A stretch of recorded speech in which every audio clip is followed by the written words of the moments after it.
Welcome to beautiful and sunny Los Angeles, California for OT7 football. It is the OT7 finals presented by Adidas, and we got the Wunna Warriors going head-to-head against Lopro. Two of the best teams standing today in pool play, fighting to see where they're going to end up in seeding. I cannot wait to bring you guys this matchup.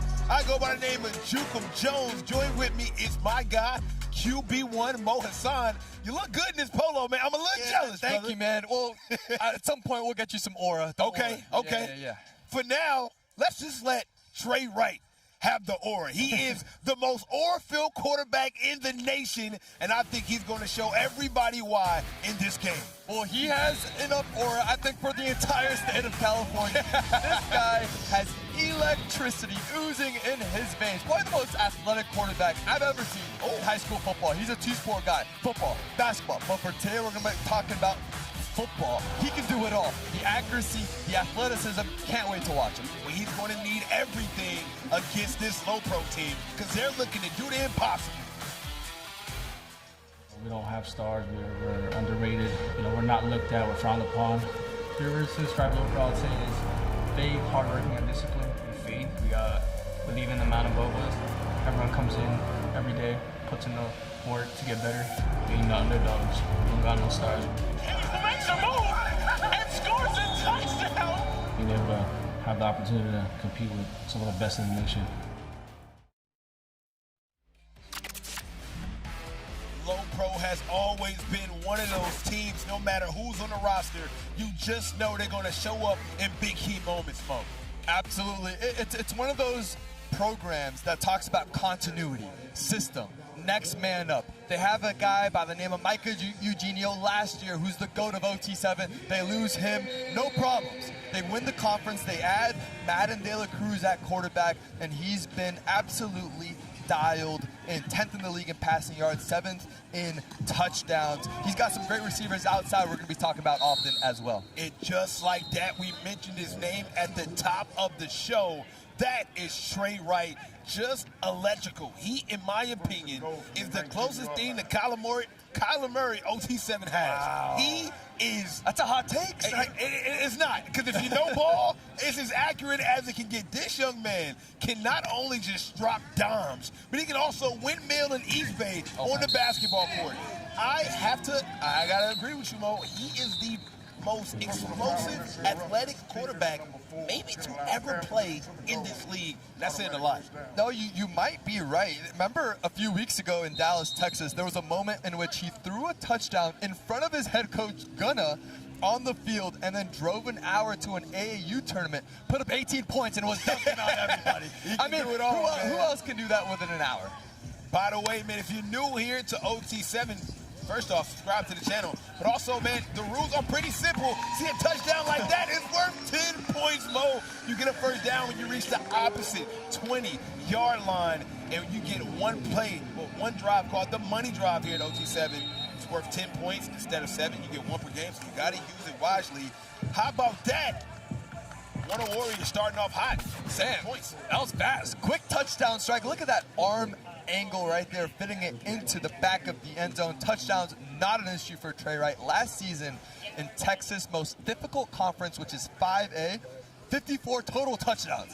And that's as a sophomore in high school. Imagine what he's going to do as a junior and senior. I know you're a QB guy, but hey, get a receiver some credit, man. Julian Caldwell, he caught that ball and got wide open, the 4-star out of Texas. If you ask our guy Kieran, that's one of the best footballers play. Yeah, that's debatable. What does Kieran know about football? Not a lot. Not a lot. Not a lot. He knows a lot about making some brisket, though. He knows his brisket. Here comes Lopro. Low prospects. That has been the most up and down season I think they've had so far this year. And one of the things about Lopro is, if you look at all the talent we have here at OT7, they are consistent with having 0 stars on their roster. There are character guys. They want guys that work hard, guys that, can be great teammates and glue guys. And somehow, some way, they play better than everybody on any given day. Madden De La Cruz is running the show. He's the most accurate quarterback we have in the league. And I think he has a great chance of winning another championship this year. Another one? Another one. I mean, look, they already have 2 OT7 championships. There's only 2 programs at OT7 as they score a touchdown right there on cue. There's only 2 programs that have championships. It's them and SFE, so they're going for a third, and right now they're right on pace for it. Beautiful touchdown right there from Max Curry, the sophomore. I mean, this kid has been dynamite ever since he's been a part of this team. Just absolutely tough to guard in those low areas. Look at him getting up under, taking the catch through the contact. I think this one's going to be a shootout. Oh, I wouldn't be mad at it. I like points. Over here at OT7, we like high-flying action. We like scoring, and that was Maximus Curry. You mentioned it. He's a really good new addition here for Low. Oh, my goodness! What a strike! I told you this kid is dynamic as they come. He showed us in the QB showdown by winning it all with his running mate, Macy Johnson. But you see it here again. One play is all you need. One call, that's all. This man is like that. Trey Wright is making it rain in California. Wow, and it doesn't rain a lot out here, so that's saying a lot. Hey, man. We're near the desert. He can but make it Trey rain in Wright, the desert. if you need it, you call him. 3 plays, 2 touchdowns. That time, you see his deep ball accuracy. Oh, he dropped Mama's Early milk. interception. It was almost like he passed it to him. Matt De La Cruz does not make those mistakes often. And he got to give us about 10 more of those push-ups after that one. That was a given. It's really an uncharacteristic mistake there. He's really lucky that ball didn't get intercepted. Madden, I feel like one of his strengths is taking care of the football because this team is known for their chemistry. He always throws the ball with anticipation, even before his wide receivers turn their heads. And it's because these guys have been in the system, some of them for over 6, 7, 8 years. And I know he's going to be hard on himself on that one. That was John Meredith that came up with that drop catch. He is the #1 cornerback in the class of 2027, the #2 player overall, 5-star, who couldn't come down with that interception. I guarantee you this, he won't drop another one. Yes, sometimes as a quarterback, there's players so elite when you're looking at this defensive back crew that sometimes they just erase the entire half side of the field. There's a guy like Patrick Surtain. I think he reminds me of a lot. I would say that's his NFL comparison. You mentioned it, John Meredith, the #1 corner in the country. I would recommend throwing away from that young man. Oh, he caught that! My goodness, it's a touchdown! I said it was going to be a shootout. You called it tonight, and it's looking like it's going to be a shootout. I think you're absolutely right. Caden Hahn getting past the defense, catching this ball over his shoulder with the arm in his face. That is 8 touchdowns for him already throughout this weekend. 14 receptions, nearly 200 yards. You can make a case for him as an MVP candidate already. That is insane. He's been amazing. We've been calling his name all week long. Just touchdown after touchdown for this young fella. Man. What a pass, but what a catch. Way to bring that down. I mean, he's another new addition. That's what Low Pro does so well. They retool. What do we need? Sometimes they were looking for who's that guy who's going to take the top off the defense. They add a guy like Hunt. Right there, his 8th touchdown already, becoming a favorite target for Matt De La Cruz. YouTube chat was good, man. Like up the stream if you're watching. Subscribe to the channel as they're doing it again. Oh, you gotta be kidding me. Are you kidding me? Again. Back to back to back. Demarion Mays, the 4-star receiver out of Fort Worth, Texas. Are you kidding me? Drake said it best. Back to back. To back. That's a 3rd one, right? I mean, I cannot. Right is just tossing absolute lasers down, dropping it into the breadbasket. This guy's a gunslinger, bringing that mentality, that confidence from the great state of Texas out here to LA. I love what I see from Trey Wright. This is beautiful football and an amazing display of just deep ball accuracy from Trey Wright. It's one thing to be able to throw a deep ball, but to put it right in the hands of the receiver on a consistent basis, we gotta get this from the source. Tom, where you at, man? Hey, fellas, I'm down here with Trey Wright, and I got Demario Mays down here. I mean, insane. Take me through those last couple touchdowns. They press me. It's automatic. I'm going to beat them every time. One play touchdown. Let's do it. Why are they pressing you? That feels like a not a good idea. Yeah, that's disrespectful, so I got to show them why not to press me. I don't know what they're thinking. Meanwhile, Trey, you've been throwing absolute dimes. Feels like Wunna came out with a lot of energy today. What's going on there? Yesterday, I ain't gonna lie, it wasn't it. So we came out here with energy, and we not losing no more games. Like, that's our mindset coming into the rest of the games that we play. You gonna keep throwing him the ball? Is that easy enough? Absolutely. I feel like we're the best quarterback wide receiver duo in the league. So, facts. Yeah. Stamp it. This duo, unbelievable. Good job, fellas. Back to you. Thank you, Tom. Appreciate it as always. He is not short or shy of any confidence. That man believes on a day-to-day basis that he is the best quarterback in the league. If you don't believe me, ask me yourself. He'll tell you. Oh, absolutely. I mean, we've seen him inject this team and this offense with a different level of energy, enthusiasm, and that's a leadership that these college coaches are looking for. We mentioned it earlier, Oklahoma, Oregon, all these big schools, Michigan are after him. It's the intangibles at the quarterback position, because you have to remember, Snipe, you're the face of the franchise, of the program at that position. It's more than just being accurate and making guys miss in space. You need to be a real leader on and off the field. Check this stat out, man. 17 Power 4 offers since April, and another touchdown. He might set a record this weekend. Caden is everywhere. Let me guess, Snipe. Caden Hunt again. That is now 9 touchdowns for this young man. My goodness. And look, this is a second-level throw. It's a slant. Madden starts left, goes through his reads, finds his favorite target in stride again. Low pro. Are they going to do it again, Snipe? I mean, at this point, why not? Demario Mays, just go for it. Trey Wright's looking up. They got him in double coverage.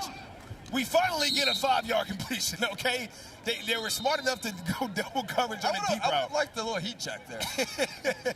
Chat, man, if you liking this, you got to like up the stream. This is amazing football, man. 21-21 in the first half of football. We see an amazing play from both sides. It seems like at this point, whoever gets to stop first will win a game. We want to know who you guys think is going to take away this W. Is it Wunna Warriors, or is Low Pro going to do it once again? Let us know down below in the chat, man. Me and Mo reading. Meanwhile, Trey Wright just out of the hands. Now look at this defensive structure, especially on that last pass. We talked to Champ Mays on the sideline. He said, hey, they're pressing me. We're going to take that shot. And they succeeded twice in a row. Now these corners are playing 10 to 12 yards off, smartly so. And then now you lead Trey to a 3rd and 12.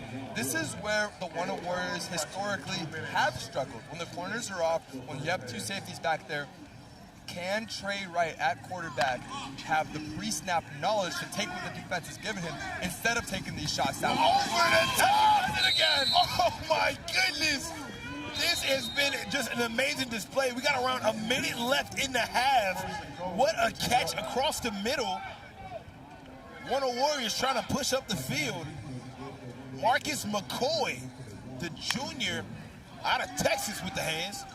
Trey Wright dropping back, looking. Got a man inside and just out of the reach of the receiver. Man, what an action-packed first half. Oh, my God. I mean, you can't ask for anything more. Look, as a quarterback myself, as a fan of football, offense, and scoring, you cannot ask for anything more than that. And the stakes are high. Oh, yeah. This is pool play, but they're playing for seeding here with the tournament, with the playoffs, and the finals coming up soon. Anybody can win. This is what it's all about, Mo. Here comes Trey Wright. A lot of hands. They wanted to call there outside of the receiver's proximity there. We got 2,000 people in the chat, man. Make sure you liking up the stream. Let us know what's going on. Kimberly, shout out to Kimberly in the chat. We got 50 seconds on the clock.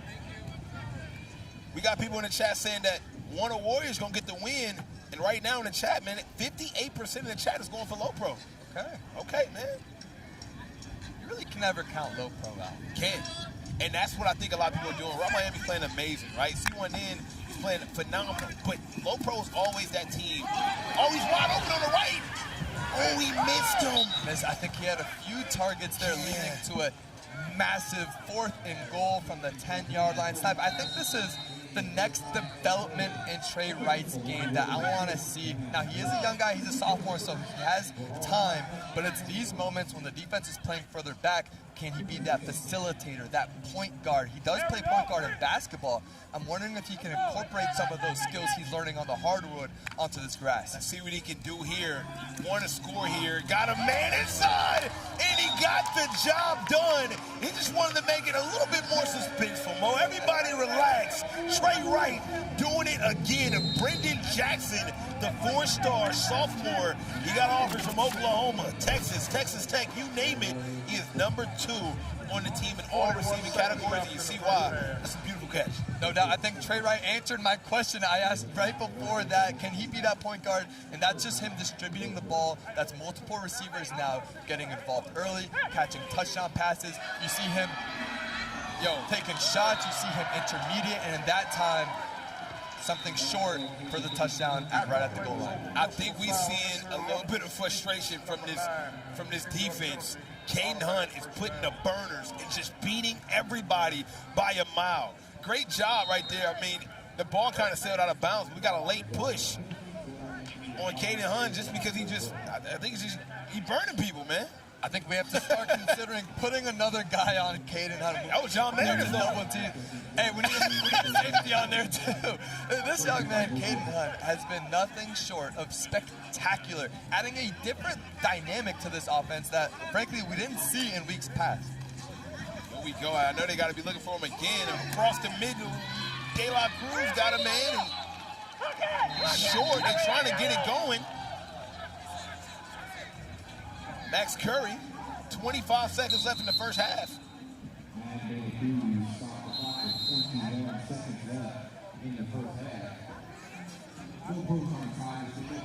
As they stop the clock, 28-21. Keep in mind, Low Pro gets the football back in the second half. So a touchdown here will really help them out, right? You get a touchdown here, then you get a chance to take the lead. If not, kind of tough here, so. Yeah, potentially a 14-point swing, which would be huge momentum riding into the second half. I think if you're the Wunna Warriors defense, they're led by Coach Fly. He's one of the top defensive back trainers and coaches in the entire country. I mean, almost every all-pro corner that you're watching on Sundays, he's coached by Coach Flight. And so I think he's got to be frustrated. Wide open across the middle, and Leaving receivers wide open. Yeah, man. Yeah. So a lot of frustration right now on Wunna Warriors. It looked like John Meredith took on that one-on-one responsibility with Caden Hunt, but what it did was it broke him away from where he usually is on the defense, and that's where the gap was. So it's almost like you're going to move him over here and playing chess, Mo. Absolutely. Absolutely. And how about Madden identifying that? Okay, you're going to double team my favorite target. I'm not going to force it. I'm going to go to knowledge. And guess what? It's his 5th year at OT7. When we talk about experience, these guys have been there, done that. They've won the championships.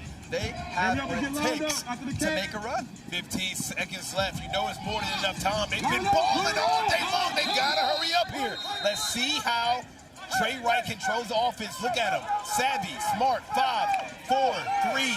Spikes it.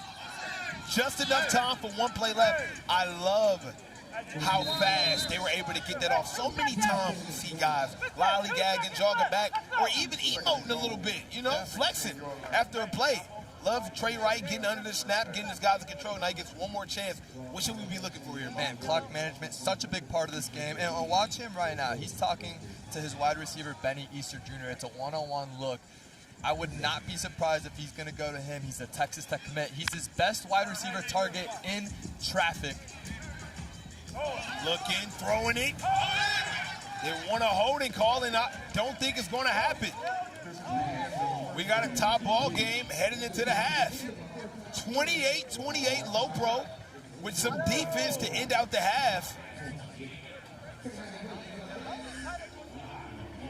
It's been an amazing display of quarterback work today. Both guys are absolutely on fire. We've seen amazing work from Trey Wright and amazing work from the young fella, Madden De La Cruz. You got to remember, man, both of these guys are still young, right? Trey Wright, only a sophomore. Madden, only a sophomore. The future is so bright with these programs, man. These guys are going to be just even better as time goes. If this is what they're doing this year, I mean, what's next year going to be for a guy like Trey, for a guy like Madden? We know low pro is always going to be good. I mean, this system is unbelievable. It kind of reminds me of those old New England Patriots when a guy would get traded, hurt, or whatever. It's next man up mentality. I really love that. They're really one of the only programs as well that they run this kind of signal-based offense. They train so often together. Everyone's on the same page. And these option routes, too, it takes a lot of trust with the quarterback-wide receiver relationship. I have to know exactly where he's going to break, and that only comes through time, repetition, and chemistry. Yeah, man. See if De La Cruz can get something going here. Dropping back across the middle. Quarterback to quarterback action. It is Selby once again. He might have the best hands out of any quarterback I've ever seen. Earlier in the season, this low pro team was trying to find who's going to be the quarterback of the future, losing who may be the best QB in OT7 history in Michael Eugenio. They were kind of playing musical chairs at that QB position, and Selby was one of the QBs, but now they got him in slot receiver, and he get receptions. I think this is one of the coolest stories we've had all year, honestly, because Selby was the starter. If you remember, he started multiple games and played well at quarterback. Oh, my goodness. Touchdown to Nico Smith, who has been their #1 target all season long. We got a flag. It looks like it's going to be declined. How about Nico Smith? We haven't mentioned his name too much this weekend because of what Caden Hunt's been able to do. But you can't forget about the guy who's been Mr. Reliable all season long for this team. Not only Mr. Reliable, but Mr. Production. He's top 5 in receiving yards, not on this team, on the entire league. I mean, if there was an all-star team, he would be on it. I mean, Nico has been unbelievable. He leads the entire team in receiving stats. And just with the emergence of Caden Hunt, kind of getting double-teamed and shadowed, like you mentioned earlier by John Meredith, now guys like Nico Smith are able to shine in these one-on-one looks, especially at the slot position. We got a money drive for Wunna Warriors. For people at home, man, a money drive is pretty simple. A touchdown on this drive will be worth 10 points instead of your average 7. You only get 1 per game, so you have to use it wisely. My guy, Overtime Tom, is on the field. What you got for me, Tom? Thanks, Snipe. I'm down here with Caden Hunt, who's been absolutely torching defenses this weekend. You've been killing it, man. How you been feeling going into the OT7 finals and feeling everything out? I've been feeling good. I've been trying to stay calm, try to treat every game the same and just do my job. And obviously playing here with Low Pro. A lot of expectations come with playing with Low Pro. You guys have had a little bit of an up and down season. What's Coach said to you? What's been the mindset kind of going into this weekend? A big thing for us is just winning every play. Don't get too ahead of ourselves. Don't fall too far behind. Just try to win every play. And there's a lot of talk about every receiver here at OT7. You know, Bryson Wright. There's a lot of other guys. Your name is starting to enter, I think, that conversation. What makes you such a top receiver out here at OT7? I'm truly blessed, but I try to stay true to the scheme. I try to do my job and let the offense open it up for me. All right, well, you got about 100 touchdowns already. Hopefully we get 100 more. Back to you, fellas. Hey, appreciate it, man. Let's get 100 more likes in the chat while we at it. Since 100 is the number, we got over 2,000 people watching at home, man. First off, we appreciate y'all joining in. Let us know where you guys are watching from, man. Shout out your city. Let us know where you guys are watching from and who you want to win this weekend. It's Trey Wright. Drop it back. Tipped up in the air. Great job on the low pro defense. I mean, so many good receivers. We just heard from Caden Hunt. On the other end, Champ Mays, Benny Easter Jr. Who's the second best one? I'm assuming we all have Bryson Wright #1, Offense Player of the Year back-to-back. Yeah. I would go Quentin Hill from Trillion Boys. What do you think, Snipe? That's so tough.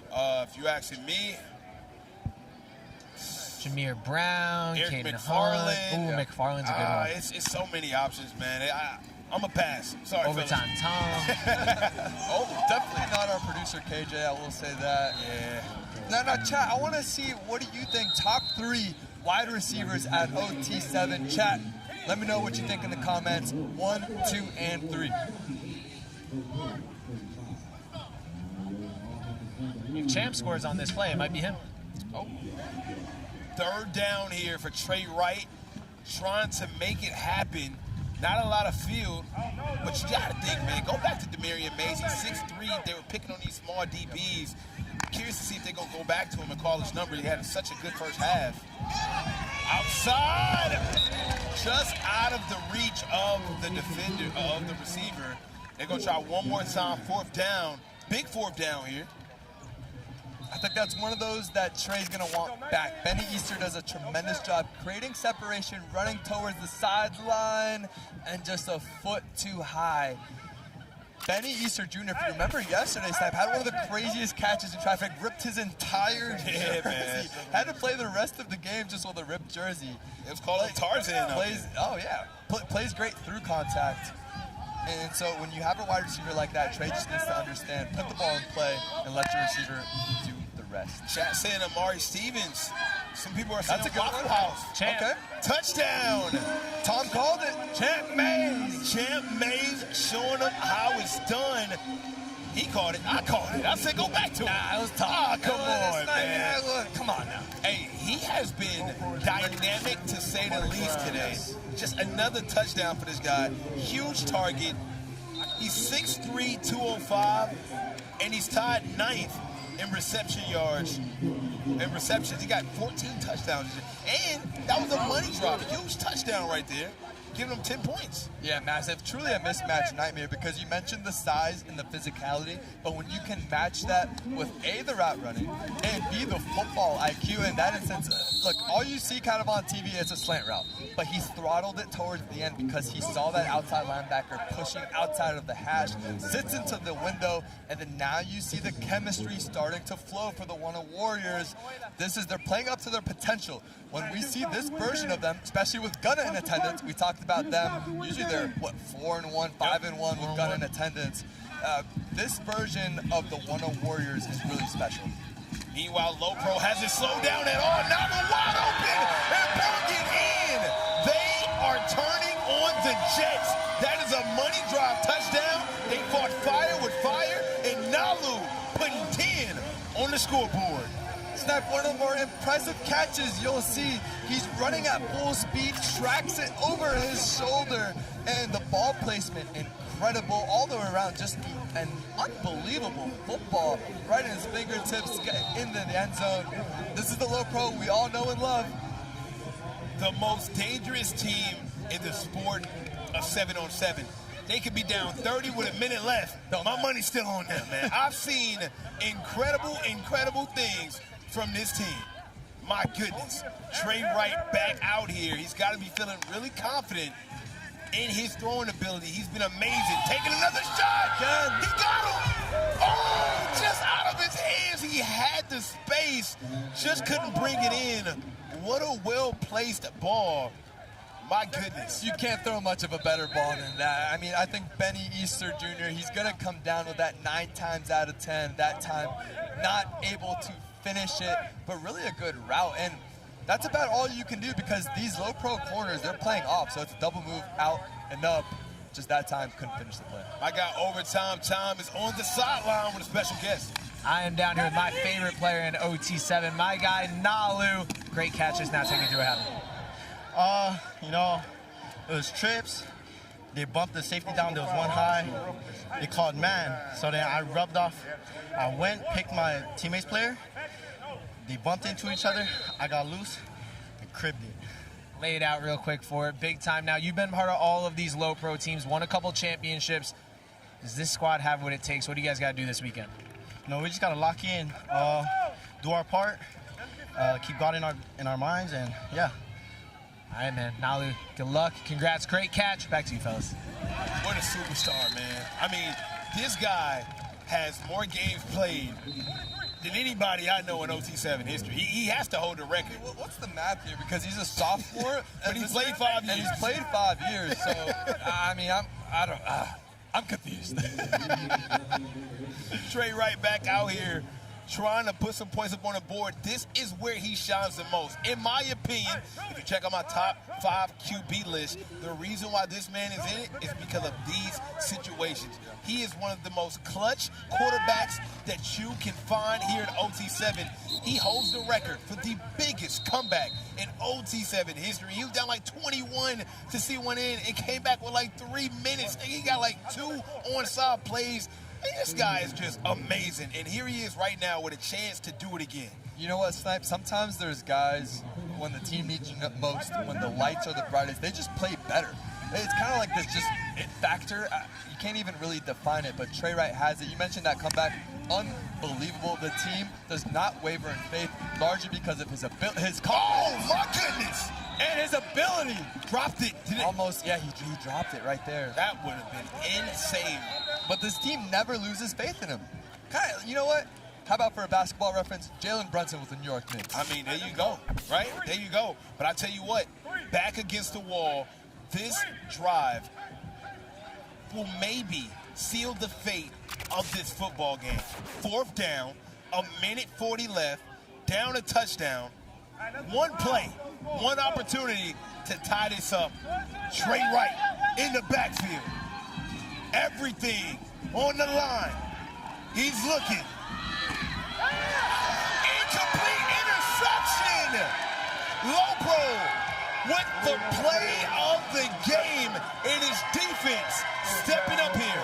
Mo, we said whoever get a stop first was ultimately going to win the game. And it's Lopro, time in and time out, making these timely defensive plays when it matters most. What's special about this team defensively, they got burnt 3 times straight to start off this game. But it's the ability to dig deep when it matters most. I don't know how they can lock in after having such lapses all game long. But when it matters most, they always get it right. Man, there's something to be said about them being a brotherhood. Like, these guys really do love each other. The other day, I saw them playing beach volleyball together. They rely on each other. You mentioned it. They give up some big plays. Other teams, they'd be pointing fingers. Be saying, hey, man, why'd you do that? There'd be conflict. There'd be cancers, locker room cancers. These guys, it only makes them stronger. And then when they rely on their defense, when they need a most snipe, they get the interception into the end zone. Everyone was in position. Trey Wright had nowhere to go with that football at all. Tried his best, man. Everybody was covered. And here goes Lopro with complete control of this football game. A couple completions away from calling incomplete across the middle. And how about Wunna Warriors, right? They lost a couple of games as we have 23 seconds left on the clock after an incomplete pass. The clock is stopped. But Wunna Warriors, they've lost a couple games if you include this one. It's looking like it's going to be out of reach. But every game has been in reach. And this is why I say numbers lie, man. Because you look at a 1-4 record and think that this is an easy team to play. But when you break down the games, these are one-possession losses. It doesn't really make up how good or how bad a team is. No, absolutely. I think he had Caden again. He didn't want to take the risk. He didn't want to take the risk. Man, I mean, yeah, I can't say enough about Caden. But back to the Wunna Warriors, to your point, Snipe, I think they have all of the ingredients necessary to make some noise, especially once we get into tournament play. You have the electric quarterback with the clutch factor. You have size outside with Champ Mays, Benny Easter Jr., a pair of wide receivers that have been doing huge things over in Texas Tech for the Raiders. They just haven't put it together yet. Mo Hassan. Uh-oh. Will we see the legend of Trey Wright again? Lopro decides to flip the field, which is a punt here at OT7. Instead of a punt, you give the opposite team a chance on their 10-yard line to march down the field. Trey Wright has proven time after time again he is one of the most, if not the most clutch quarterback in the country. He has 17 seconds left to do the impossible. Can he do it? Trey Wright's looking. Miscommunication, had a man deep. He's going to have some time left. He had 2 receivers in the same spot. Definitely miscommunication there, Snipe. Now, clock management being what it is, we have to think about the time valuation of a yard. What's it worth? A check down here, even though it's a completion. Any other situation, you take it here, no good, game over. We need to push this ball outside of the numbers, towards the sideline, make sure he gets out of bounds. Either that or we take a clean shot at the end zone. Otherwise, it's simply not worth it. 12 seconds on the clock. Chat, let me know right now. Does he score a touchdown here? Trey Wright dropping back. Gets the sideline. Can he get out?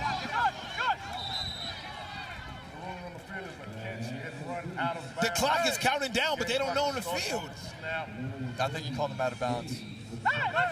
7 seconds left on the clock. The clock is stopped at 7 seconds. So, Snap, that's T-shape. That's exactly what you want. Big chunk, out of bounds. I know Coach Amano on the low pro side is telling his defense that's the #1 thing we need to guard against. Trey Wright in position right now to win this football game. This is a great play. You get the first down there. You got field possession. You could probably get 2 plays here. He's looking, got a man up top and picked off. Low pro defense has done it again. It is a pick 7. Low pro does it again. The touchdown that sealed the deal. Low pro. Oh my goodness. Carter Christensen with the walk-off pick 7 to send Low Pro to a victory over Trey Wright and the Wunna Warriors when this Low Pro defense is needed, Snipe. It's back-to-back massive interceptions and stops against the most clutch quarterback in all of OT7. No stars, no ego, just championships. This team does it time and time again. Ladies and gentlemen, if you count Low Pro out, you can't count. This team is here to stay. It's the real deal, Mo. What a game we just seen, but no worries. We got more football coming up after this. It's this same Low Pro team taking on Raw Miami right after this one. Like, comment, and subscribe.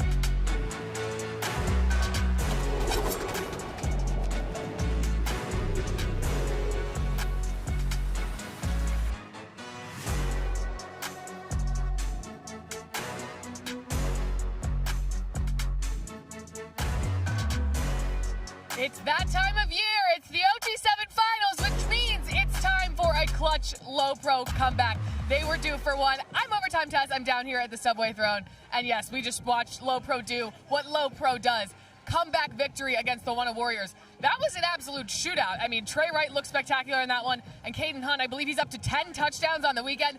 Absolutely balling out. We've had a lot of great football. We had some games over on NBC, so I want to run you guys through what has gone down so far today. So the first game of the day, the Trillion Boys defeated the Cold Hearts. And then over on NBC, we had C1N defeat the Trillion Boys. We had Bryson Wright probably have, I always say this, one of the best catches, if not the best catch of his OT7 career over on NBC. And then we also had Raw hold out, win on a 1-point gamble against the Cold Hearts. That score was 46-45, also on NBC. And then, of course, you guys just watched Low Pro take the dub over the Wunna Warriors. And coming up, we have Raw Miami versus Low Pro. This is kind of one of the more underrated rivalries in OT7. These teams have a lot of history. I believe Low Pro has sent Raw Miami home in multiple OT7 finals, so I know Raw is definitely looking to get this dub. Can Raw stay undefeated in pool play, or will Low Pro get the dub? Chat, let us know who you got. Raw, Low Pro, coming up next.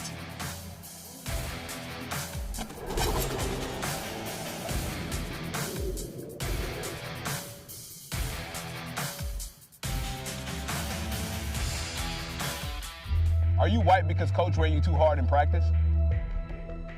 Well, not anymore. Subway's protein pockets will help you fuel up and be ready to go. With at least 20 grams of protein, the Subway protein pockets are the perfect thing to help you lock in on a long day or fuel your performance on and off the field. And they each got fresh veggies, tasty sauces, all for an incredibly affordable price of just $3.99. So, we'll get your Subway protein pockets today. Now back to OT7.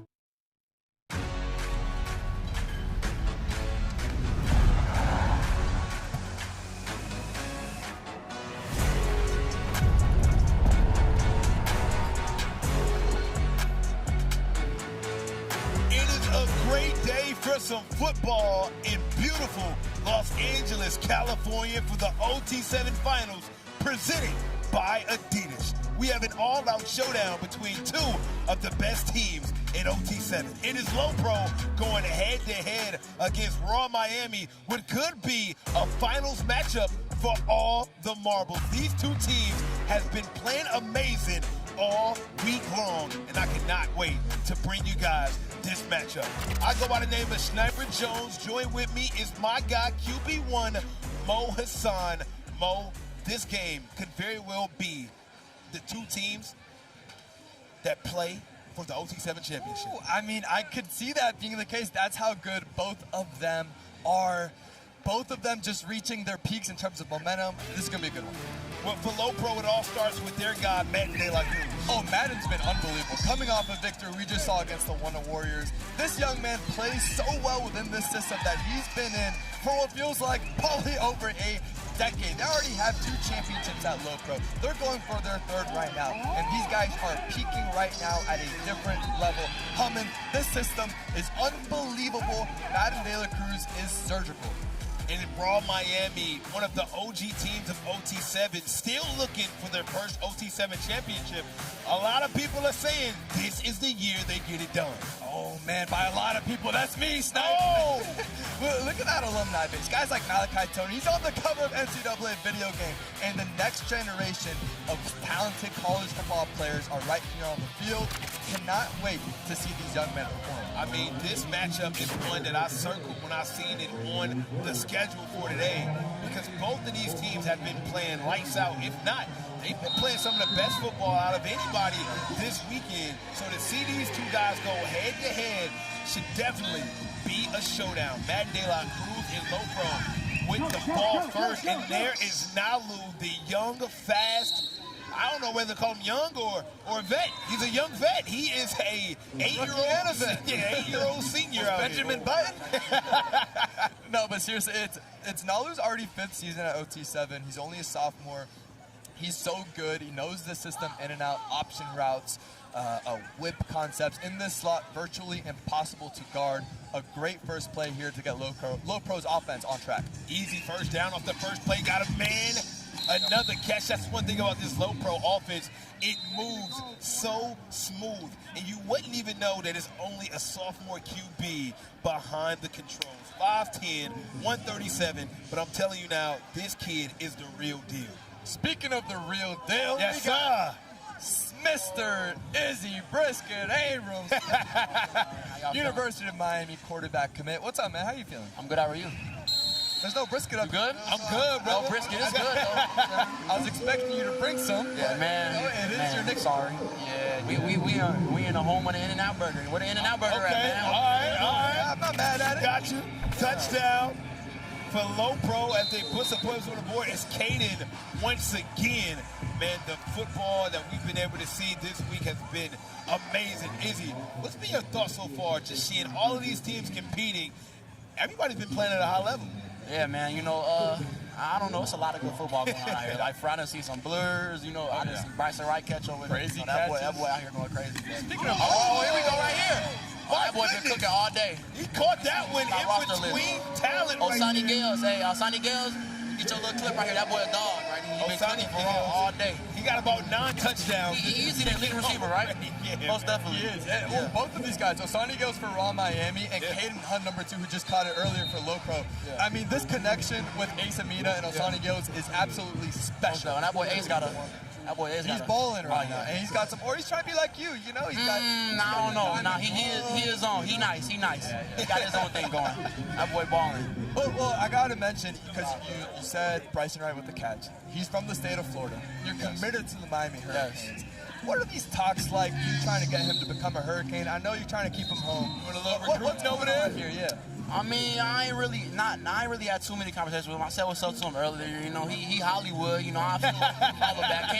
I can't even be let in yet, but it's cool. So I mean, but nah, I was with Amir last night. You know, I did my thing with that. You know, so I tried what I could. The chances there. I know, right? Amir's here is #1 player in the country. Literally, it's a throw up with that. You know, he could go wherever he wants. Same with Bryson Wright. They're 2 very talented guys that's gonna do big things wherever they at the next level. Very convincing, solid. You know. Yes, sir. I do my thing. Wide open across the middle. Uh-oh. Mixing around a little bit. You know, one thing I love about OT7, especially, it's the highest level of 7-on-7 football, but I think it helps QBs with their progressions in their reviews. Talk to me about your experience here at OT7. You played amazing. Did it help you in any way? And if so, what exactly? Most definitely. So before I came into this, you know, I ain't never played OT7 before. Last year, Jonas was out here balling. So, you know, it's my first year playing against a whole bunch of competition guys on one field at the same time. Like, you know, back at home, I'm not even putting down Illinois football, but obviously obviously you're not getting the same defensive backs back at home, in Illinois football. It's a touchdown right here, but that's the defense out here. So just playing against these guys, everybody big, everybody long, everybody got D1 offers, so we all have the same things going. So now the only thing left to go is just go ball, and just being out there, just trying to fit the ball into those little tight windows and stuff, and just knowing when to layer certain balls, that's a big thing that I picked up being out here playing against these dogs. Layers, you know what I mean? Because I definitely came here. I got to get better at layering like them deep out routes. The corner routes, you got to get over that cover 2 corner or something. Or maybe you drop a corner in between backers. Anything, man. Just squeezing balls in, but with touching and putting a little layer on it. Ain't nothing but 3 quarterbacks just talking football. That's all it is. That's all. 3 quarterbacks talking football up here. Don't let us say that. How you say you can't throw a football? Oh, it looked good, man. It looked good. Pee-wee quarterback. Unfortunately, it's an unsportsmanlike conduct on Raw Miami, so they're starting a little bit further than they should, but it's very on brand. Raw Miami is one of those teams, man, where they love football. They're not shy of trash talking. They just bring that true Florida feel to the sport of football, and I think they're going to do an amazing job. And do you still think they're the favorites? I got Raw going. You got them too? Hey, okay. It's in the air. Then my brothers down there, they about to go do their thing, man. It's in the air. Them SFE. SFE is great too. balling. You know what I mean? I just think you cannot count out Low Pro as we see him just time in and time out. They always pull him out of Low Pro. Well, so you played against both these teams, right? All 3 of them, SFE, Low Pro, and Raw. But these 2 that are on the field right now, Low Pro, Raw Miami, probably both top 3 or 4 in odds to win it all. They could both do it easily. Talk to me about, at the quarterback position, what Ace is dealing with going against Low Pro and vice versa, Madden going against Raw Miami's defense. So what Ace is dealing with is you see a very sound defense. Yes. Like ain't nobody they're not gonna give up nothing. You know what I mean? Like this. Like they're making him play quarterback, and that's what I like. They're not gonna man you up. I don't think so.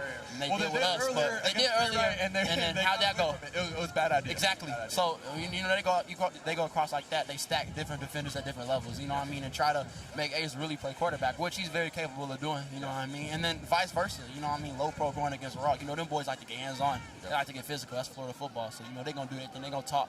Try to get you over That's there. fun, though. When you get those one-on-one matchups, you got to take advantage of it. And then conversely, where you're talking about a lot of zone coverage from Low Pro, you actually have to go through your reads, 100%. And then ball placement comes out of premium, too. I'm curious, Izzy, when you're going up against a team like Low Pro, right? Just be real with me. It's not like it's 4,000 people watching live, right? You know what I'm saying? When you're going up against Low Pro, is there any part of you, when you look up and down this roster, like, I don't know anybody on this team. And that's what I think is their superpower, right? Like, they don't let nobody on that team getting too bigger than the program. Nobody on that team, like, I don't know, like, got crazy offers, and maybe they do. Not that. Does that make you lower your guard a little bit before the game? And maybe that's like they like driver, and maybe that's what driving boys. And it's like, oh, we got to be hungrier than everybody else on that field. So. I mean, Izzy, I'm going through this roster up here. We're in the booth. There's about 3-4 players with offers. And that's most of them aren't even power 4. And then we look at height and weight. I'm looking at 5'6", 5'9", 5'8", 5'5". But then we go over here. Brand of football, absolutely. We go to Raw. Notre Dame commit. Georgia, Indiana, Ohio State offers. LSU commit. Man, and Georgia commit. Miami commit. Low Pro finds a way to win. 100%. And like I said, that just comes from good coaching and discipline. Yeah. And I can't ever take that away from Low Pro. Absolutely. The chat, man, 40% of the chat got Raw Miami winning. Okay. No, 40% of the chat got Low Pro. I got Raw too. So 60% got Raw winning. Hey, chat, ask Izzy some questions, man. He in here kicking it with us for the rest of the game. The chat think that Raw Miami gonna win. That's crazy. Am I the only one think Low Pro gonna pull it off? I think so, man. I can't, bro. I seen them so long, bro. I just can't go against them. I can't go against the grain. I seen them win games they got no business winning, man. I don't think they're going to stop doing it now. I don't got no word to say or no dog in the fight. Both these teams belted me. So I don't know. And speaking of Raw Miami on the field right now, one of their alumni is Malachi Tony. Yes. You're going to be teammates with him relatively Sure. soon in a few months. Talk to me about that connection, the Izzy Abrams, Malachi Tony connection. Hopefully we're going to be seeing that often. It's about to feed families. I like that. Yeah. I like that. It's about to get like Put that on a t-shirt. real fast. Yeah. A lot of brisket out there. A lot of brisket, man. well, Miami is more, I guess, what? Cuban. Yeah. Rice and beans. Rice and beans. Yeah. Like up the stream, man. We got around 4,000 people in the chat. Make sure y'all liking up the stream and subscribe to the channel. Here goes Ace Amina looking to score. Searching through his reads, throwing it up top. Good ball, oh man! It's a good ball, Ace. Touchdown! Oh, Miami. Osani Gales once again. He got offers from Alabama, Tennessee, Let me tell y'all about what he just USC, did. Notre Dame. He runs a 4.43, and he's the number 8 receiver in the class of 2027. This man has been on an absolute tear all week long. I know we've seen some bigger plays, maybe some better highlights, but I think him and Caden has been the best receivers of the week, without a doubt. Izzy, you have a grin ear to ear. Talk to me about that. As a quarterback, we can admire that. And I just love to see it. And you know, like, just like, he threw him open. It was beautiful. It's art. The receiver was running with the DB, and Ace knew, like, my receiver's about to cook this boy, you know, so he threw it open, and he gave him time for receiver to keep working in the back line, toe tap in the back of the end zone. So, you know, like, it's beautiful, man. Let's get that man Osani Gales in a Miami Hurricane jersey. Come on, man. Osani, man. I mentioned gonna be a Hurricane, bro. Osani and Caden. Osani just scored. Caden just got a 40-yard completion. Oh, it's crazy. I mean, these two guys are just dueling it out right now. Magic and Bird. This is KG and Kobe. Hey, man, this is an amazing wide receiver duo we seeing right now as we get an early flag. My guy, Overtime Tom, is standing next to the man who's been on fire this week. Why are you giggling? Why are you looking at me like that? Don't do that. I'm just looking at greatness. Hey, doing a great job, man. You've been tearing it up all weekend, really, all season. Osani Gales, talk to me about you. On national television. Yeah, tell me how great you are. See, I'm humble. I don't be talking about. I'm just me. Love to hear it. You don't have to be, just, yeah. See, bro. Izzy Abrams is up there going to Miami. Do you want to go be teammates with him, maybe? Maybe. Hi, Osani. I don't know yet. I got my top 5 posted. Who your top 5, brother? Who's in your top 5? Notre Dame, Tennessee, Stanford, Washington, Alabama. Miami's not in there. Miami's not They in need there. to be in there. You want to tell me where you're going? When are you going to decide? I'm going to announce June 27th. Oh, you don't want to? Okay, anyways. Tell them to just do it now. Miami's Why not been so do it now? great. You guys are so tough, just killing it. You're doing amazing. Yeah. I mean, yeah, I feel like it starts off on the defensive side of the ball. They've been getting the stops, get us interceptions, and that's all we can ask for. All we got to do is go out there and score. Who's the best wide receiver in OT7? That's how you stick it in, man. For real. Okay, go out there. punch that in right Yeah, go. Let's Go. Go. Hey, Izzy. How you doing? I'm good. I wish you were out playing, but your team sucked. I mean, I don't think we sucked. I think we could have performed better at times. You know? Great Izzy, ace. do you know that Sniper Jones and J.J. Watt are related? Oh, yeah. It's like a second cousin. It's literally not a thing. It's not a thing. Chat, Izzy, hey, we did appreciate you know that guys. Sniper Jones Okay. stayed out Cut his all mic. night Somebody long? cut his mic, man. Cut his mic. Overtime after dark. Oh, look at that. Oh! Put Tirana. He put too much mustard on the glizzy. My goodness. It is a pig. It's Carter. I ain't heard that one yet. Carter does it again. That's his second pick of the day. Hey, man. But that's what we have to ask for. This is the first half, you know, a pick to end the half, you know. Hopefully Rock can get this stop and then come back out here and get back to going. You don't really see that too much. The receiver kind of double covered, put a little bit too much on it, Mo, and now Low Pro gets a chance to go up another touchdown before the half, and they're using a money drive. How about that? They're using a money drive with only 50 seconds. Very Trying to put them boys away. Very bold move right Trying here. to put them boys away. What's going on? Their coach is kind of bold, but I don't know if he would pull it. Not this bowl. Not this bowl. He got to have confidence. Across the middle. Let's see what they can do here. 45 seconds. I don't ever think I've seen a money drive use this early in the game with 50 seconds Yeah, left. I haven't either, but that's more than enough time for how efficient this offense is and the way Madden has been playing.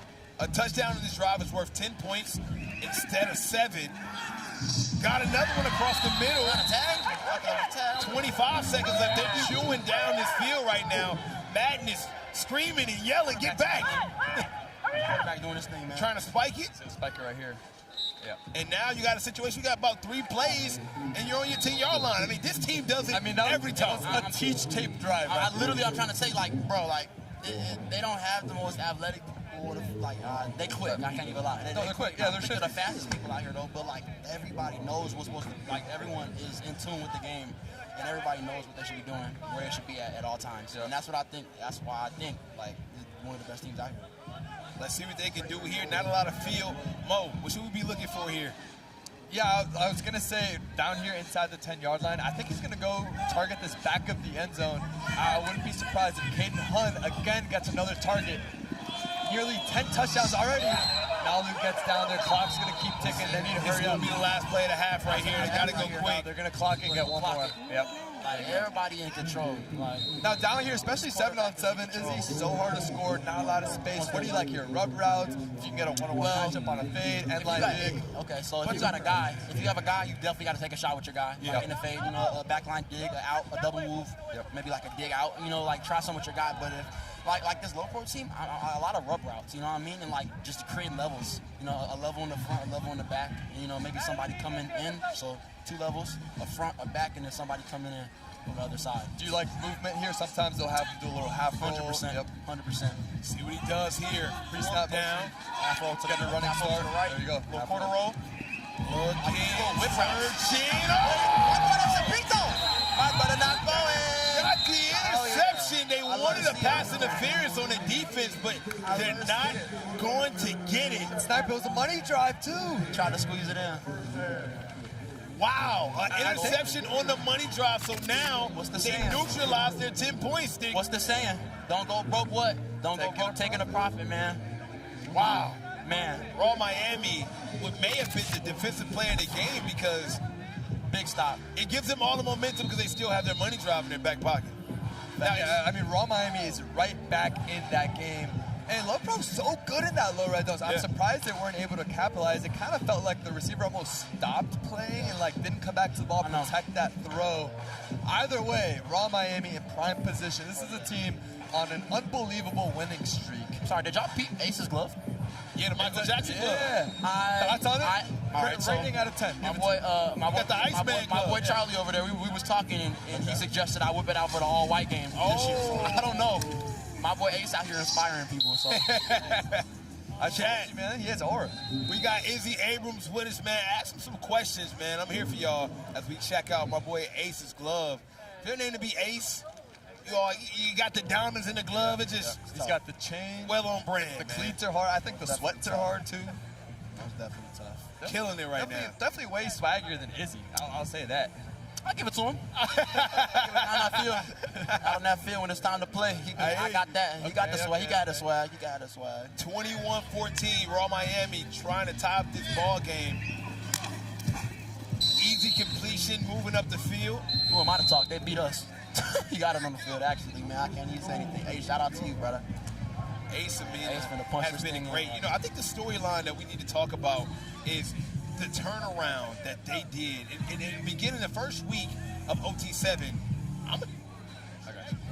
the first week of OT7, they looked lackluster. It looked like they were still trying to figure it out. And out of nowhere, everything changed, right?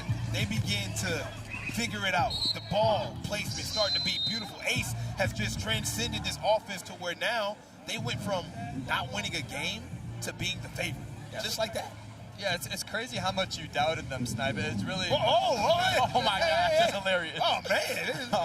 Shots fired. It shows your lack of ball knowledge. A guy like myself who does this for a living, I understood that things take time. The gel. Okay, it takes time to gel. It's Ace's first time. That boy sneaking them ones in. I see you, Ace. He's spinning these football windows. He is. I mean, that are tighter. That boy dealing right now. Sniper nice friendship. It's a all right.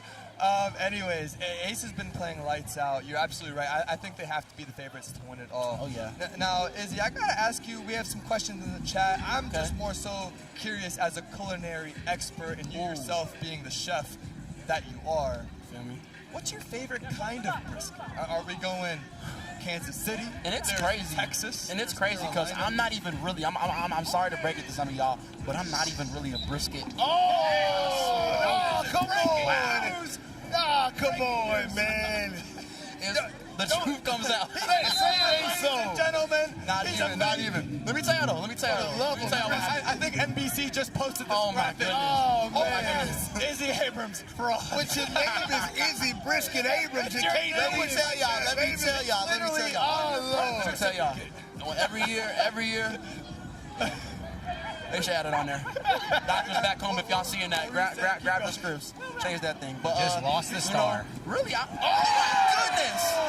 Two of them boys. A pick in the end zone. I told you. With the little oar. When Don't he took the knee. put it past Low Pro.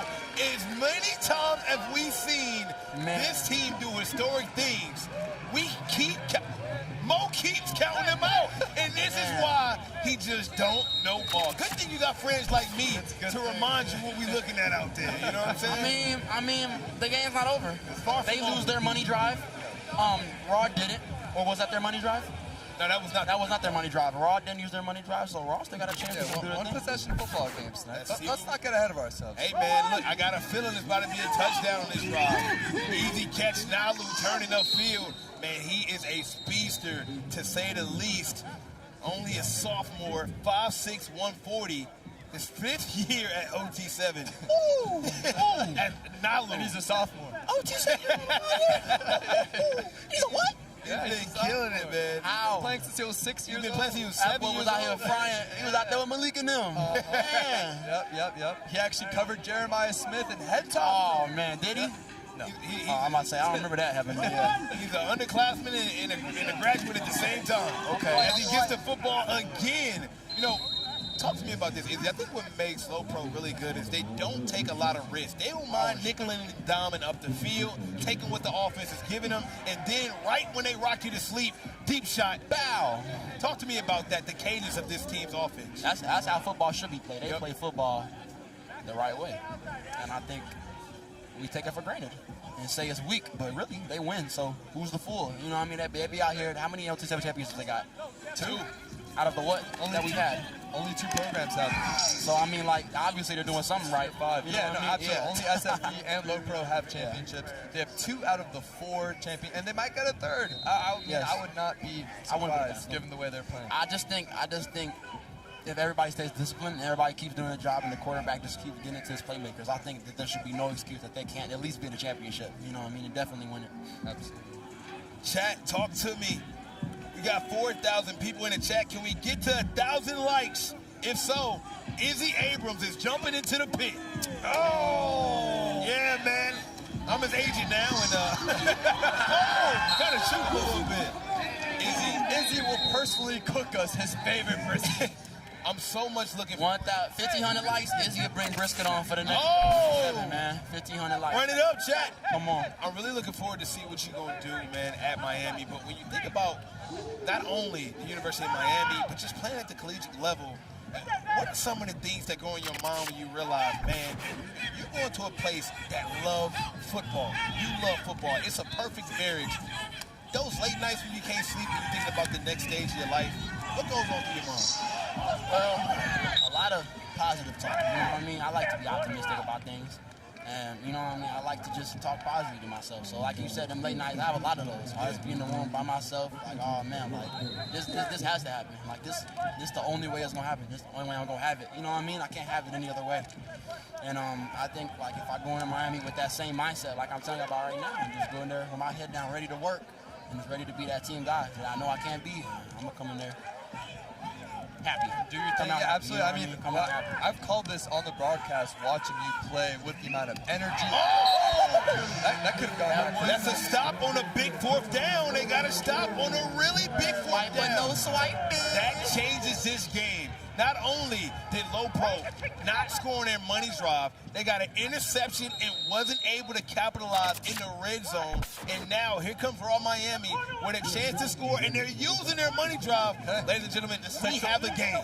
We have a game. But as you were mentioning, man, yeah, bro, it's like one of the things I love, me and Mo talked about when you play, your competitive nature is oozing. Every touchdown, every big play, the way you ignite your receivers, even if they drop a pass, the way you tell them, hey, keep your head up, I believe in you. That is contagious, and that's what I think makes you a great quarterback. Yeah, I mean, like, no one want to be around an a-hole. You know what I mean? No one want to be around a bad Trust me, I'm around this guy all the time, man. It's not easy. For real. Like, no one want to be around like a pessimist person, or like somebody that's not like just thinking about the positive things, you know what I mean? So like, yo. So you know, that's my boy J4, Miami commit, you know what I mean? Unnecessary roughness on the defense, but go ahead, you got it. Yeah, you know, I mean, just like, you know, just being that guy that everybody want to be around, you know what I mean? Like, that's what I try to be, because I don't want to be that negative. And the U's known for that kind of swag. I mean, some people say they invented it. It's on T-shirts. Those were them boys in the 80s, 90s, early 2000s, right? Changing and revolutionizing the game. And to me, that is exactly how you play, bringing that fire down to Coral Gables. How much of that played into your role of committing to the University of Miami? A lot, you know what I mean? Most definitely, it was a big part. You know, I need to be where I feel I could spread my wings the best, you know what I mean? And I felt like the amount of swag they play with, you know, the attitude they have against other people that aren't Miami, you know what I mean? Like, it fits me perfectly, like, because, you know, I'm a ride on the field for my family, for the team I'm with, you know what I mean? So whoever that might be, that's the fam for that time being, you know what I mean? So when I'm in Miami, that's my family, so everything I do is going to be to impact them. You're going to get a lot of Cam Ward comparisons, and not necessarily in how you play, but I feel like in that demeanor. Oh, yeah. Because, like, he brought the best in that city, in that offense, because of how fire he was. Yeah. And I could see you being that kind of guy. Definitely. Everybody out there that is a fan of the University of Miami, we got a real one headed your way very soon. Meanwhile, here comes Asa Mina with a money drive. 3 minutes left on the clock. A touchdown here would be worth 10 points. Can he get this late game lead on low pros again? Man, picked it off. Are you kidding me? They did it again. Wow. Even though these two teams have been playing dynamically on offense, it has been the defense, Izzy, that has stood up for both teams, right? Facts. Big stop after big stop, interception after broken up play. Facts. And now here comes Low Pro with complete control of this game, fellas. Both teams have no money drive. It is neutralized. It all comes down to this drive. Can Raw Miami get one more stop, or is Low Pro going to do it again? What a game. Snipe, watch this play. He has number 2, Gavin Andre, in the back of the end zone, virtually by himself. And Izzy, we talked about kind of layering balls. Oh! Take it to the crib. I cannot believe my eyes. And we in the pit. We're in the pit. Ladies and gentlemen, the stream. Yeah, throw that flag. It's okay. Woo. The game is getting out of hand. Yeah. This is the most defense I've ever seen in those What's that, like 6 interceptions? It gotta be. Just about. Oh, my goodness. Chat, if you don't like this, you must not like football. This is what it's about. And that's cover 2, guys. He's trying to throw this ball right in between the corner and the safety. When that's the case, I mean, you can attest to it. You got to put some zip on. That's got to be a drive, man. Yeah, that absolutely. Has to be Left too much air on it. The safety comes down, intercepts it. You know, they're going to make you pay for that, too. You have to. You have to. Pay for that. Easy. Mo, we have said at the beginning of this game, these two teams could be the last two standing for the OT7 championship.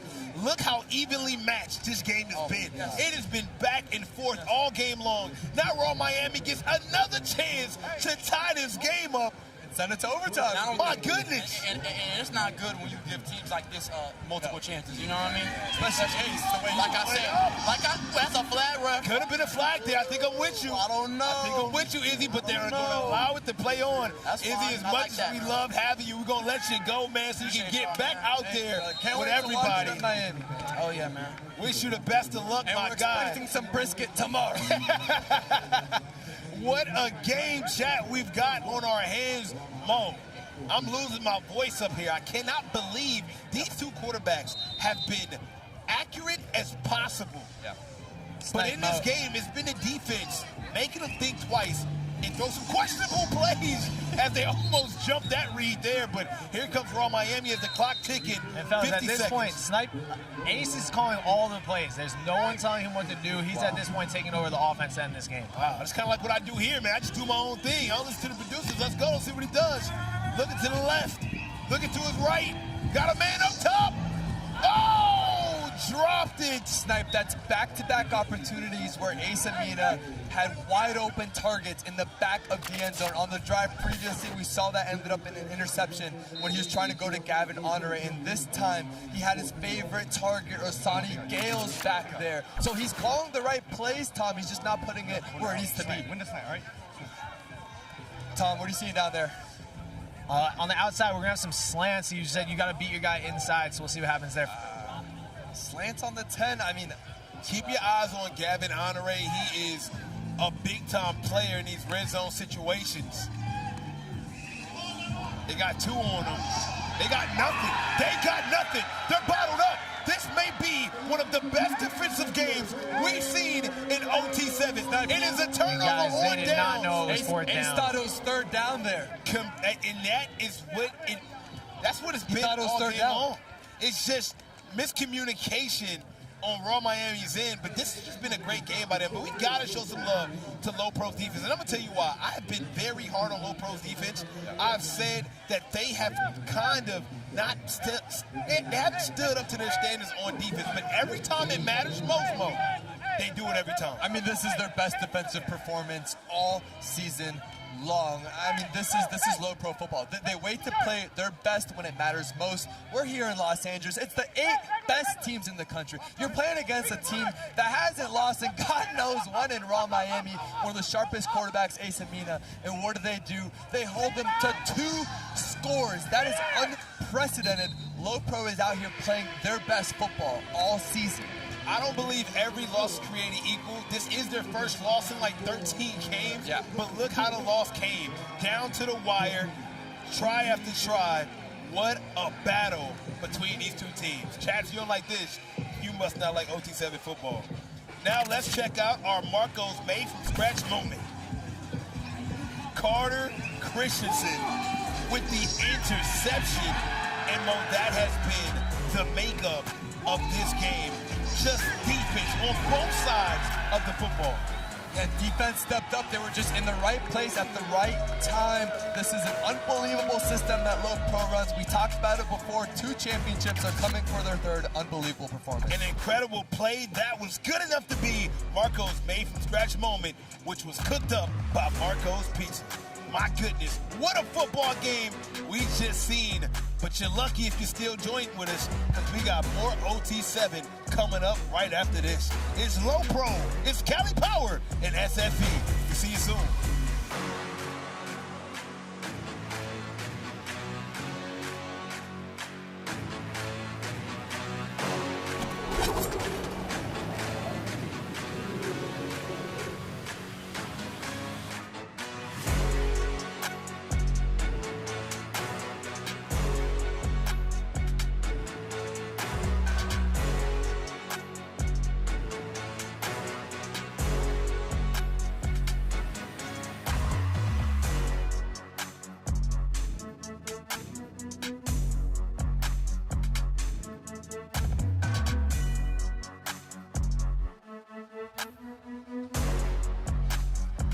Down goes Raw Miami. The only undefeated team on the weekend takes their first loss. I'm Overtime Tess. And as a reminder, Raw Miami is not eliminated yet, but they are the only team. Now they are took their first loss of the weekend.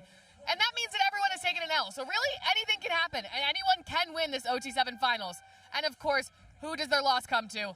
No one else but Low Pro. This is just their season. So let's take a look at the results that we've had so far today.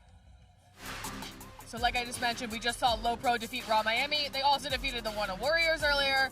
Raw Miami had been hot. They were 4-0, again taking their first loss of the weekend to Low Pro. C1N had a big win earlier on NBC, and so did the Trillion Boys on NBC as well, taking down the Cold Hearts. The Cold Hearts are 0-5, but they still could advance to Sunday if they get the dub in their elimination game later today. So let's take a look at the football we have left to be played today.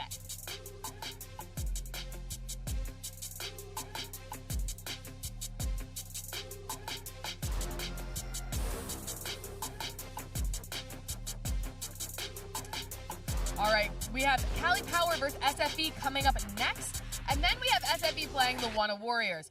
Then we'll see Bryson Wright and C1N back to play Cali Power, and then after that, we will have our 2 elimination games. As a reminder, the losers of game 9 and 10 on that bracket will go home tonight. It's really anyone's finals to be won, but coming up next, we got Cali Power, SFE. Chat, let us know who you got.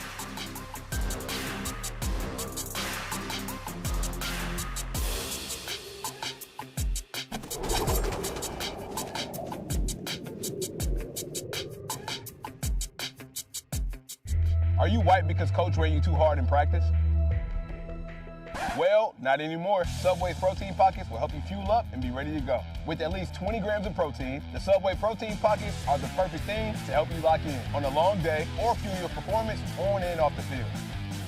And they each got fresh veggies, tasty sauces, all for an incredibly affordable price of just $3.99. So, we'll get your Subway protein pockets today. Now back to OT7.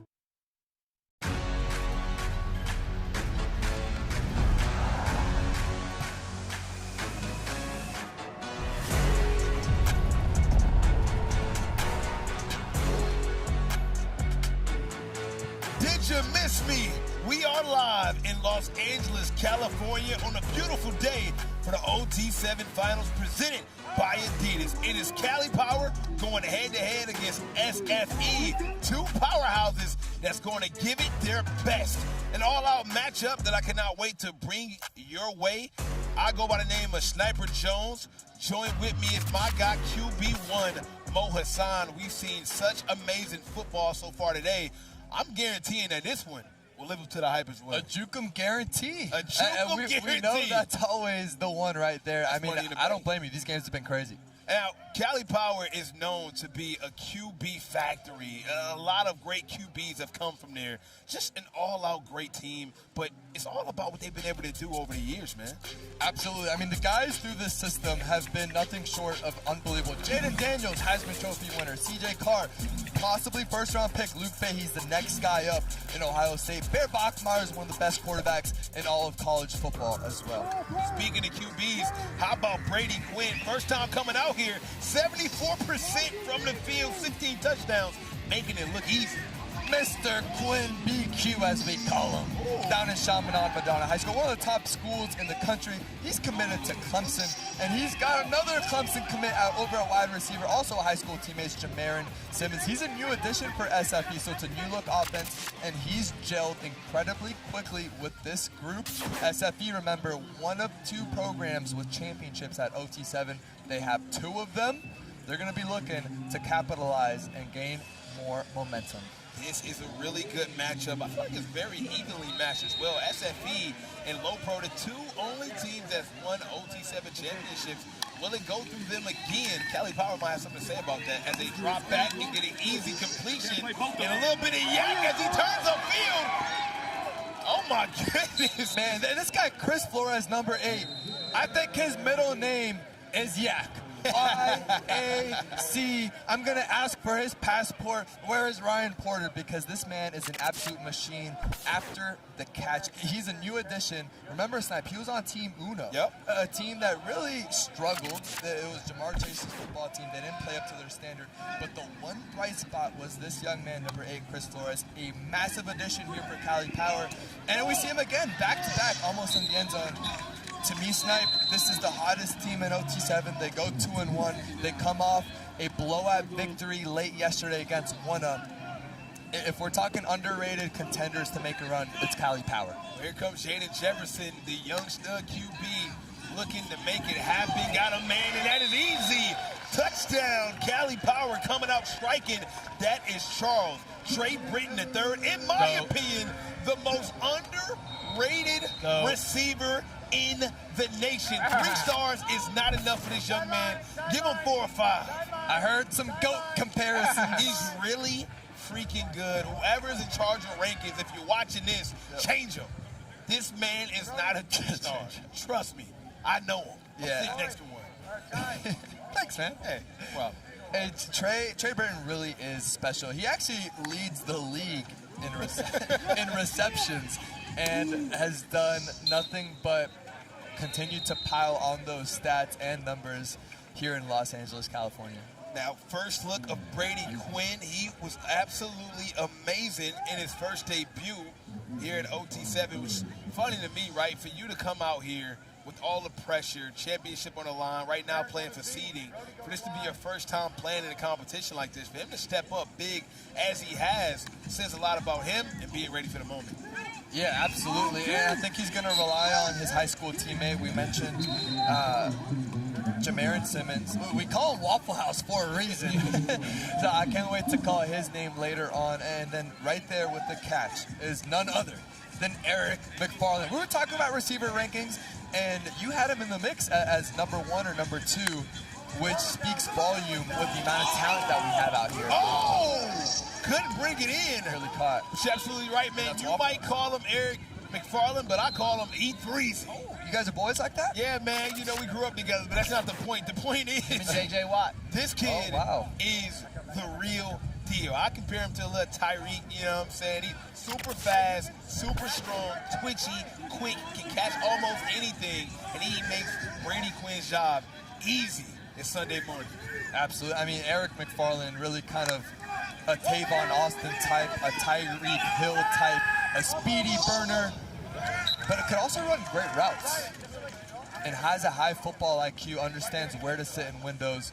There's a reason why he catches so many balls within some of these zone looks. Make sure you guys are liking up the stream, man. Talk to me and Mo. Let us know where you guys are watching from. And if you are watching where you at, are you enjoying some Jolly Rancher gummies while you're watching? It is the best snack to eat while watching OT7. Trust me, I am a snack connoisseur. SFE looking to tie this ball game up. 3rd and goal. Quinn looking, got Eric McFarland across the middle. Now they have a manageable 4th down here. Back to Eric McFarland, getting him involved early and often. I think that's a fantastic recipe. That time they start him pre-snap outside. They move him in. The DBs have a little bit of miscommunication, creating a lot of space in the interior, setting up a manageable 4th down here inside the 5-yard line. See what they can do. Big down right here. 4th down. Needs something here. Got a man in motion. The zone snipe. Yep. Looking to his right. Gets it out and he dropped it. Brady Quinn can't believe it. He was able to get some separation, but wasn't able to bring it in. Man, he's going to wish to have that one back, man. Yeah, absolutely. I mean, you just lost 7 points on the board. The execution was there. The play calling, the ball was right there. Just couldn't finish the last 10% of that play. Shout out to Twitch chat for joining us as well. We got a great day of football here for you guys. The OT7 finals presented by Adidas. Man, I got a chance to go back and check out what Adidas got going on, man. Some of the best cleats and gear in the building. Just walking around the field, you see guys with shorts, hoodies, brand new Adidas gear. I don't even think some of this stuff even dropped. Oh, wow. Oh, man, I'm like, yo, let me get some of that. Oh, another dropped out there on the field. They couldn't bring that one in, but Adidas is shout out to Adidas. These guys are, I want some cleats. I like those cotton candy cleats a lot of the guys are wearing with the gradient. Ace had the gloves on with the sweats. These guys are swagged out. Shout out Adidas, man. And also shout out quarterback right here, Jaden Jefferson. And Snipe, I want to know what you think too, because we have Cam Newton has his own football team here, and he's famous for the phrase game manager or game changer. I think game manager has a negative stigma, but it wins football games. And I don't know why it does. Jaden Jefferson just out of the hands. Missed an open target. He's going to want back. But in terms of managing this offense that Ryan Porter has curated for him, he's been absolutely dialed in, just plays so well within the system. Twitch chat, I'm curious to know, is being a game manager a bad call? Is that a bad compliment? Because I take that compliment in a heartbeat. And by the way, Coach Ryan Porter loved Jaden Jefferson. On our way out of here yesterday, we were trying to go home, and he stopped us and said, do you know who this kid is? Do you know what he did in high school? Do you know how good he is? I mean, I could read you some of these stats. I mean, run them all. Run them all. I mean, last season, 3,300 yards he threw for, and accounted for nearly 50 total touchdowns. And that's in the Southern California district, which is one of the top in the entire country. Just transferred over to Corona Centennial, another one of the top programs in the LA area. I mean, his stat line's ridiculous. He just produces all over the field. He wins football games. This guy is taking an elite talent over to Hawaii next year. Can't wait to watch him with more alumni from OT7. He's going to be teammates with Michael Eugenio. Big 4th down here. Let's see what Jaden Jefferson can do. Scanning the field, need a first, and he got it and more. A little bit of yak from that man right there. He might be the most dangerous football player after a catch. Chris Flores is doing it again. It's no wonder he got Michigan knocking on his door, Purdue calling his phone, and Arizona not too far behind. He is one of the most dangerous open field guys we have in OT7. I mean, look, Cali Power was already dangerous before Chris Flores. And now this is the Golden State Warriors adding Kevin Durant. Oh! I mean, it's just not fair, Sniper. Come on, I mean, bro. what are we doing? Come on, Kevin Durant. If you can't beat him, join him. I mean, this man Flores, he gives Jaden Jefferson a different dynamic. This offense looks completely different. They're up 14-0 against maybe the deepest defensive back group in the history of the league, potentially. I mean, you have 2 USC commits for SFE at DB. You have 5 and 4 stars all over the field, and they're up 14-0 because of this young man, Chris Flores, and the connection he has with Jaden Jefferson, creating separation, exploding out of the catch. Unbelievable performance thus far for Cali Power. I got Overtime Tom is super excited because he got the first guy on by him that's the same height as him. Where you at, Tom? Oh, wow. You know, it's just, hey, Jaden. I think he got you you see by Sniper. inch, You see Sniper Jones over there? He just called you short. Okay. I did not. He also called me short. I mean, I can't deny it, but I think you would beat him up in a fight. oh yeah, for sure. Okay. We can set that up after this. Meanwhile, you're actually doing stuff on the field while Sniper Jones sits up there doing absolutely nothing with his life. How's it feel to be playing so great so far? You know, it feels good. We practice and prepare for this, and we just dominate right now. You got a lot of good receivers. You got obviously Trey Britton, Flores, the whole entire group. Who's the nicest to you, and does that impact who you throw the ball to? Well, I feel like we got a good group, and we score with anybody, really. So. That's great.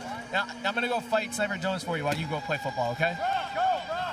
It ain't easy being E3's. Another touchdown for Eric McFarland, who is, in my opinion, without a doubt, a top 5 receiver in OT7. He got more tools than Home Depot. He can do it either way you want to. He can go long, he can go a mid-route. This guy is unguardable, and he is showing it once again. Look at that, the focus to bring that one in, through the contact. What a catch right there. I mean, I think you mentioned it's the versatility of Eric McFarland. There's a lot of these small, shifty slot guys who they primarily, that's all they do is some of these option routes, stuff in the middle. He can do it. Man, I was about to say, speaking of doing it all, I mean, that was so close, an uncharacteristic drop. You don't see Trey Britton drop those very often. I'm sure he's going to make up for it very soon. Beautiful ball placement. He catches that 9 times out of 10. 10 times out of 10. Shout out to the Twitch chat who's joining us. Let us know who you got winning this game. It is a close one. Cali Power up a touchdown with a chance to go up 2 before the half. Appreciate everybody watching on Twitch, man. We love the Twitch fam. As Jaden Jefferson gets it again to that. And how quick is that release from Jaden Jefferson? And I know we were kind of joking about the size. If this man was 6'2", 6'3", 6'4", he would be a 5-star. I mean, there's no doubt about it. The production's there. The arm talent is there. And I think sometimes when a quarterback is a bit on the smaller end, with the offensive line sometimes being a little bit taller, you have to find ways to overcome that, and that changes the way you play. There's a guy like Brock Purdy, I think very similar, throws with unbelievable anticipation, and that's what separates him from other guys. Jaden Jefferson, same exact thing. He's throwing the ball like 3 or 4 steps before his wide receivers even break, before they even turn their head. We've seen already 2 completions just on this drive. Catch and throw. The pre-snap knowledge and IQ that this man possesses is unreal. It's next level. Remember, everybody at home, we're still going pool play, so everybody's fighting for seeding right now, trying to figure out where they're going to fall. Important games, and they got a wide open target in the backfield, and that is another touchdown for this man, Jaden Jefferson. How about Brody Knowles? The first time we mentioned his name, how can you miss him? He's 6'5", 195 out of Dallas, Texas. Just an easy red zone target right there. Just when you think Cali Power's offensive weapons are one-dimensional with small, shifty slot guys, we throw in a 6'5" target in the back of the end zone. They can do it all. Coach Porter has really built this roster to make a deep run. Now tell me, Snipe, I'm a big Cali Power fan. Tell me why this team can't do it. They're playing just as good as anybody right now in the country. We saw Raw Miami just lose. There's no undefeated team here. That's the beauty in OT7 only allowing 8 teams to get a chance to play for the OT7 championship. There's not a team that made it. There's not a team that got an invite to play this week that does not have a chance to win it all. As we see a dead shot, Waffle House, touchdown, Brady Quinn does it again. Are you kidding me? Jamarius Simmons, the Clemson commit, with an emphatic touchdown. What a catch. Hey, Snipe, can I make an order real quick? What you got, Mo? I want some waffles. Oh. I want extra syrup. Oh. And I want it in orange. My because Jamarius Simmons is going to be doing this in South Carolina in a place called Death Valley for a man named Dabo Sweeney. Very, very soon. He's just a special player, special talent. I mean, we see this day in and day out. His ability to be able to make big-time plays are insane. Now, here comes Cali Power, who's got a sizzling high QB in Jaden Jefferson with a chance to put up another touchdown. Only 16 seconds left, but he's more than capable. Let's take another look at this. What a pass by Brady Quinn. Puts it on the money, goes up top, and that's just another walk in the park. Yeah, and if you notice, when that ball was in the air, it wasn't when he already broke separation.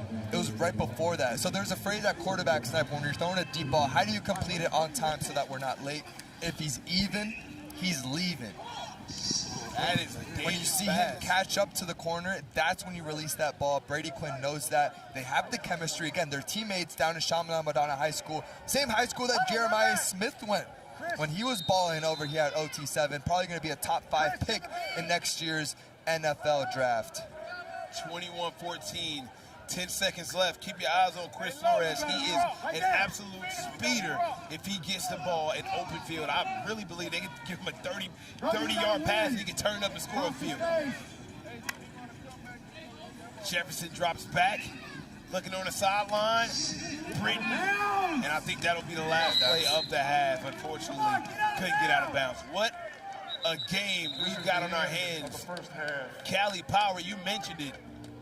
They have every tool in the basket in order for them to win an OT7 championship. The question is there going to be a change of the guard? We have 2 teams that's won all the OT7 championships. It has been through SFE or Low Pro. Is there going to be a change of the guard? Who is going to be bold enough to break through and claim their fame, claim their name to be the best team in OT7? This is going to be an unpopular opinion, so brace yourself here, Snipe. But I think the 2 favorites right now should be, A, the team that we're looking at on this field right now, Cali Power, and number 2, I think it should be Low Pro, the team that just won right before this game. So you done with Raw Miami that quick? You were just a game ago, all right? Things change. The list is Come on, man. All right, the list is flowing. Oh, I mean, my goodness, Mo, you was just... Do you disagree with me? I've seen it all, Do man. you disagree? And chat, let me know what you think as well. Who should be the favorite to win it all? Based on no bias, I want to know what you think. But you was just singing sweet melodies of everything Raw Miami had to offer in the first loss of the day. You know, I mean, just a bandwagon. Low Pro convinced. Oh, come on, man. Chat, y'all see what I'm dealing with here? Brady Quinn is out here trying to complete what's been an amazing week for him. I know he's been having a blast being able to play with such talented receivers. I mean, he has the easiest job out of all of us right now. Just pick your poison as he drops back. Third down across the middle when it's brung in. What a catch through traffic right there. First and goal from the 15-yard line. First down picked up on the play. But, you know, I got a lot of pushback on that assertion. I want to know what you think. What is your opinion? Do you disagree, agree? Is there a different team that you think should be the favorite? I don't know about the favorite because I think the team that I have winning it isn't the favorite. I'm talking about your opinion. So what you talking about? Because all I can tell you is what I think. Right. Up top to E3Z, and it is a touchdown. I'll tell you what I think about E3Z. Tell me. This man's a bona fide star. I mean, look, he's a top 5 wide receiver in his class. You're going to struggle to find 4 better wide receivers than this young man, and especially the way some of these offenses at the college level are going to be able to use him as a weapon outside of off the backfield, in the slot, outside, jet sweeps. Remember those Tavon Austin highlight tapes? Probably the best highlight tape of all time. This man plays just like him. Man, he's going to be great at Ohio State, man, I'm telling you. I don't think he's going there. Well, that's what good receivers are. Jaden Jefferson is back out. He's got a man deep when he takes the under route. Trey Britton once again taking the yardage. You know, man, I think C1N is going to be a really, really tough out for anybody. And I think that they're my pick to win it all. Not a popular pick. I'm also proud that it's not a popular pick. Anybody can just pick the team with a high hand until they lose. Like, actually, a lot of people are. Who's a bigger underdog than Cali Power? Wait, hold on. You say Cali Power. No, I gave you 2. I said Cali Power and Low Pro should be the 2 favorites in my book. Chat, let me know if Mo's hopping around up here, man. Run the tape. Yeah, you know, Run the tape back. Deep shot, strike. Oh, my goodness. Trey Britton. How you like that? 7 points up on the board for Trey Britton, the most underrated wide receiver in the nation. Showing them how it's done yet again. What an absolute dime from Jaden Jefferson. I mean, just when you think this offense is all about nickel and diamond, dunking and dinking, whatever you want to call it, this man, Jaden Jefferson, shows the different elements of his game, putting it right in stride for Trey Britton, creating separation. 3-4 yards down. The speed is unbelievable. The ball placement is there. Cali Power, I'm telling you, Snipe, you keep sleeping on him, and I'll keep talking about it. You know what the thing is, man? I talked to Coach Ryan Porter. He's really excited about his team. He thinks they got a really good chance. And I don't think I'm sleeping on this team. I'm just not picking them to win it all. I think they're really good. I think they're going to be a tough out. I just don't think they're going to win it all. So if that's sleeping on them, I guess you could say that. So just keep I'm not sleeping. I'm very aware. Just keep doing it. Us? Okay. Yeah, He's cut his sleeping. mic. No, he's sleeping. I see him. Him, you and JJ Watt, both the cousins, you guys don't know football. No, he stayed out so late last night. He's sleeping. That's what it is. When has Cali Power been an us thing? I know you didn't get much sleep, right? Your brain's not functioning sleeping now. properly, and you need to take a little nap. If you need me to call the rest of the game, I will, Snipe. I'll do it. Tom, did you hear the us in that? The us? Like he's been there. Like he's been a Cali Power guy from the jump. Yeah, I thought that was weird. Yes, very. It's very. You know, honestly, you're both doing a bad job. It's Kieran-esque, if you ask me. Well, I hate Kieran-esque. that. Why are we even talking about Kieran? Yeah, you're right. Brady Quinn is out here. And, he's been playing some good football. 28-21. Hey, Twitch chat. All I want to know from you guys is SFE, Cali Power. Who you got getting the dub? Because Eric McFarland is having a field day. I mean, the World Cup's going on. This is a hat trick for E3Z. 3 touchdowns. He's got number 3 on his chest. Wow. Finding the window in the corner. I think Brady Quinn has a new favorite target. I mean, if it's not broke, why fix it? Yeah. It works. He's open. He's going to catch it. He's dynamic. He's a great receiver. And time again, he's found the end zone. Now Cali Power coming out with a money drive. This is a huge call by them. They want to take advantage of having the football with some time left. A preemptive strike, if you will. Speaking of my Ohio State receiver, Tom is joining with him now. I am. I'm here with Eric McFarland. You're doing so well out there. How does that feel to be doing so great? I feel good, you know. I told everybody yesterday, I'm back. Believe that. Yeah, you haven't been here all season long, kind of, but you bring a big dynamic to SFE. What do you bring to the table? Obviously, we're seeing it on the field, but how do you describe it in your words? You know, I'm a game changer, so I bring everything to the field. When you need me, I'm gonna be there. And SFE, I feel like it's weird. Not a lot of people are talking about you guys winning the whole entire thing. Do you feel a little slept on this year? Yeah, most definitely. You know, just because we haven't had all our guys, so everybody been done us, but we all back, so it's good. And this is our first time seeing Brady Quinn out here as a quarterback. What's it been like playing with him? How do you think he's doing? You know, he's doing great. You know, first time playing with us, so you know, chemistry not even there, and we doing good. So imagine if the chemistry was there, we'd be doing excellent. You know what? Chemistry is very important. E3, I appreciate you, man. Great job. Keep doing your thing. Back to you, fellas. Great job, Tom. How about that, man? The chemistry ain't been good when we cooking up like this. My goodness. Remind me, that's what Shedeur Sanders said after he won his first game as QB. I ain't even get snapped with the offense yet, and we won that game. Yeah, how about the guy throwing the E3s? I might have to put Mr. Quinn in my top 5 soon if he keeps playing like this. You know what, chat? Let me know if Brady Quinn has broke into your top 5 QBs of OT7. Really, both of these guys, actually. Yeah. I mean, you know what's funny, man? Jaden Jefferson has shown us time and time again. Here we go. Here's the list.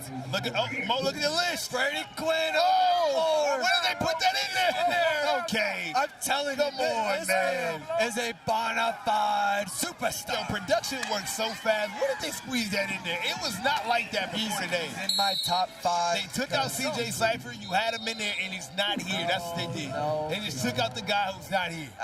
We have so many haters up here. They hate us because they ain't us. Man, this kid is sharp. He's going through his reads. And how about the deadly accuracy? Remember, he should have another touchdown knocked off. The first drive, he had one where his wide receiver dropped it in the end zone.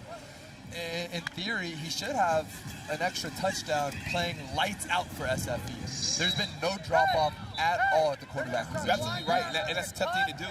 Meanwhile, Jaden Jefferson with a money drive here, touchdown is worth 10 points. You only get 1 per game, so you got to use it wisely. Going up a money drive here, scoring be really big because it's been a back-and-forth game. I feel like whoever had the football last win this, right? And I love this early formation. They have Chris Flores out the backfield. They motion him out. We know it's man coverage because he moved with him. I think that's going to be his Look at Trey Britton across the middle. Yeah. Doing away, smart play right there. 3rd and goal. Can Jaden Jefferson continue to dominate as he had today? He's been awesome. Cali Power moves as far as Jaden Jefferson. They believe in him. The receivers believe in him. They know what he's capable of. I believe in him. I believe in him. I love small quarterbacks, man. We saw him yesterday. Now I just love small quarterback. I hate to knock that small quarterback. I just believe in the talent, man. There's certain things that you can't teach height. I get it, but it's certain things that that's why I root for the Trey Wrights of the world. I root for the Jaden Jefferson of the world, man. Talent is talent, and this kid has it. Look at that! Oh my goodness! Are you kidding me? I've said it twice. I'll say it 3 times. That kid is not a 3-star. If he's a 3-star, my name ain't Chuka. He is talented, Mo. He is one of the most talented wide receivers in the country, and I will continue to say that until somebody change his stars. I mean, this wide receiver duo showdown. On one end, you have Eric McFarland with 3 touchdowns. Now we see Trey Britton going up top, showing why he goes into the weight room. Strong hands coming down with the catch. These 2 wide receivers are going to change somebody's program at the college level very soon. If I'm a fan of them, if I'm a scout, if I'm a head coach, I'm calling these young men as soon as this game is over. Shoot, I might fly to LA right now and lock in that commitment. Meet him by the subway. I just might get in and out. I mean, whatever it takes. Hey, we got a money drop from SFE trying to fight fire with fire here in chat. Let us know, how many stars does Trey Britton truly deserve? 6. Right, give it to him. Brady Quinn, behind snap. This might be the biggest drive of his SFE career so far here with the game on the line. If he doesn't score here, it might be bye, bye, bye. That's a good song. What's the next line there? Bye, bye, bye. You may hate me, but it ain't no lie. Maybe bye, bye, bye. I have a very extensive music catalog, man. Yeah, you do, bro. I like your vocals. Thank you. SFE trying to stay alive. Just over a minute left. Quinn looking, almost intercepted. Oh, they looked like they were a little out of sync there. Yeah, this is a master class here from the Cali Power defense. One of their strengths is the ability to be so sticky in coverage. Look at that length there, turning his head, making a play on the ball. Originally, they had a switch release concept to the right of Brady Quinn. Basically, it was a post, a wheel, and the safety was over top. He had to get off his read, and he was just late in that time. Cali Power flexing their defensive muscles right here late in the game. Chat, let us know what the play call is. Twitch and YouTube, we'll see who have the best. The biggest down of Brady Quinn's career, and he got it! The clutch gene from Brady Quinn as he gets the first down. Money drop here, the game is on the line, but they have to move. They're very lackadaisical right now, in the words of Zion Williams. Yeah, no, I like that call. It's a gotta-have-it situation. The game is on the line. And you go to his trusted target, their high school teammates. It's a comeback, wins a one-on-one look. And right here, 30 seconds, down 10, Brady Quinn. Do you have it in you? Looking across the middle, got another one in a late flag. On the play, it'll be holding on the defense. I'm sure they're going to decline that one. I think more importantly, it stops the clock. Yeah. What a play. What a catch. Brady Quinn, how impressive has this young man been since he's been added to the team? You heard it from Eric McFarland. He has fit this offense seamlessly, stepping up big, showing why he's the 4-star that everybody wants at their university. Florida, Indiana, Oklahoma, you name it, now with a chance to tie up this ball game. Only 20 seconds left, Mo. Here we go. Got a man in motion. Under snap, rolling to his right. Throws it up high. I think he's out of bounds. He is. Another holding. Another holding call on the defense. That'll be on Josiah Robinson, the DB out of Kansas City. You're exactly where you want to be for the SFE offense. More than enough time, 16 seconds, 3 plays if you need them all. I like the idea. The play calling is working. Let's play to Brady's strengths. He's so good on the run, makes these reads easier, simplifies everything. You have layers. Notice how he targeted the back of the end zone. Wouldn't be surprised if they go back to it at some point down here. Let's see what he does here. Once again, the biggest stride of this young man's entire career so far at SFE. Can he get it done? Need a touchdown here. Got it! We got another late flag. It might be a holding. Let's see what it is.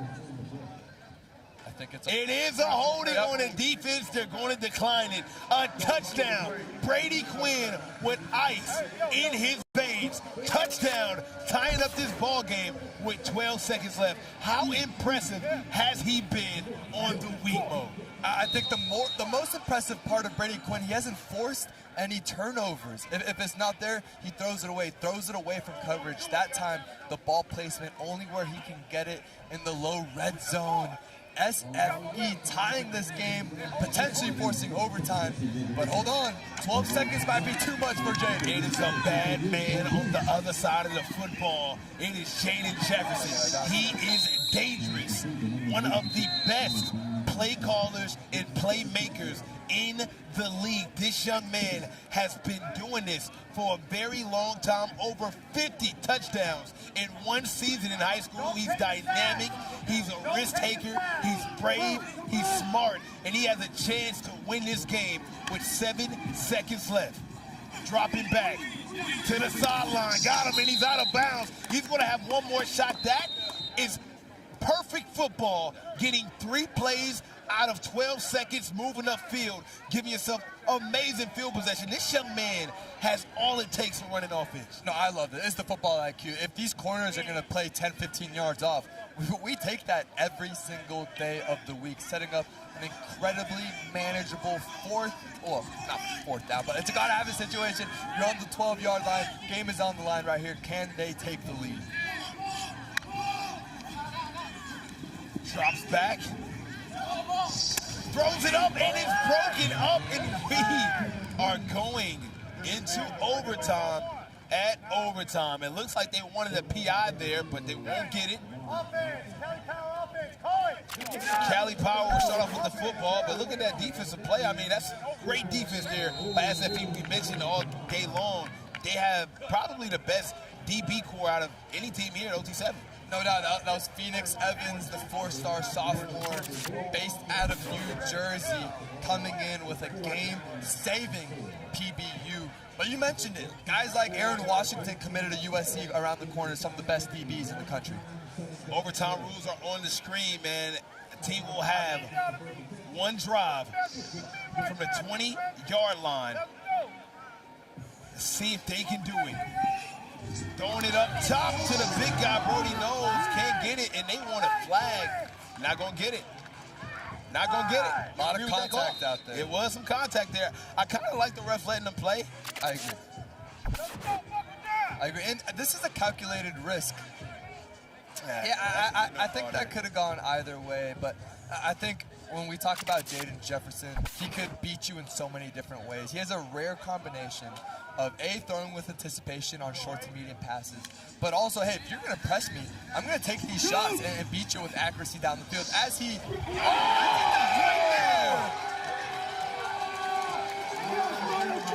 what a catch from Lamar Garrison. How about your first touchdown of the day being the one that matters most? The Florida receiver showing them how it's done. If throwing a receiver open was in the dictionary, Snipe, this video would be right there. I mean, this is a seam route, but he's perfectly covered by Phoenix Evans again. I mean, there's nothing you could do as a DB. Throws it back shoulder just enough where he can reach and get it. Teach tape ball placement by Jaden Jefferson. Here comes Brady Quinn. Can he do it again? Scored with seconds left in regulation. Now trying to do it again. Down a touchdown in overtime. Look how calm he is. I mean, someone check his heart rate. He is cool as a cucumber right now. This is what you want from your quarterback at this level, the next level. I can't wait to see him playing on Saturday. Looking and searching across the middle. What a play from Cali Power. Able to get a hand on that one, the DB. What a play. Noah Gillespie, the 3-star out of Oklahoma. He's headed to TCU, and they can use a lot of that, Mo. Yeah, absolutely. I think Brady got away with one right there for a guy that's taken care of the football so well. That's one that could have ended the game. Now you're going to have another 2 opportunities at the end zone here. Reset, next play mentality, and go take a shot. Quinn. Up top, and it's picked off! Cali Power has called game just like that. If you thought Cali Power was an underdog, that just might have changed your mind. Here comes the team from California.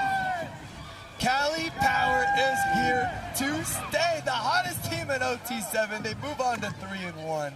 They whoop Wunna Warriors yesterday with Gunna in attendance. And if that wasn't enough for you, for Snipe, if you were not impressed by that, now they come and beat SFE, who is one of 2 programs with championships at OT7. They said, hey, we want to be in that category. We belong here with the big boys. We can win it all too. Jai White with the game-winning interception. And now Samaj Stanford with the game-winning interception. What a game we just seen. Cali Power with the late victory. 45-38. We got more football coming up right after this.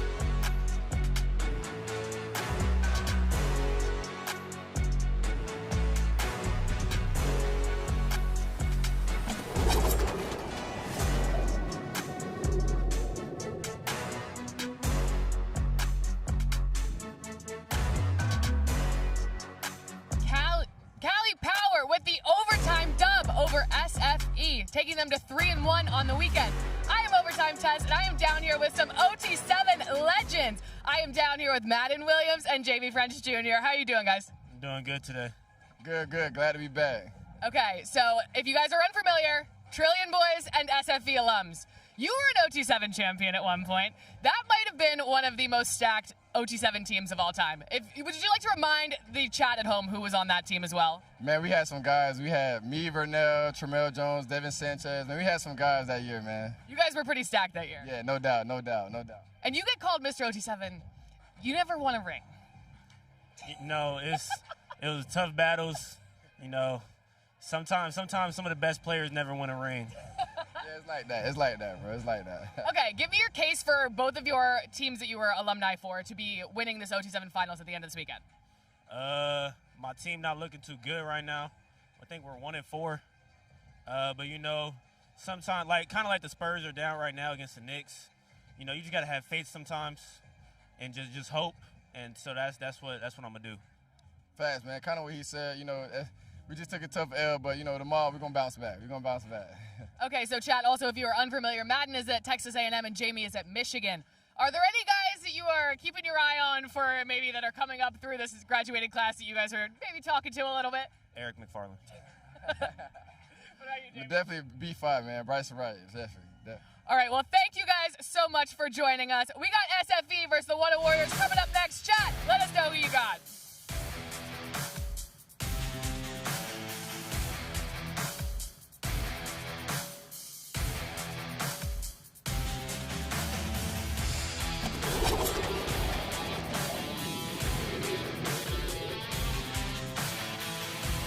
Are you white because coach ran you too hard in practice?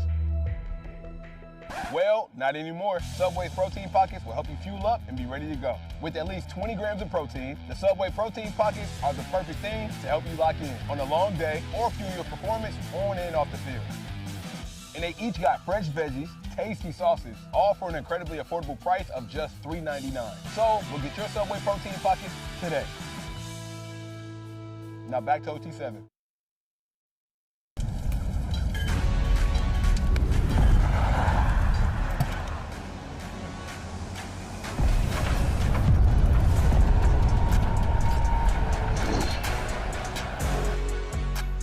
Hello and welcome to beautiful Los Angeles, California for the OT7 Finals presented by Adidas. We have an amazing matchup for you guys. It is SFE going head-to-head against Gunna's Wunna Warriors. Two great offenses. I'm expecting an all-out showdown between these two teams. Couldn't be more excited to bring you guys this matchup. I go by the name of Sniper Jones. Join with me is my guy, Care Bear Kieran. What's up, brother? Dude, it is a pleasure to be here. We got the top high school kids in the nation, ready to do battle out here, and they've been making plays all day. We have another exciting matchup for you all at home. We've been seeing great football all day, but these two teams, they want to win an OT7 championship, and I don't think they're going to leave without one. Absolutely. Look, both of these teams, unbelievable, and an immense amount of aura as well. What makes South Florida Express special is we win. He called it. Touchdown. It means a lot to represent SFE. Such a rich history. Watching all the guys, the big time names come from the program and just playing for them. It's really major to just step in their shoes and try to compete for a national championship also. So it's really good to rep the SFE across your chest.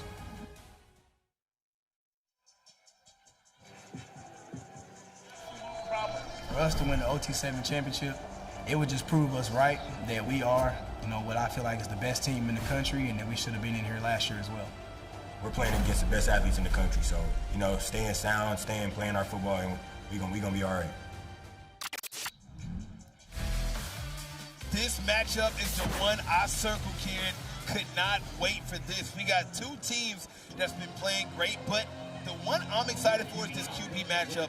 I am a huge fan of quarterback action between these two guys. Brady Quinn has been sensational, and Trey Wright has just been on time and on target. Yeah, no, Brady Quinn stepping in.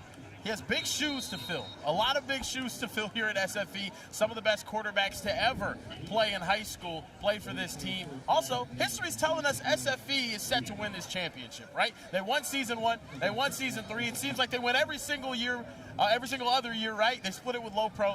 Is this the year that SFE actually gets it done? They have all the talent in the world, and Brady Quinn is going to be responsible for hitting these guys. Always got a lot of stars on the team, and just like that, they strike first. Eric McFarland is having a career day. He had 3 touchdowns in one game, and now he's got the first touchdown of this game. He is a 5-star for a reason. Every school in the country is biting at the ankles of this young man. Georgia, Miami, Ohio State, everybody. Okay, the Crit University. Yeah, you know what his offer list includes? Everybody. Yeah. Everybody. That's it. Yeah. That's it. Everybody. Everybody wants Eric McFarland. If Eric McFarland calls your school and says, I want to go there, you're not saying you don't have room. He's that type of prospect. And now, Trey Wright, getting a lot of Kyler Murray comparisons out of high school. An undersized guy, but an athletic freak. Out of the Frisco Lone Star program out there in North Texas, took his team to a state championship in the 5A classification. That's a very hard thing to do. You know how many state championships I led my team to in high school? How many? I didn't play. No, but Trey Wright. I mean, you didn't lose any. Yeah, I was undefeated as a high school quarterback. I also was winless. But, you know, I'm just going to say undefeated. Hey, man, nobody care about that, Ken. As long as you don't lose none. These are semantics at the end of the day. Across the middle, easy completion. I'm a big Trey Wright guy. I think he is one of the most dynamic quarterbacks in the country. Only a sophomore when you talk about this kid. His progressions is great. And I feel like we're being robbed of his talent because nobody has rushed him yet. The wheels and the speed this man has is next level. Unfortunately, nobody has dared for him to use his feet yet. I would say because he's a dual-threat quarterback, you're only seeing half of his game. But because he's such a great hooper, you're only seeing 33%. You're seeing a third of his game. This dude is one of the best athletes in the country. Smart decision right there to just take the loss instead of, taking that sack, rather. He'll just go ahead and throw that ball into the dirt.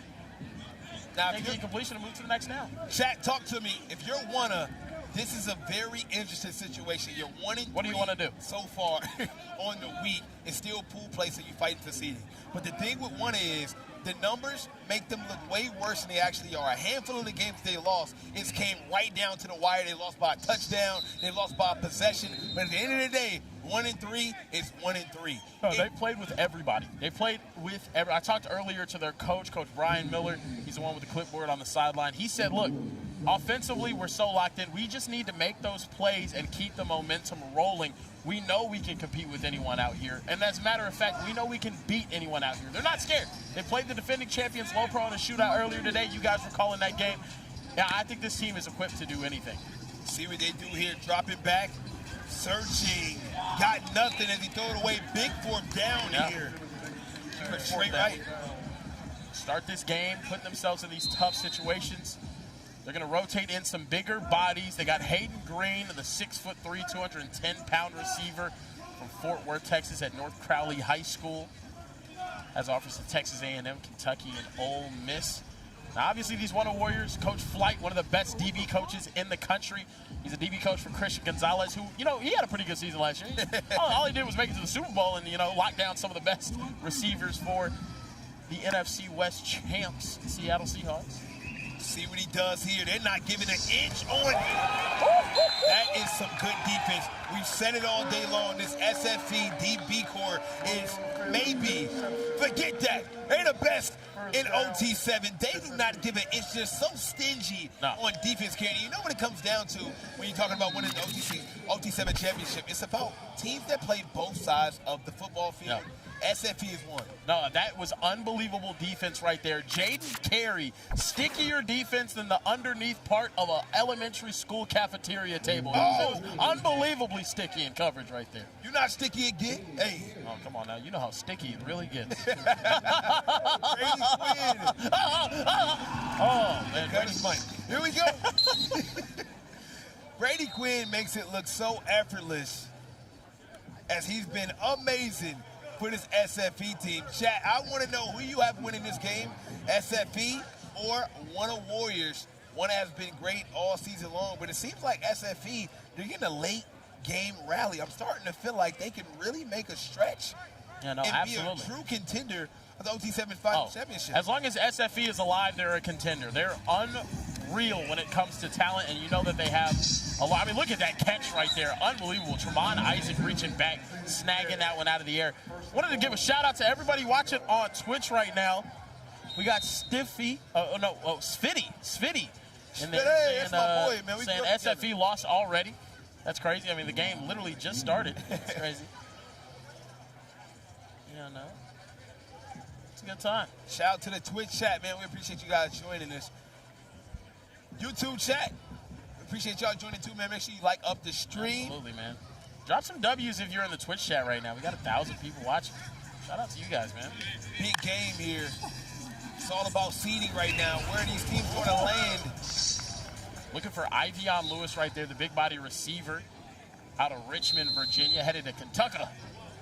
Kentucky has been making huge strides to be... No longer a basketball school. Yeah, they're making huge strides to be a competitive football program. Got to be good at something, man. I don't know. Miss Cali Power, huh? And my boy C5 out there, man. Oh, that is true, C5. Yeah, C5. Second and goal for Brady Quinn against this really tough Wunna Warriors team. You got to look out for John Meredith. He's guarding Waffle House. They throw it up. Oh, he got off. He got off on him. Oh, my goodness. He got off on him. I've been saying Waffle House Jamarin Simmons is one of the best receivers in the country. I think He's finally moving up around the top 5. And right there, against the #1 rated DB in the country. I think he made him fall. Hey, routed him up. Look at this right here. Unreal route and an even better catch, and he's talking through it the entire time. Look, gets one off on John Meredith, the top DB in the country.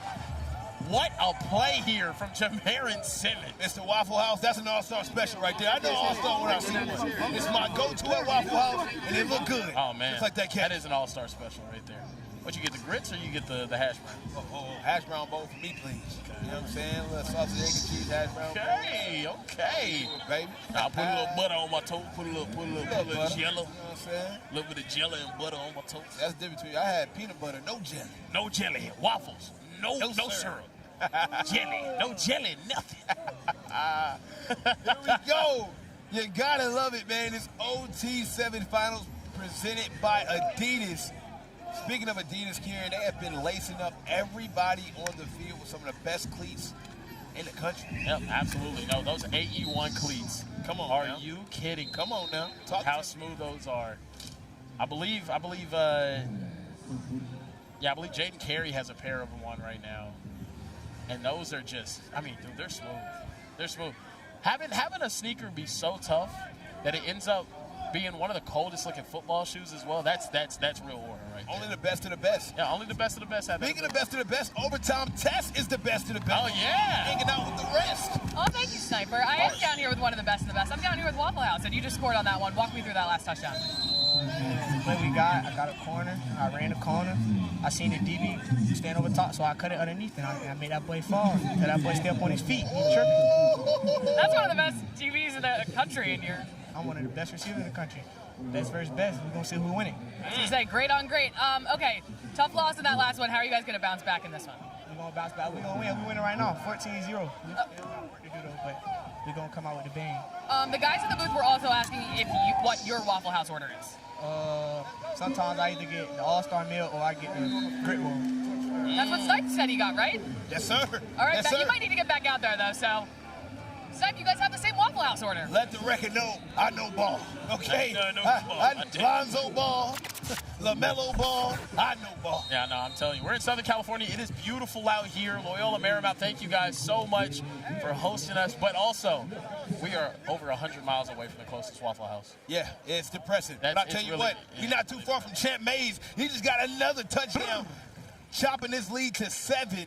They needed that one. You cannot afford to go 14-0 and give SFE the football, especially not with the running they have. Now, Eric McFarland, he got another touchdown on the day. He might have to pay rent. He's living in the end zone. He is living in the end zone. And this is just pitch and catch. He gets wide open. Back in the day, we used to call that butt naked wide open. It was wide open out there, man. It was Talladega Nights. Yeah, no, exactly. Shake and bake. He did a lot of shaking and a lot of baking on that route right there. And for Brady Quinn, it's easy. All I have to do is just throw to the open space, let my wide receiver run under that. Whenever you have a guy like Eric McFarland, who's capable of winning on his route so much that he's creating 5-6 yards of separation, quarterback's best friend. I mean, it doesn't get easier than that. The separation he's able to cause there, but don't look now. Here comes Wunna Warriors looking to strike back.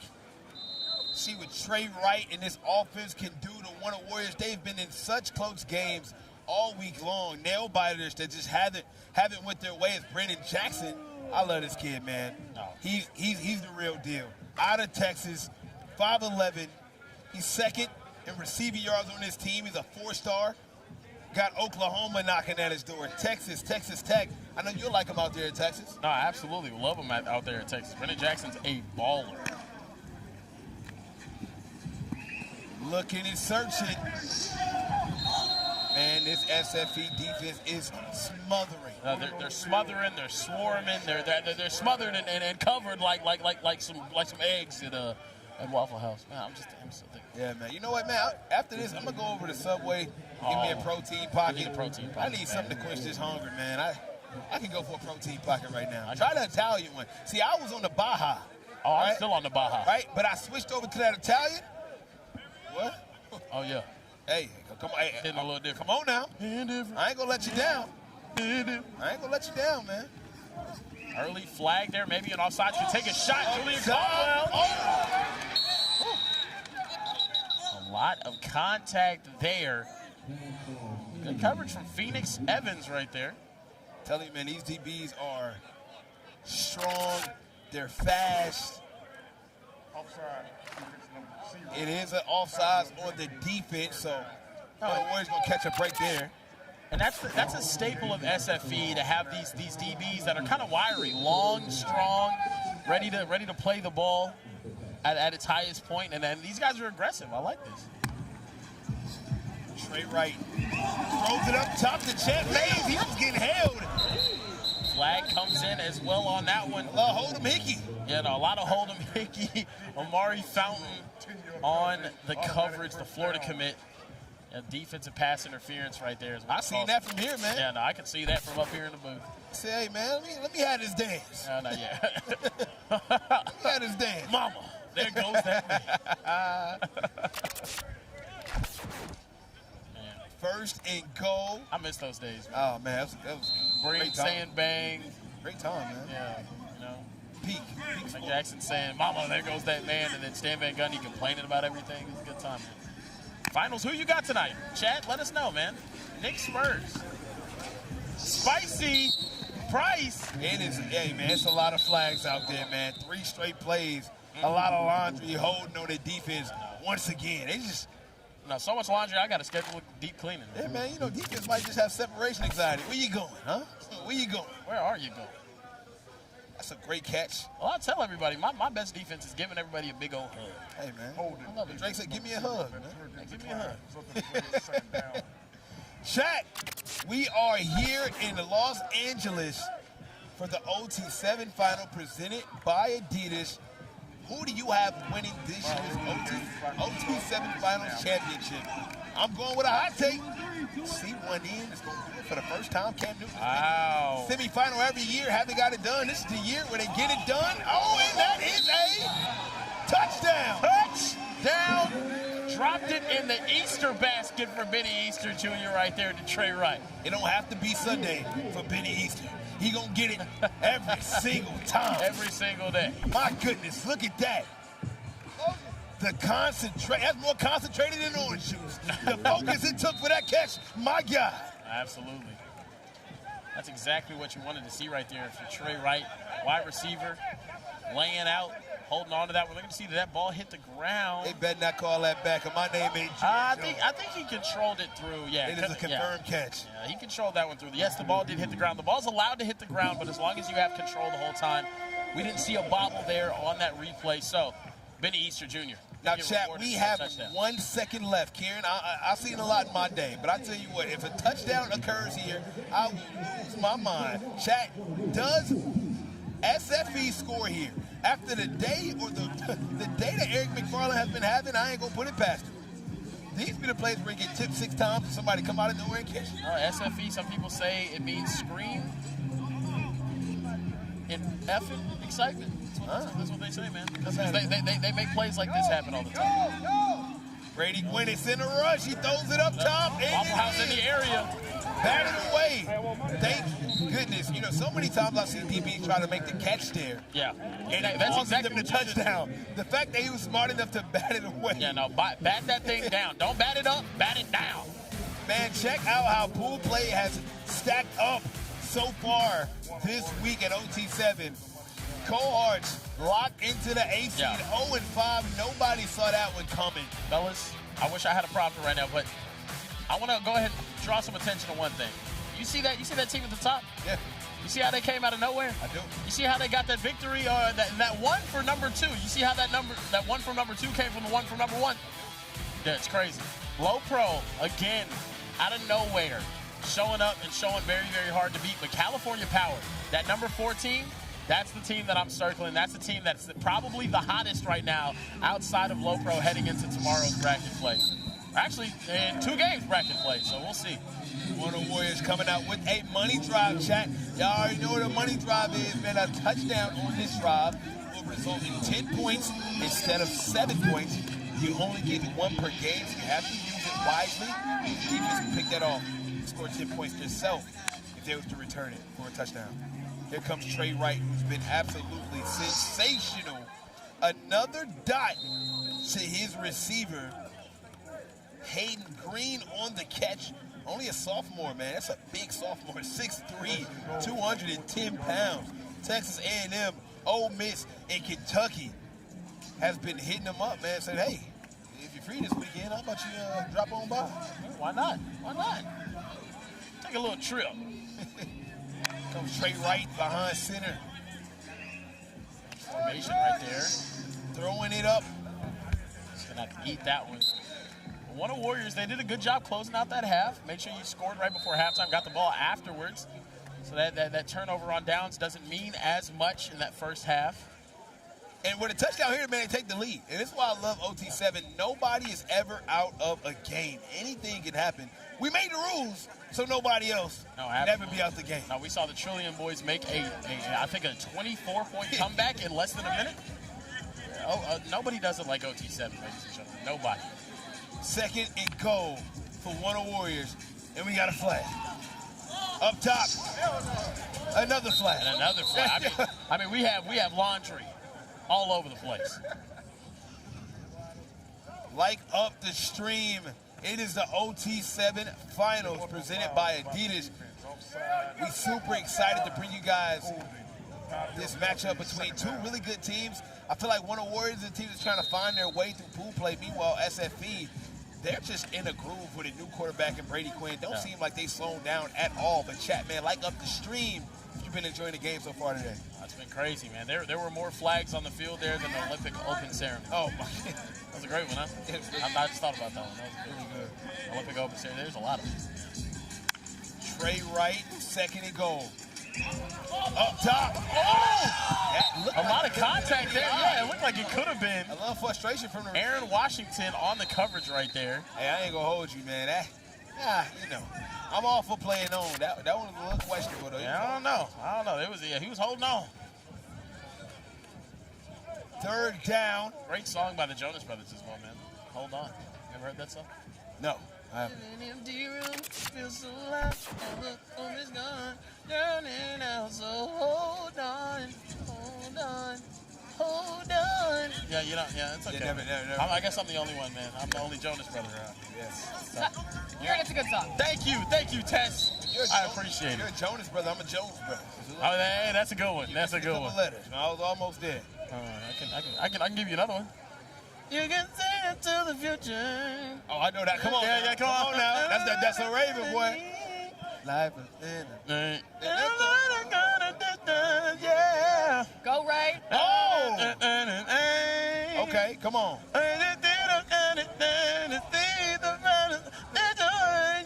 Oh, big fourth down. Here we go, fourth down. Big fourth down, money drive. They cannot afford to get nothing out of this. Wunna Warriors, another flag, my goodness. Back end zone, touchdown. Just like they drew it up, it is a touchdown, but we have a flag. Flag, I heard offsides. Offside. That could have just been the SFE bench saying there was offside. So I'm not sure. Offsides on the defense of the touchdown will count. And once again, when they need it most, key down in the red area, they open up that Easter egg and find a delicious piece of Jolly Rancher gummy. This kid Come on now. Unbelievable. The Texas Tech commit has been sensational. Sensational from humble Texas. But he ain't humble. He let his game talk here. Where's humble? Humble Texas. Where's humble Texas? Humble. They call it humble. Yeah, it's right outside of Houston. Huh. Humble Texas, man. Great spot. Great spot. Tell you what, he about to make me Ready, we're taking a shot. Oh my goodness. Tremont Isaac Jr. making it happen. SFE all over the place. This is a shootout, guys. Tremont Isaac, Hollywood, Florida's own, just putting on a clinic.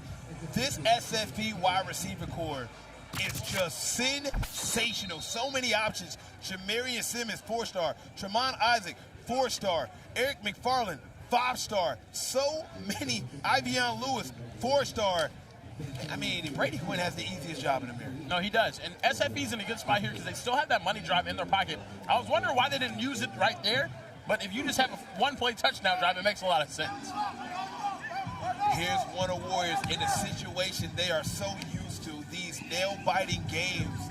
It seems like every time they step out to the field, it is a game that's decided in one possession or one drive.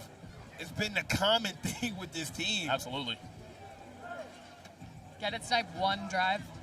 One of one, if you will. I like that. I like that. Here comes Trey Wright.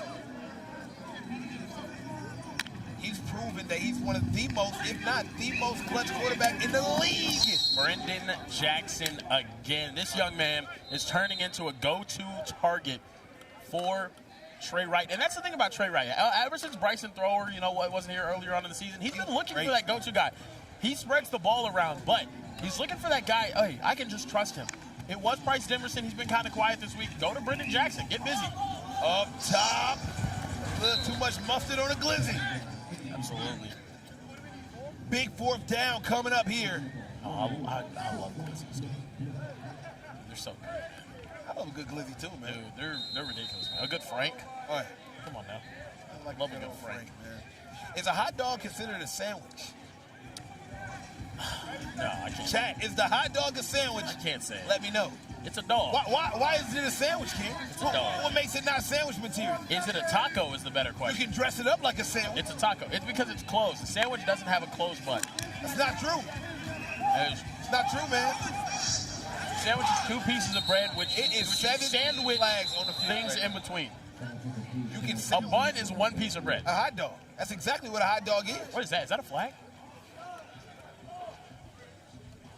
Oh my goodness. Fouls by both teams. Offside, defense, pass interference, offense. Those fouls offset. Replay, fourth down. Can I just tell you how much I love this ref? Not only is he just unbelievably swole. Yep. The way just how calm he delivers a call.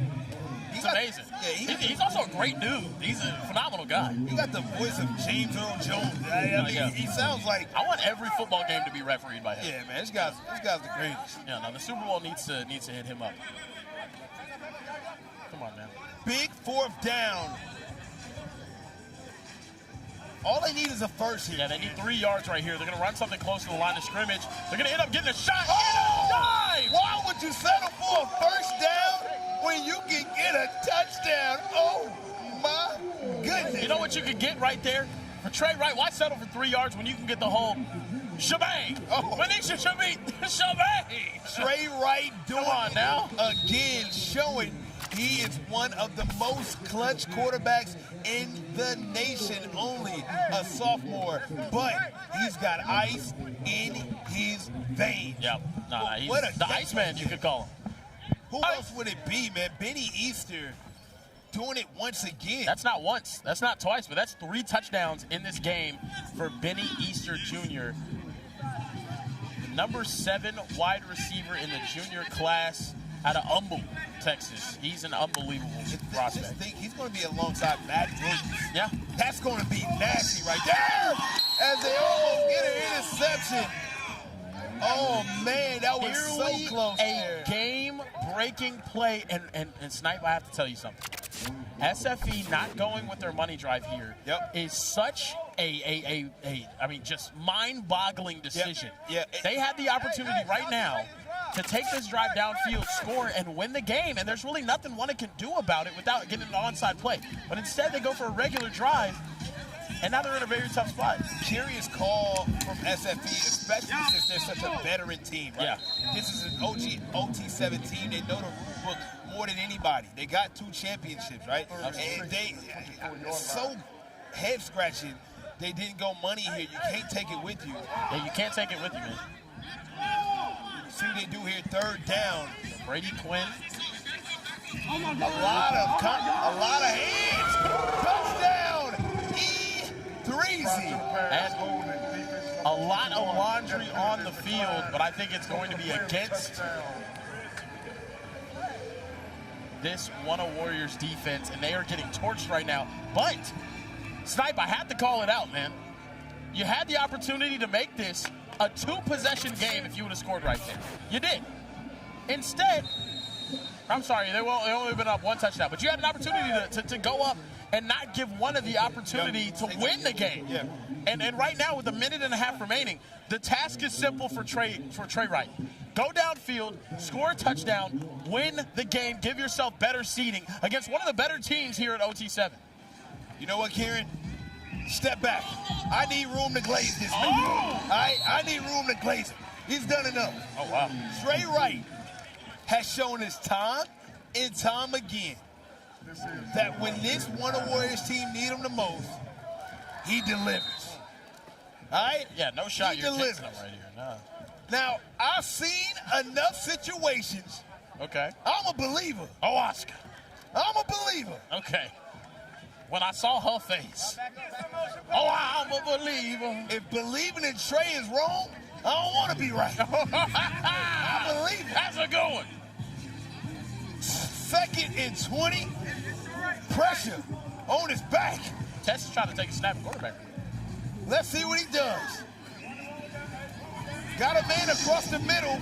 He's going to turn upfield. Exactly what they needed right there. Now get up to the line, snap this next one quickly. Clock is ticking. That's a nice pickup there on 2nd down. Going to give them 3rd and short here. The thing that I don't like about this Wunna Warriors team is clutch as Trey Wright is, right? Think about it. Superheroes save the world. Yes. But why is the world in a situation to be at risk? Why does the world need saving? Yeah, why does the world need saving? Trey Wright is one of the most clutch quarterbacks in the league. But my question is, why do they need a clutch play from him every single game? Oh, absolutely. They put themselves in a position to where late game heroics is needed from the defense or the offense every single time. If you look at the scoreboard, they have lost or won games in 1 possession the entire season. No, they're always in the spot. Entire pool play.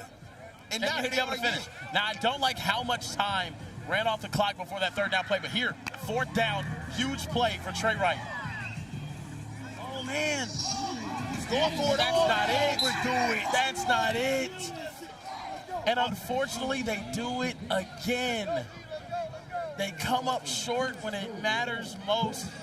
And Wunna, and the most frustrating part about that one right there is Brendan Jackson runs a stop at the on a curl at the line. He looks at him, comes off of it, and then ends up trying to fire downfield, just asking a little too much right there. And this is something that we're going to learn and get better at, or Trey Wright's going to learn to get better at. But right there, just take the yards, pick up the first down, live the fight another day. Instead, now SFE's one completion away from ending this one and heading into bracket play with a lot of momentum. Another heartbreaking loss for Wunna Warriors as they lose by 4 points every time. I mean, these games are just so close, and they find themselves on the losing end of the final score. Wow. Wunna Warriors will lose again, going 1-4 so far in pool play, but it's SFE coming up big with another victory, making it their claim that they can redeem the OT7 championship once again. Hey, chat, we got more OT7 football coming up right after this one. You don't want to go anywhere. C1 in Cali Power right now.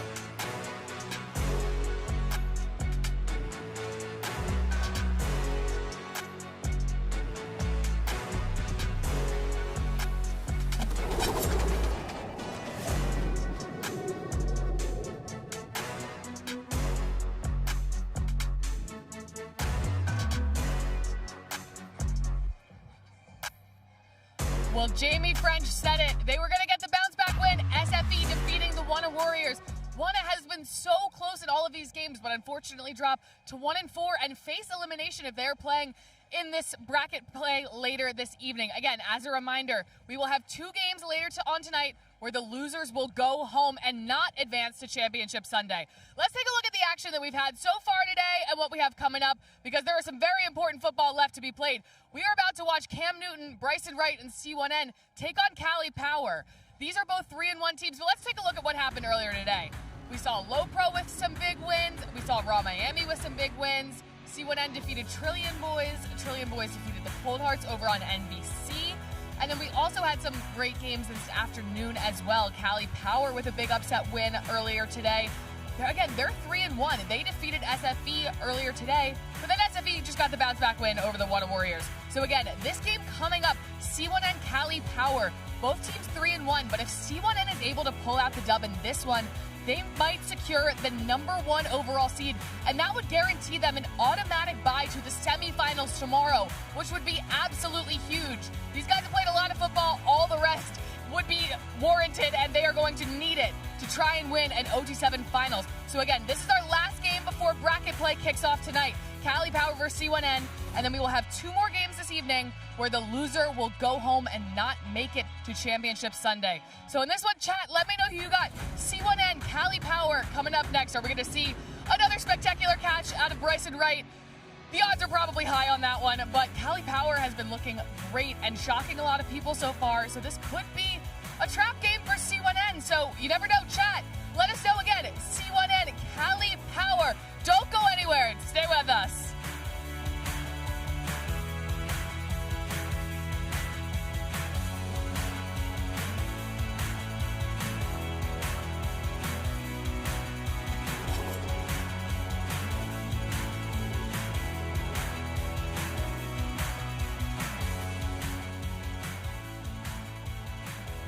Are you white because coach ran you too hard in practice?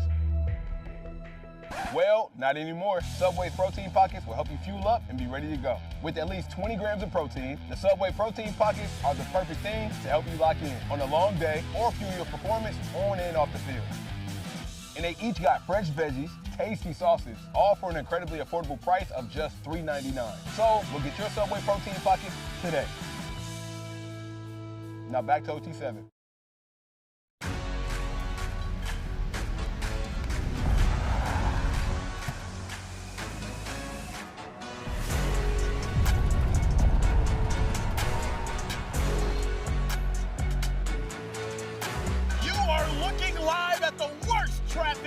the country here in Los Angeles, California, home of the OT7 Finals presented by Adidas. Next up, we have a matchup between the two hottest teams in the country. Cali Power defending home turf to the best of their ability against Cam Newton's C1N. I am the large human being nicknamed Care Bear, getting over the emotional disappointment of my favorite quarterback telling me he didn't even like brisket. And I'm joined here today with my boss, smacking on some Jolly Rancher gummies with the heat wave ones. How are we doing today, Tom? I put gum in my mouth. That was a terrible decision. I need to get rid of it, but I don't want to do it on camera. Yeah, no. You could spit it on Mo's shirt. Mo is also here. Mo Hassan, how are we doing today? I'm doing great. And speaking of being great, how about these coaches for these two football teams? These coaches are absolutely incredible, Ryan Porter and Cam Newton. Let's talk a little bit more about these coaches. That's right, Cali. The QB position has always been my baby. I mean, I played the position for 9 years after college. Jaden Daniels was my first QB client.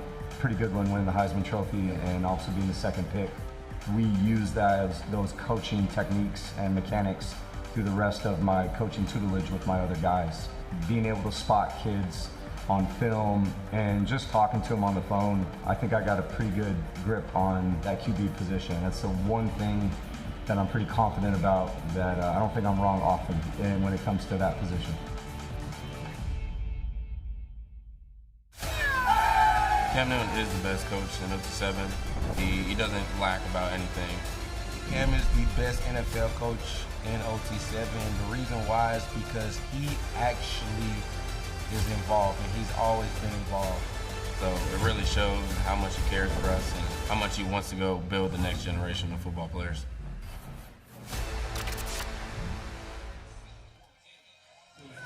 That was unbelievable. Both of these coaches responsible for the development of these young quarterbacks, Jaden Jefferson and Derek Baker, both having incredible weekends. Cam Newton, he handpicked Derek Baker before. These two guys have just been very, very invested in the youth, and you love to see that, especially from a former NFL MVP as well. California Power will start off with the ball, and they'll take a shot down deep. Lamar Garrison, and flags all over the field. A pass interference, and that's going to be a first down and 10 yards for this California Power offense to start off. A little hold 'em hickey simple there. Hey, you talked about the coaches, though, Kieran. Which one do you like more? Oh, man, Cam. Stamp it. And chat, let us know, too, Cam Newton or Coach Porter? I'm going Coach Porter, man. Wow. You want to know why? You want to die? No. I just want Cam to try me. You know what I mean? Try me, Cam. Why? Try me. Why? In an eating competition? In army? He can't handle me there. Okay. You're better at hitting than golf. Of course, yeah. I think you could sing better. Better at singing? I bet I could do more. I think you could solve a Rubik's Cube faster. I don't know. I think in a talent show, I would win. Yeah. I think on the football field, I could also win too. So, yeah. Well, you have more OT7 touchdowns. Yeah, I know. Has Cam Newton ever gone perfect in his completion percentage at OT7 with the touchdown? No, he hasn't. No. Honestly, come on now. That's a good point. You're making good points. People are saying I'm the greatest of all time. No one. People are saying that. Nope. No, some people are saying that. Yeah. No one. I'm saying a lot of people are saying that. Now look, this California Power team, 9-7 in the conference, but guys, this weekend they have been on a tear, and it's all due to Jaden Jefferson and this offense being in rhythm. Trey Britton, you see that man in motion right there. He's been unstoppable. The OT7 Season 5 leader in catches, and right there he gives them a third and short. Yeah, I think it's the hottest team out here. I've been really impressed by the way they've retooled. They added a few weapons. They already had Trey Britton, who, like you said, led the league in receptions. And what do? They add Chris Flores. They add Jai Jones to an already elite weaponry for Jaden Jefferson. And on the defensive side of the ball, the Imperial Twins, you'll see them in just a minute. Kingridge Johnson and Honor the Great Johnson. They had such an amazing season for Team Uno. Right there, Jai Jones. That's one of those names you mentioned, Mo Hassan. What do you like about his game? I think he's able to take the top off the defense. This is a guy who's committed to Wisconsin, based out of Phoenix, Arizona. Another just receiving yards monster. Had a tremendous regular season with over 800 receiving yards. Now we add him to, like you said, Coach Porter's offensive scheme. They dink and dunk. And then when these corners come up, that's when they take the shots. They're so versatile. They can beat you in multiple different ways. We saw yesterday. They blow out the Wunna Warriors with Gunna in attendance. He was shocked. I haven't seen him since. Speaking of dinking and dunking, I want to dink and dunk a Baja chicken. Protein pocket. Goodness. Into that Baja Chipotle that they have. It's just so unbelievably good, man. That's what I want to dink and dunk right now. I want to do that with you as well. Oh, yeah. I want to dip you in. Tom, if we went to high school at the same time, I'd have put you in a toilet. I would have put you in a locker. That's a good one. Wow. Yeah. I would have beat you up. I would have called you a loser. I would have slashed your tires. I would have took your girl. Oh, wow. I would have robbed you. I would have charged you to get into parties. Oh, wow. Yeah, I would have done it all. And you know what I also do? I would shout out our amazing chat. Everyone, comment your Instagram handle right now. I feel like following people back from overtime for no damn reason at all. Shout out to everyone on Twitch. Shout out to everyone on YouTube. Let's get 1 million people watching this game right now. 100%. And it's actually great that Tom does this because Tess explicitly asked him to never follow anybody. Oh my God. I don't know why. I mean, they don't even follow me, so it's kind of so sad. Same with Mo. Isn't Mo just a horrible person? I would have been friends with you guys in high school. No, I wouldn't have been. I don't think we would be friends in high school. I would have been friends with you. Not at all. Yeah. I was far too lame for you guys. Oh, yeah. And by lame, I mean awesome. Exactly. Look at how short Tom is compared to us. But good looking. It's a Tom sandwich. Well, It is a Tom sandwich. We should guys almost as good as a Baja chicken sandwich. looks good. I've been working on the neck, doing my clav exercises. No, actually, yeah, you've been frame mogging. Mo actually has been doing that. No, Mo is a Follow frame Mo mogger. Hassan on Instagram. You can get a quick Touchdown! Chris Flores in the end zone, and he is getting even more busy today than a Subway right after they drop those protein pockets. Fellas, I mean, he is a jitterbug out there, and he's catching everything. When we talk about unlocking the potential of an offense, that is number 8, Chris Flores. What he's added, this extra dimension. Look at that toe tap back in the end zone, too, for Chris Flores. Really this yak monster that he is in the open field. And then when we get into the red zone, what does he do? Shifty, runs control, slot, whips, double moves, unguardable, unstoppable. Cali Power has added a different dimension, and they're just on an absolute tear. Karen, look, this is my sleeper team to win it all. I'm rolling with Cali Power to win it all. They're in rhythm right now, and defensively, they're playing a more aggressive brand this week. And right here, you don't really want to play too aggressive against that guy right there because he is unguardable. Bryson Wright made one of the catches of all time here at OT7 earlier today on NBC. Just to remind you guys, you can watch us on NBC. The semifinal and championship game will be on NBC and Peacock tomorrow at 2 p.m. Eastern. That's what time we'll start. But yeah, we'll get that video up for you guys pretty soon. But that catch was unbelievable. The crazy thing about Bryson, I feel like he does that almost every game. Yeah. Like I wanted to say this is his greatest catch. Let's take a look at this one, man. This is what he did earlier today on NBC. Bryson Wright. Wow! Give me that! Unreal. One-handed concentration. Look at overtime Tess in the back. Are you kidding me? He's not a real person, man. Do it again. I'm still confused how the ball ended up in his left hand. Yeah, I don't know. I don't know, man. He's a magician. You know who's also a magician? Look at this right here.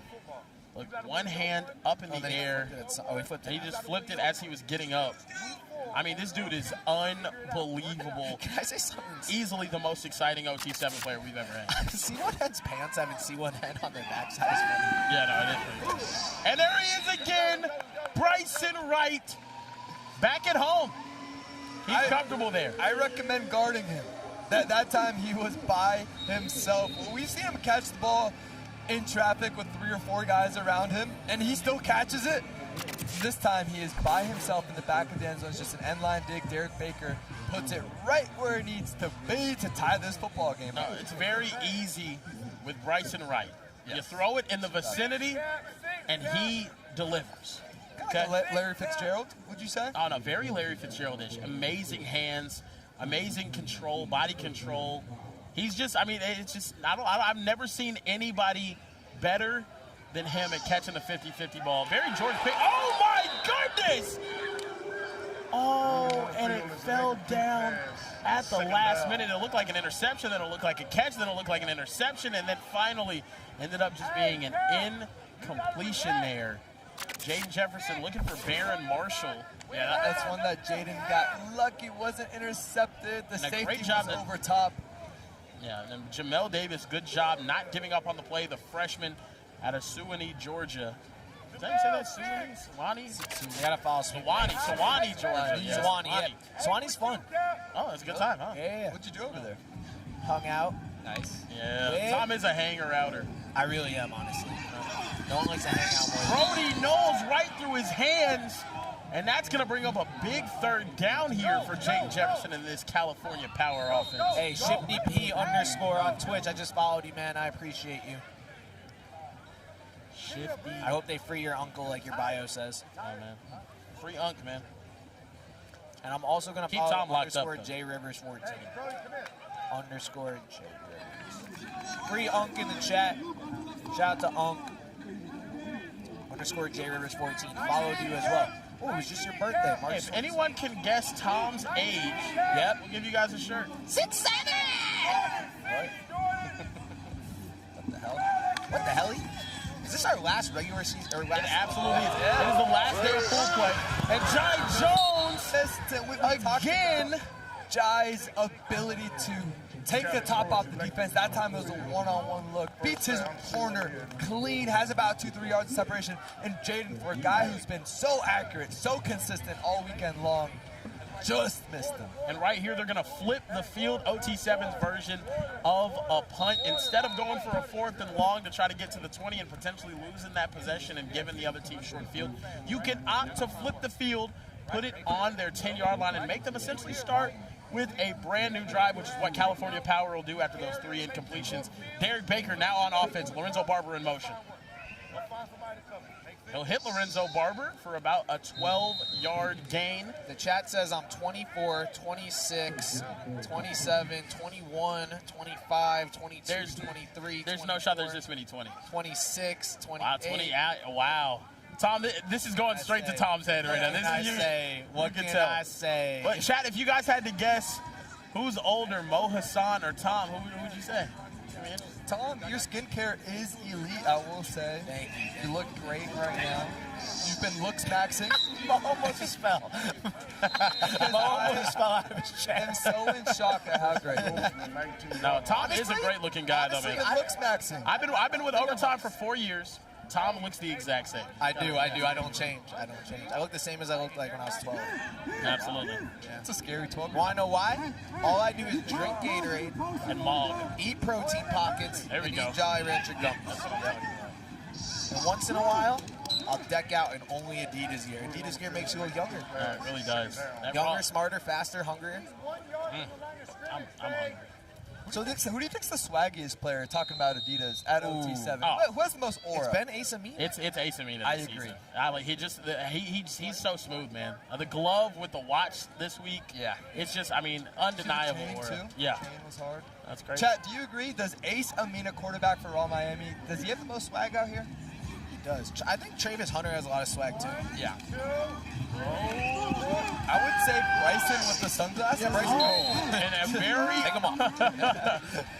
very uncharacteristic right there. Bryson wins off the line of scrimmage, ends up cutting back, wins there as well.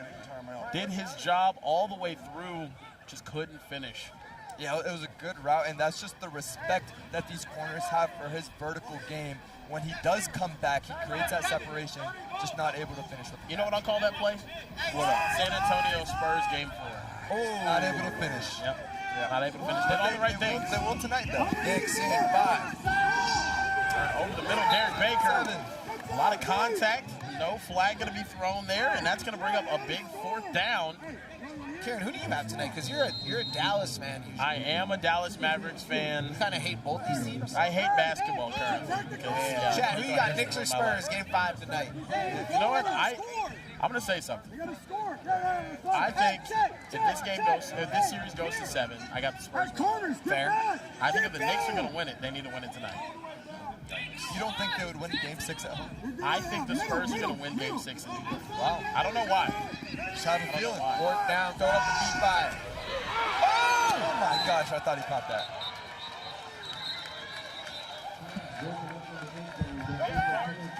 Prior to the pass, holding, defense number 2, 5-yard penalty, it's 4th down. Now we got a holding there on the defense. We're going to replay 4th down. A huge break there for C1N, Cam Newton's squad. 4th down and goal now. They're going to add 5 yards to it, so instead of 19 yards away from the line of scrimmage, or from the pay dirt, they're going to be 14 yards away.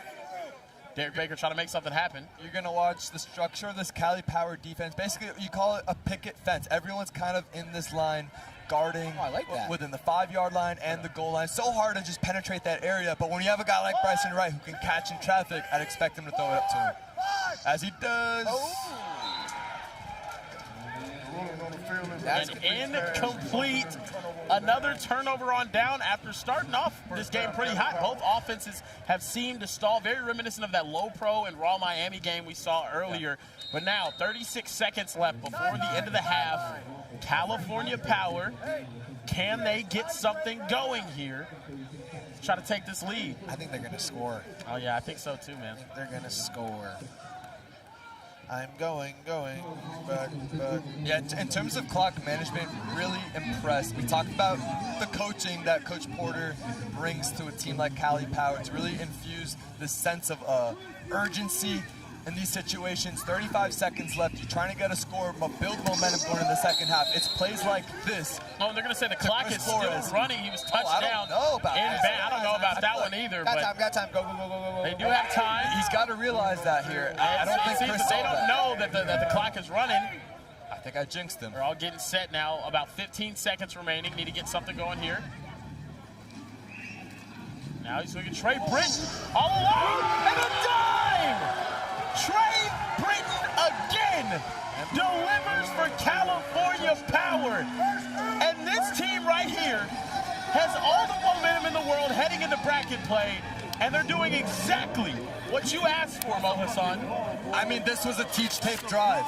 You get a drive started of Chris Flores doing what he does best in the intermediate. You get an outside route. Now Trey Britton utilizing his speed on the perimeter, creating separation. Jaden Jefferson looks off the safety, perfectly in stride. I'm sick. Jaden Jefferson's playing like a top 5 quarterback here at OT7.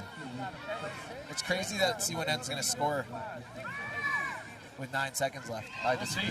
Manny McKinney going to get out of bounds. He's going to be touchdown inbounds. It's going to bring us to the end of the half.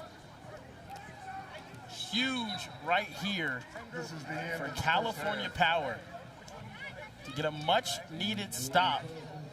Trying to tell you guys, California Power.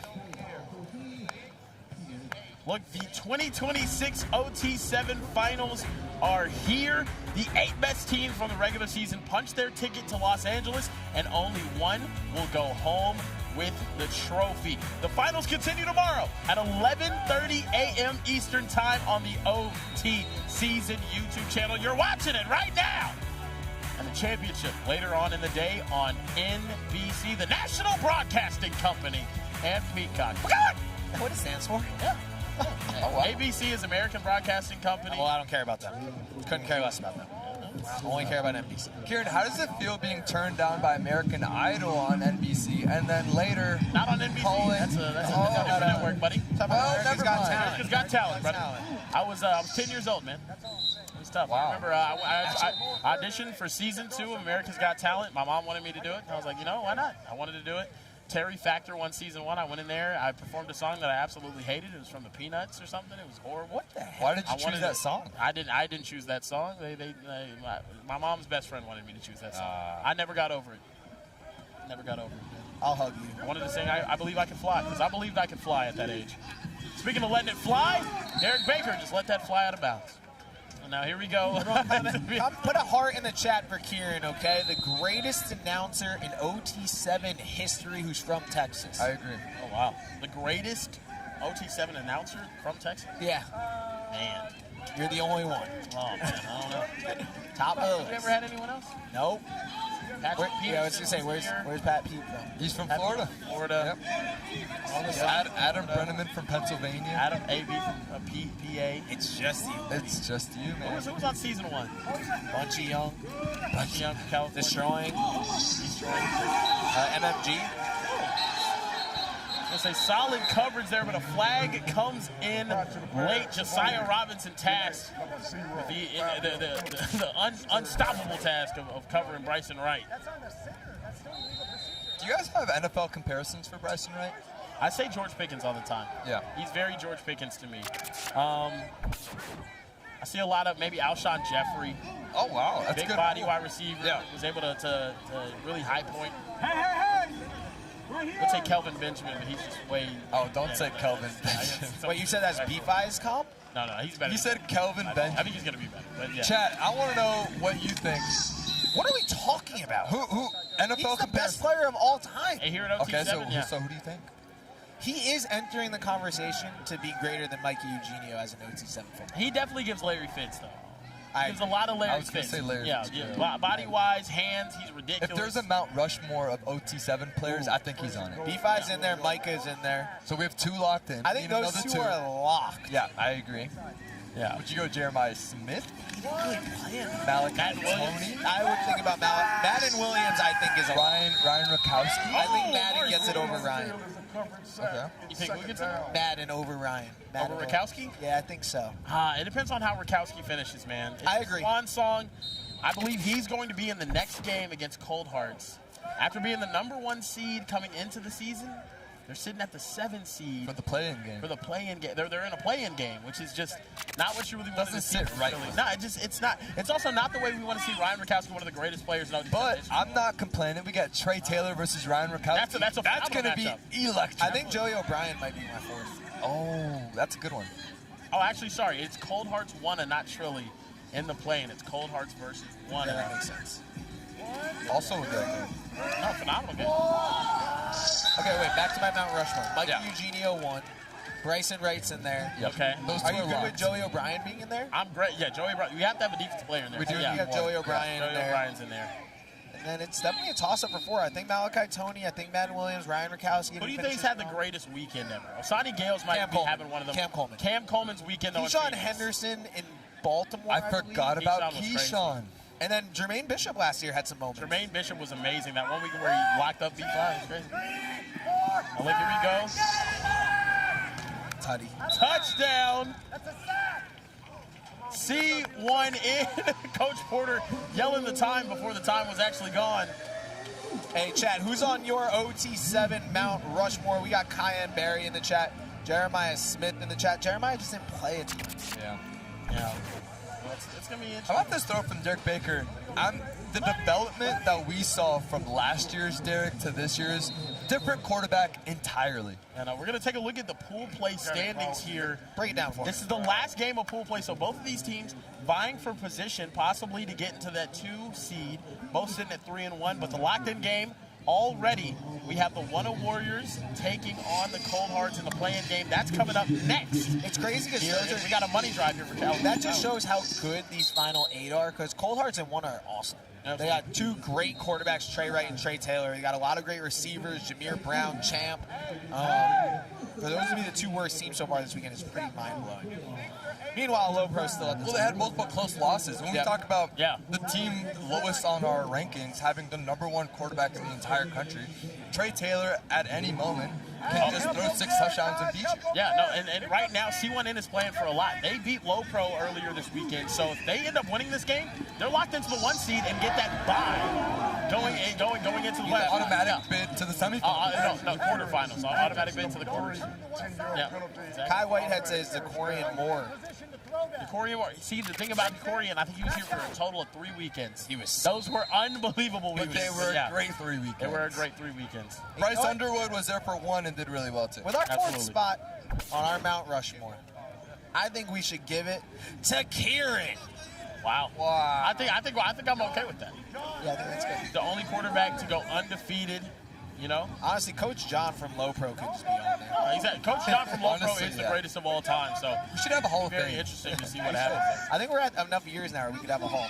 No. We have an alumni area this year. We do have an alumni area over there. Jaden Jefferson with another complete pass there. It's going to be second down. We got Hall of Fame speeches, make a whole ceremony. No, That'd be exactly. really cool. Statues. I think it's only right that I'm the number one. Michael Eugenio didn't have a perfect completion percentage. I never said number one. 100% completed of his passes. I never threw a pick. Never even got close. I did get close. Maybe second ballot. The Hershey's Hall of Fame. Oh, the Hershey's Hall of Fame. I like that. I like that. That has like a that. ring to it. I like yeah. that. Yeah, it's a good one. There you go. Chris Flores, the target on the out. Jolly Rancher Ring of Honor. The Jolly Rancher Ring of Honor? Yeah, I like that. The Gatorade Goats. The Subway Shrine. The Subway Shrine is a good one right now. It is a shrine over there, though. It is like a throne. Paid to do this. Dude, you know what the craziest thing about the Subway throne is? Like, you can take one of those footballs off and just launch it. Yeah, it's fun. Pretty cool. Yeah. I want to throw one of those gold footballs. Anyway, third down here at the 9-yard line for Jaden Jefferson and this California Power offense. 5 minutes remaining in the second half. These two teams fighting for an opportunity to potentially be the 1 seed. An incomplete pass right there. Things are getting kind of nitty-gritty right now, boys. Yeah, and then now we're going to talk about a little bit the versatility of the weapons that they have. I like to use size down here. I don't know about you, Kieran. Those big 6'5" targets.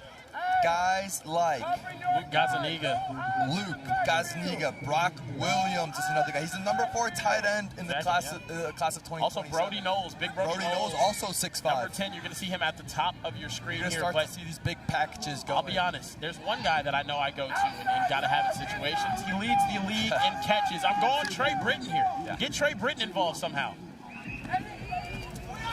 Oh, my goodness.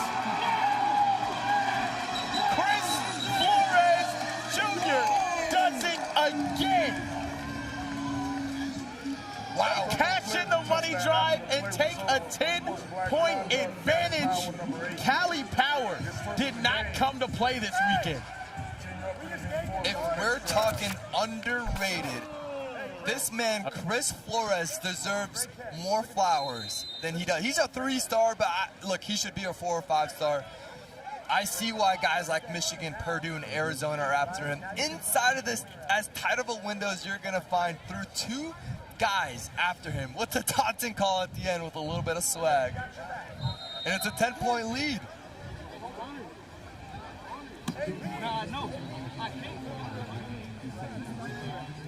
Money drive here for Derek Baker in this offense. They'll have a shortened one, too, because of the taunting penalty. You guys want to hear something hilarious? Let's go ahead. Let's drop it, man. So TikTok, our games, they stream on Twitch, YouTube, TikTok. Absolutely. On TikTok, though, it's a very sensitive app, obviously. We just got restricted on TikTok because the 3 of us are bullying each other. Wow. That's the warning we got. Something wrong Restricted with you, for bullying. It's the 3 of us. It's because you said you would stuff me in a locker. I mean, not nice, you Tom. did say that. I did bully you. I think Overtime doesn't have an HR anymore. Oh, wow. Shout out to TikTok AI, man. They don't understand humor. There you go, Bryson Wright, tough catch again. That's just what he does. And a flag thrown late because of the tackle. Yeah. That's the only way to stop this guy is to tackle. Cameron Hayward just commented, we should start calling Kieran Carnell Tater Tot. That's a new one. That was funny. That was a good one. Yeah. No. What's your favorite nickname? Ham Newton was a good one. Yeah, that was good. Yeah, Ham Newton was good. Snack Prescott, Patrick Mahomes. Yeah. No. I love ham. Ham, yeah. Snack Prescott was a great one. I only like hot Blue ham. cheese is good. I think. Like cooked ham. Yeah. 1, 2, 3. D5. Oh! Get that higher. Good pass break up there. Penalty late. Ryan Really Robinson. late. And a flag comes late. Are they going to say for taunting? Oh. Yeah. Man. Defense number 4 is Really? first in the game. Okay. Last half the distance to the goal, automatic first down. First down. Yeah, And that a ball's lot of about talking here. a foot or 2 below where it should have been. I think when you have a guy like Bryson who can high point it, just put it only where you can get it up. Yeah. And right here, a lot of talking with Bryson. This usually results in something crazy. I don't think that's a taunt thing. He turned away. He probably said something absolutely egregious. I think you go right back to him. If you're not going to have a safety, oh, they're adjusting right now. Safety's over top. They're doubling Bryson. We had him. Look at, man. They still got 3 downs, though. That's going to take us to the 1-minute warning. The clock is going to stop. C1N sitting with a 10-point deficit against California Power. Up next, guys, don't forget, we got Cold Hearts taking on Gunners, Wunna Warriors for a play-in game. If C1N wins this could potentially be a play-in game to play low pro. Wow, it's crazy. So we'll see. One of these two teams could be playing against that team next as well. Let's go. Top seed gets a bye here at OT7. Another incompletion there. Yeah, clock will stop. 56 seconds Bryson left. to the left of him at slot. I like what Cam Newton's doing, moving him around. Bryson's not only an outside threat. We can put him matching up here with some of these linebackers, some of these nickel defenders, utilizing his size. He's only 15, but he's about 6'3", 200 pounds. And at this point, barring injury, or not injury, at this point, barring penalty, it seems as if California Power will get another opportunity to possess the ball. Here you go. 3rd down. Derek Baker drops back. He's got him. Got Bryson right wide open. And a touchdown.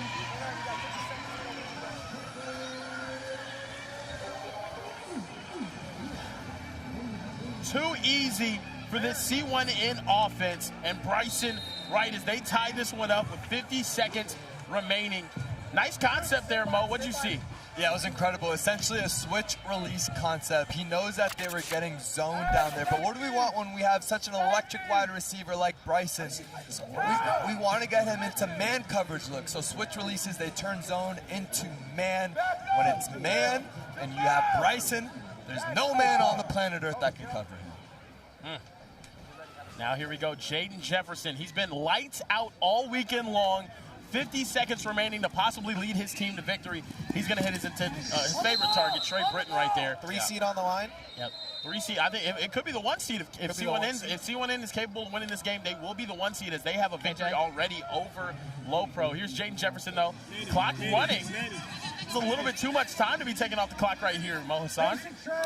Yeah, he's got her. I mean, he thought his receiver was going to get out of bounds. Clear he didn't. Right here, I think he's going to have an opportunity. That's a beautiful stop right there. Jai Jones stays in bounds. They got to hurry up and get to the line. It's going to be 3rd down. You could clock it, but you need to hurry it up right now. Trey Britton jogging, needs to get set. 12 seconds. Tick, tick, tick, tick. Jaden Jefferson drops back. Trying to look for Brody Knowles. Incomplete, and they're going to have a 4th down around the middle of the field with 6 seconds remaining. Mo Hassan, bad clock management there, man. Yeah, well, it's tough. Those 2 completions were left in bounds. Otherwise, I think you could have had another opportunity or 2 to take a chunk. Absolutely. Now you're left with 6 seconds left. It's 4th down. You really have one option, and that's going to be a shot at the end zone. Now, look, we have seen Jaden Jefferson this week go down the field in 15 seconds to win a game against Trillion. We saw Lamar Garrison make some crazy plays earlier this weekend. What can they do here? 6 seconds remaining, 4th down. They're going to bring pressure. Jaden Jefferson trying to make something happen. Has to just launch it up. Corner of the end zone. And it's gone! They're going to say he dropped it. Incomplete is what the ruling is.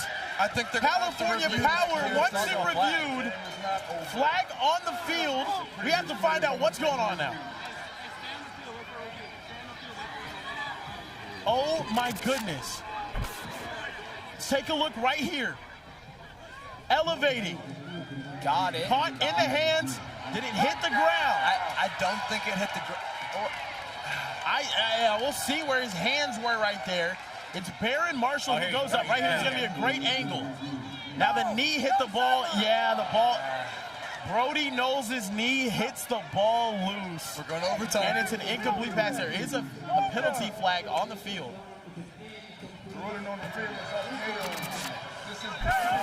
How about Jaden, though, giving his wide receiver even just the opportunity to catch it in the face of the rush Yep, and here we go. We're going to overtime, ladies and gentlemen. A potential 1 seed in bracket play on the line. California Power, C1N, two of the hottest teams in the league. Both teams will have 1 4-play drive from the 20-yard line. They'll each get a chance to possess the ball. The last team that possesses the ball will start on offense, so that will be California Power. If the game is still tied after each of these teams score, we will go to a sudden death play from the 7-yard line. The home team will get to choose whether they want to be offense or whether they want to be defense. And ladies and gentlemen, an interception at any time ends the game. Strap yourselves in and let's see what's going to happen next. Let's get ready to rumble or something. I don't know. But here we go. Look, Kieran, I'm not complaining. We get more football. Yep. 20-yard line. These are the 2 hottest teams. I think both are capable of making a run. Jaden Jefferson. Hold up. I think because of an unsportsmanlike penalty against California Power, they're going to be 30 yards away. They have 4 plays to get into the end zone from here. Jaden Jefferson, Luke Gazaniga completed a pass, and it's going to be 2nd down. That's an off way to start the overtime period. I was going to say, Kieran, there was pros and cons to starting a little bit further back. He had some one-on-one options. I thought he was going to take a shot, actually, especially the way Trey Britton has been playing vertically on the perimeter. But, you know, we stay ahead of the chains, not mad at the completion. Yeah. Get this drive started. California Power here. C1N competing for playoff seeding, possibly a bye if C1N is capable of winning this game. Here's Jaden Jefferson, back corner. Great completion there, and in 2 plays get inside the 10-yard line. Exactly what you want to see if you're the California Power offense going up against the C1N team that has been unbelievably hot all weekend long. Yeah, Jaden just creates so many opportunities for these wide receivers, even when they don't win. That was a rare scenario where Chris Flores Jr. didn't win on his route, but a good ball beats perfect coverage every time. And then Jaden sets it up right now inside the 10-yard line. 2 more opportunities to go up against C1N. 3rd and goal, Jaden Jefferson looking, man open, Brody knows! Touchdown, California Power. Put us 50 yards away, it wouldn't matter. They go down the field and do their job in the first half of this overtime period, scoring a touchdown. And now it's up to this C1N offense to counter back. Beautifully drawn up. Brody Knowles, the 6'5" target out of South Lake, Texas. Reels that one in, goes between the legs as well. Beautiful there from this California Power offense. Yeah, Kieran, we talked about it down there in the low red zone. What do we want? Size. That's our big 6'5" target. He's all of, over 200 pounds, using his physicality, just kind of getting a clean push off, and then Jaden putting it in range. And now if you're Derek Baker, you're down to score. Head coach Cam Newton has some of the best scheme out there. He's a former NFL MVP. What do you have right here? And it's wide open. Manny McKinney, the condensed set, moving him around in the backfield. Beautifully drawn up from Cam Newton. He's doing a great job calling these plays, and he's definitely in his bag right there. That's exactly how to exploit the weakness of that defense right there. Now, 2nd down here. You see both of these coaches both know the quarterback position so well. 1, 2, 3, There's Derek Baker firing. Touchdown, California Power. C1N get to the end zone. Sorry, I thought there might have been a penalty on the play. Not to be. C1N is going to choose to stay on offense. 1 play to decide the game right here. Braylon Everett on the catch. Now look, ladies and gentlemen at home, 1 play from the 7-yard line. A penalty flag on the defense ends the game. A penalty flag on the offense ends the game. Right now, 1 play, 7-yard line, Derek Baker, everything on the line. A potential 1 seed and a bye heading into bracket play here in the OT7 finals. Here we go. Manny McKinney in motion. Derek Baker drops back. Fires over the middle. Broken up. California Power gets it done. Marquise Bryant on Bryson Wright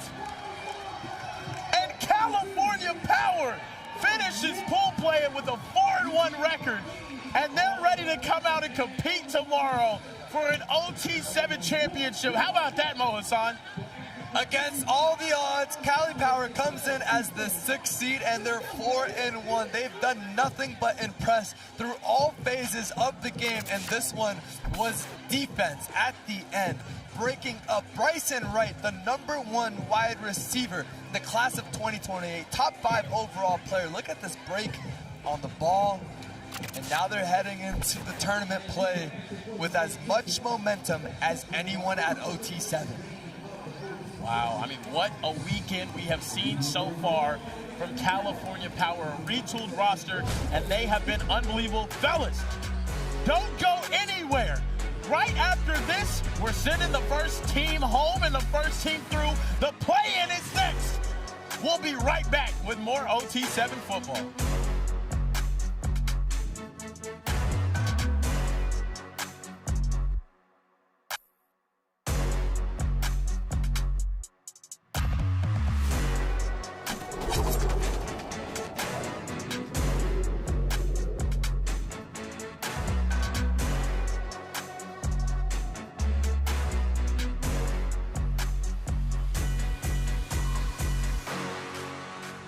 The Cali Power defense coming up with the late overtime goal line stop to put their record at 4-1 going into bracket play. I'm Overtime Tess. I'm down here at the Subway Throne.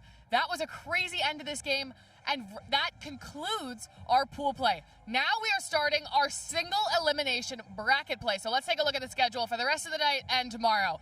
Coming up next, we have our first bracket play game between the Cold Hearts and the Wunna Warriors. The loser goes home tonight. They will not advance to championship Sunday. So again, this is the schedule from earlier today. We will show the final seedings of these teams in a little bit. But coming up now, we have bracket play game 1. That is on your schedule right now between the Cold Hearts and the Wunna Warriors. Trey Taylor and this Cold Hearts offense looked great. They only lost to Raw Miami by 1 in their final game of pool play.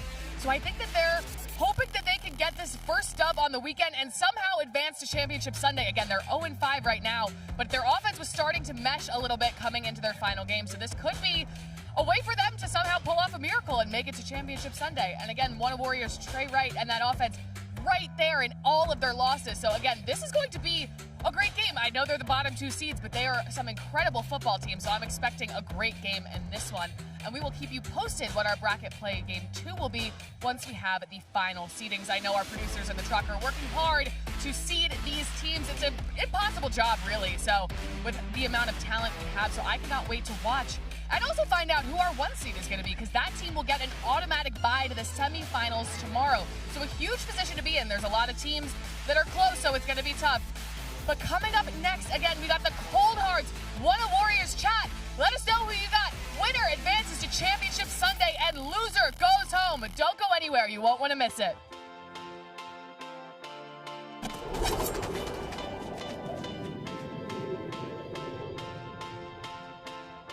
All right, boys. X White Alpha, Z Flat, Blender Dolphin, B Shift. Ready, break. Say hi. What are you doing? I said Blender Dolphin, B Shift. My bad. All right, boys, we're running it again. X White Alpha, Z Flat, Blender Dolphin, B Shift. Ready, break.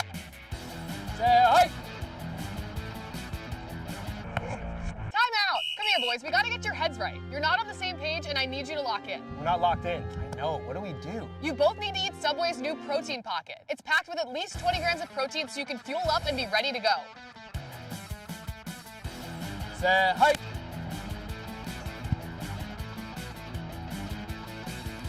Let's go! Woo!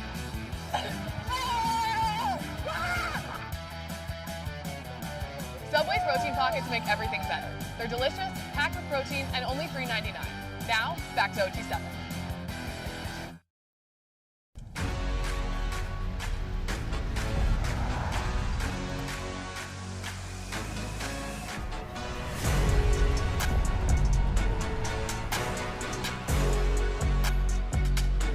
You are looking live at Echo Park, and ladies and gentlemen, the OT7 finals have arrived.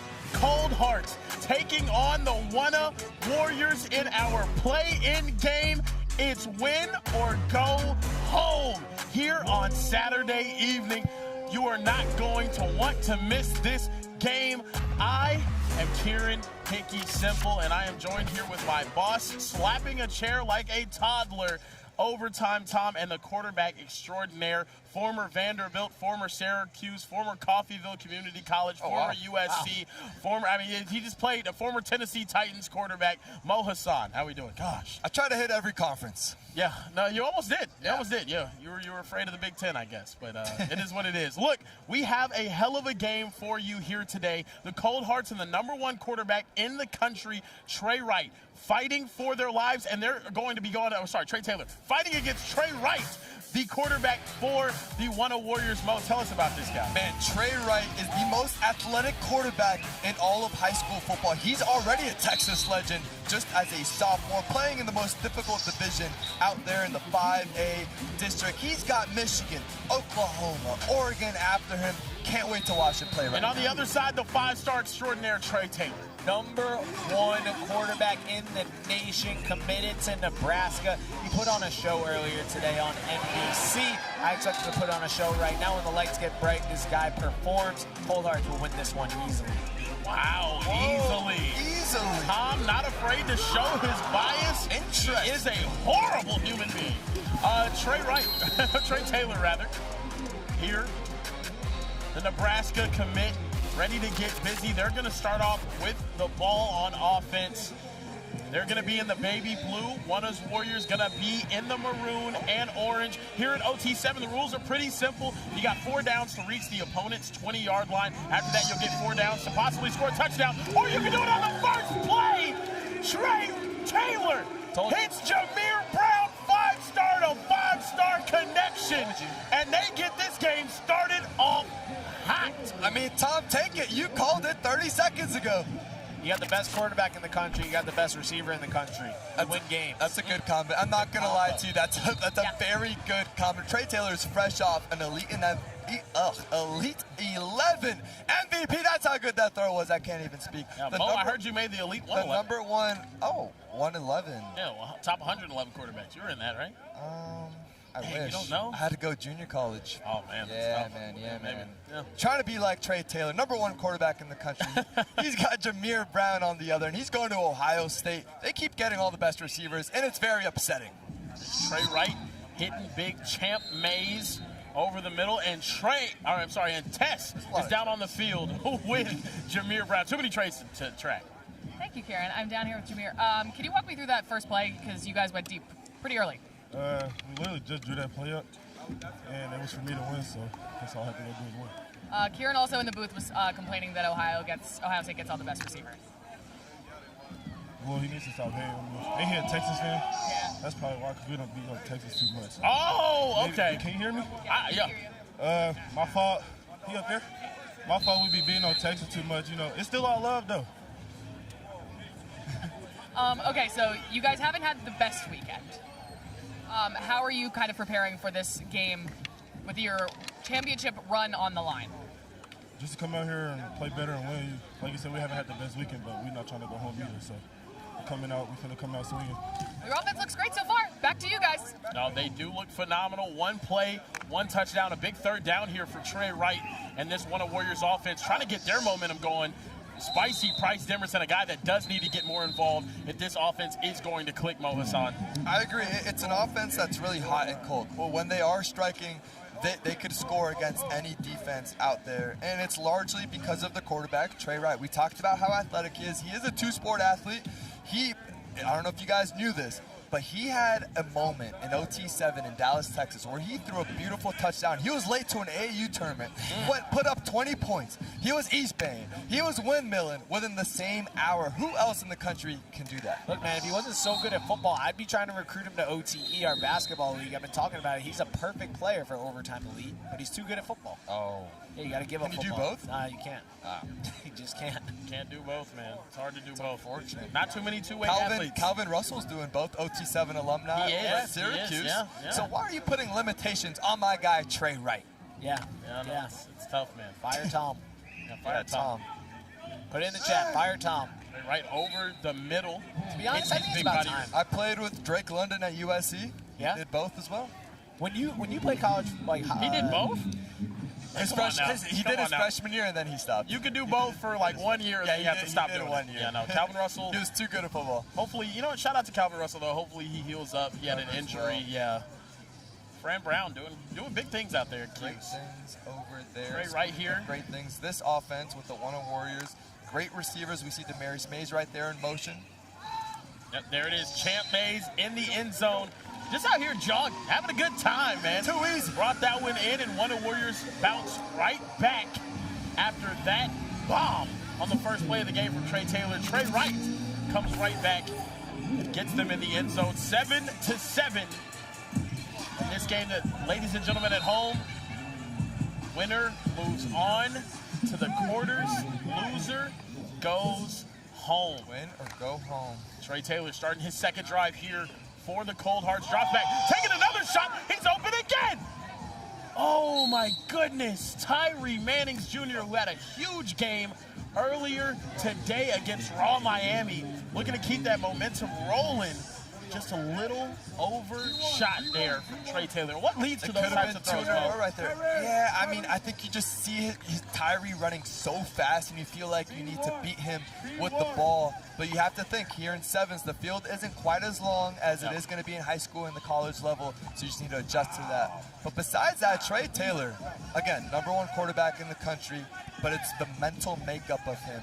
Remember what he said on the sideline there earlier? They drew up the play for Jameer Brown. That's not an accident. You want to get your best players involved early, touching the ball, and just getting active. It just infuses confidence into this offense, and I think that's what they're doing right now. There you go right there, Trey talking to his coach Damon on the sideline. Pass interference over the middle of the field. That's going to result in a first down for the Cold Hearts, and 10 extra yards for him as well. We are here at beautiful Loyola Marymount University. Wanted to give a big shout out to them, letting us use their facility. This grass is unbelievably soft, pristine. Hey, if there was a college like this in Texas, Kieran maybe would have went. Wow. Right downfield. Are you dissing Mountain View Community College, where we have the regular season? Better not be. Come on now. Man, and that was a look at that. That was a tremendous. Look at that baseball field behind Loyola Marymount. You got the softball field over there. Their athletic complex. We're here at Sullivan Field. I would love that. Actually, that'd be really cool. Can I tell you my ideas? Hey, go ahead.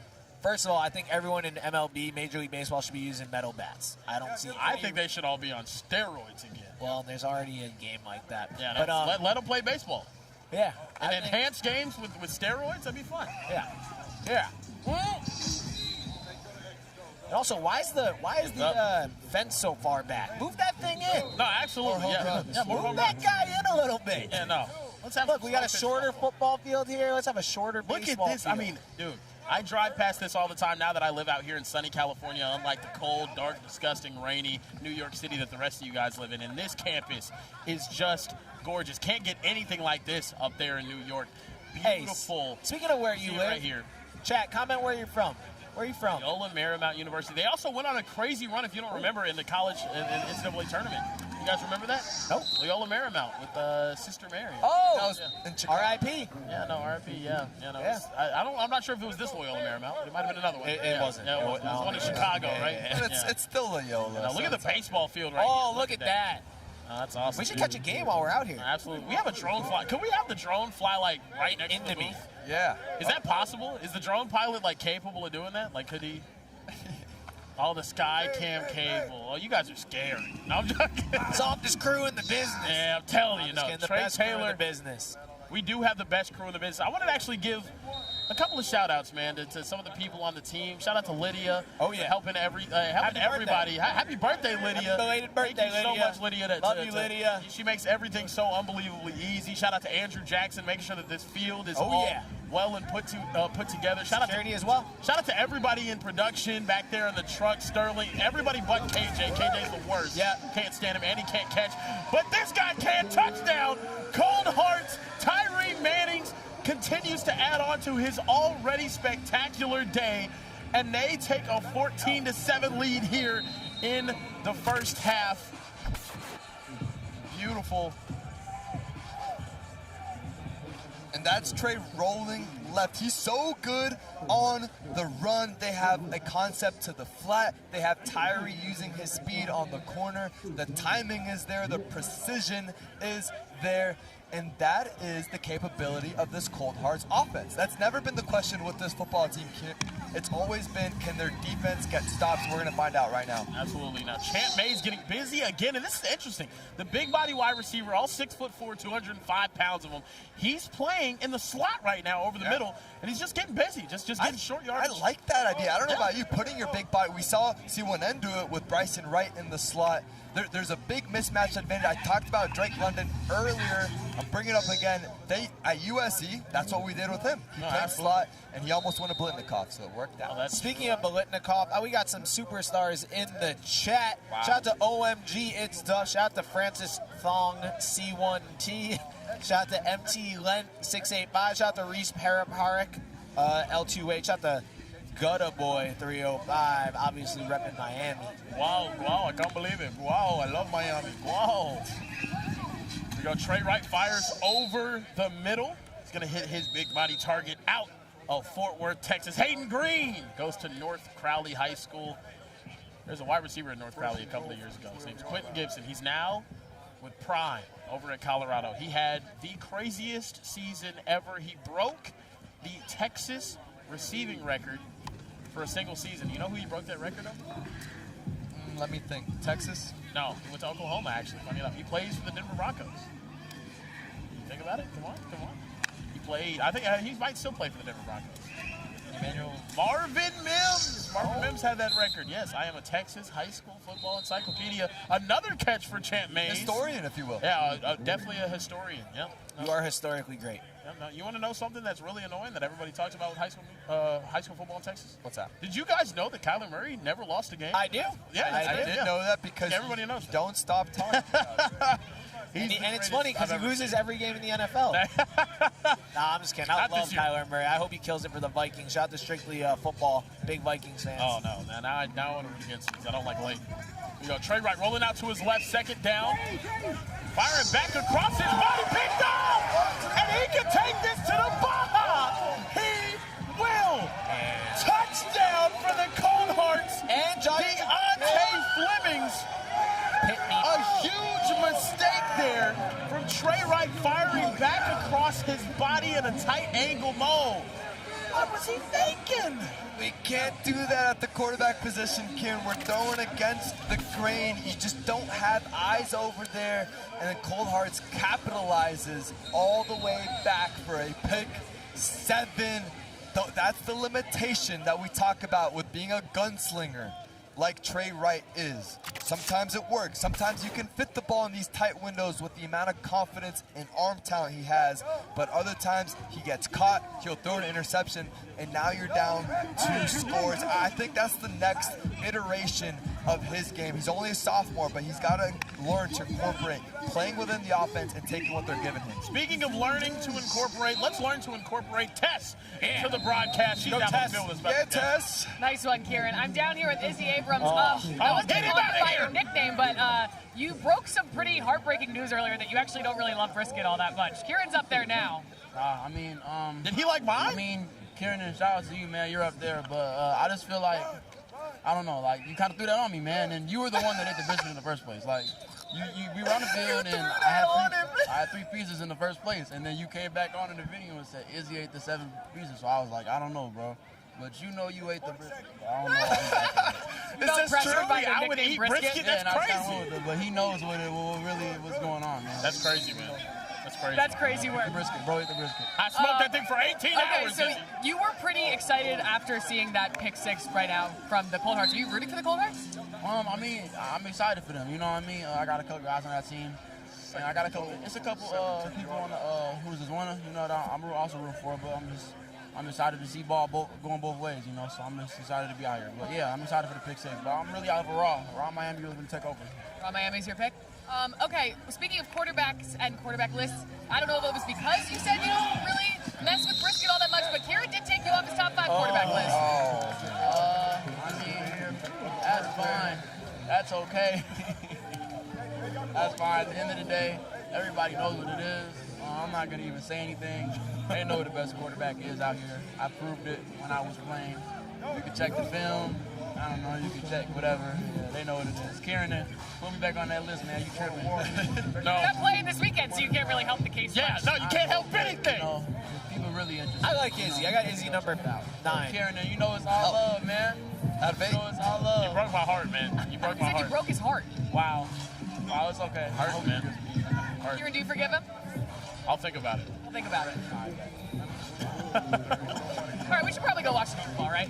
Let's do it. Okay, back to you guys. Appreciate it.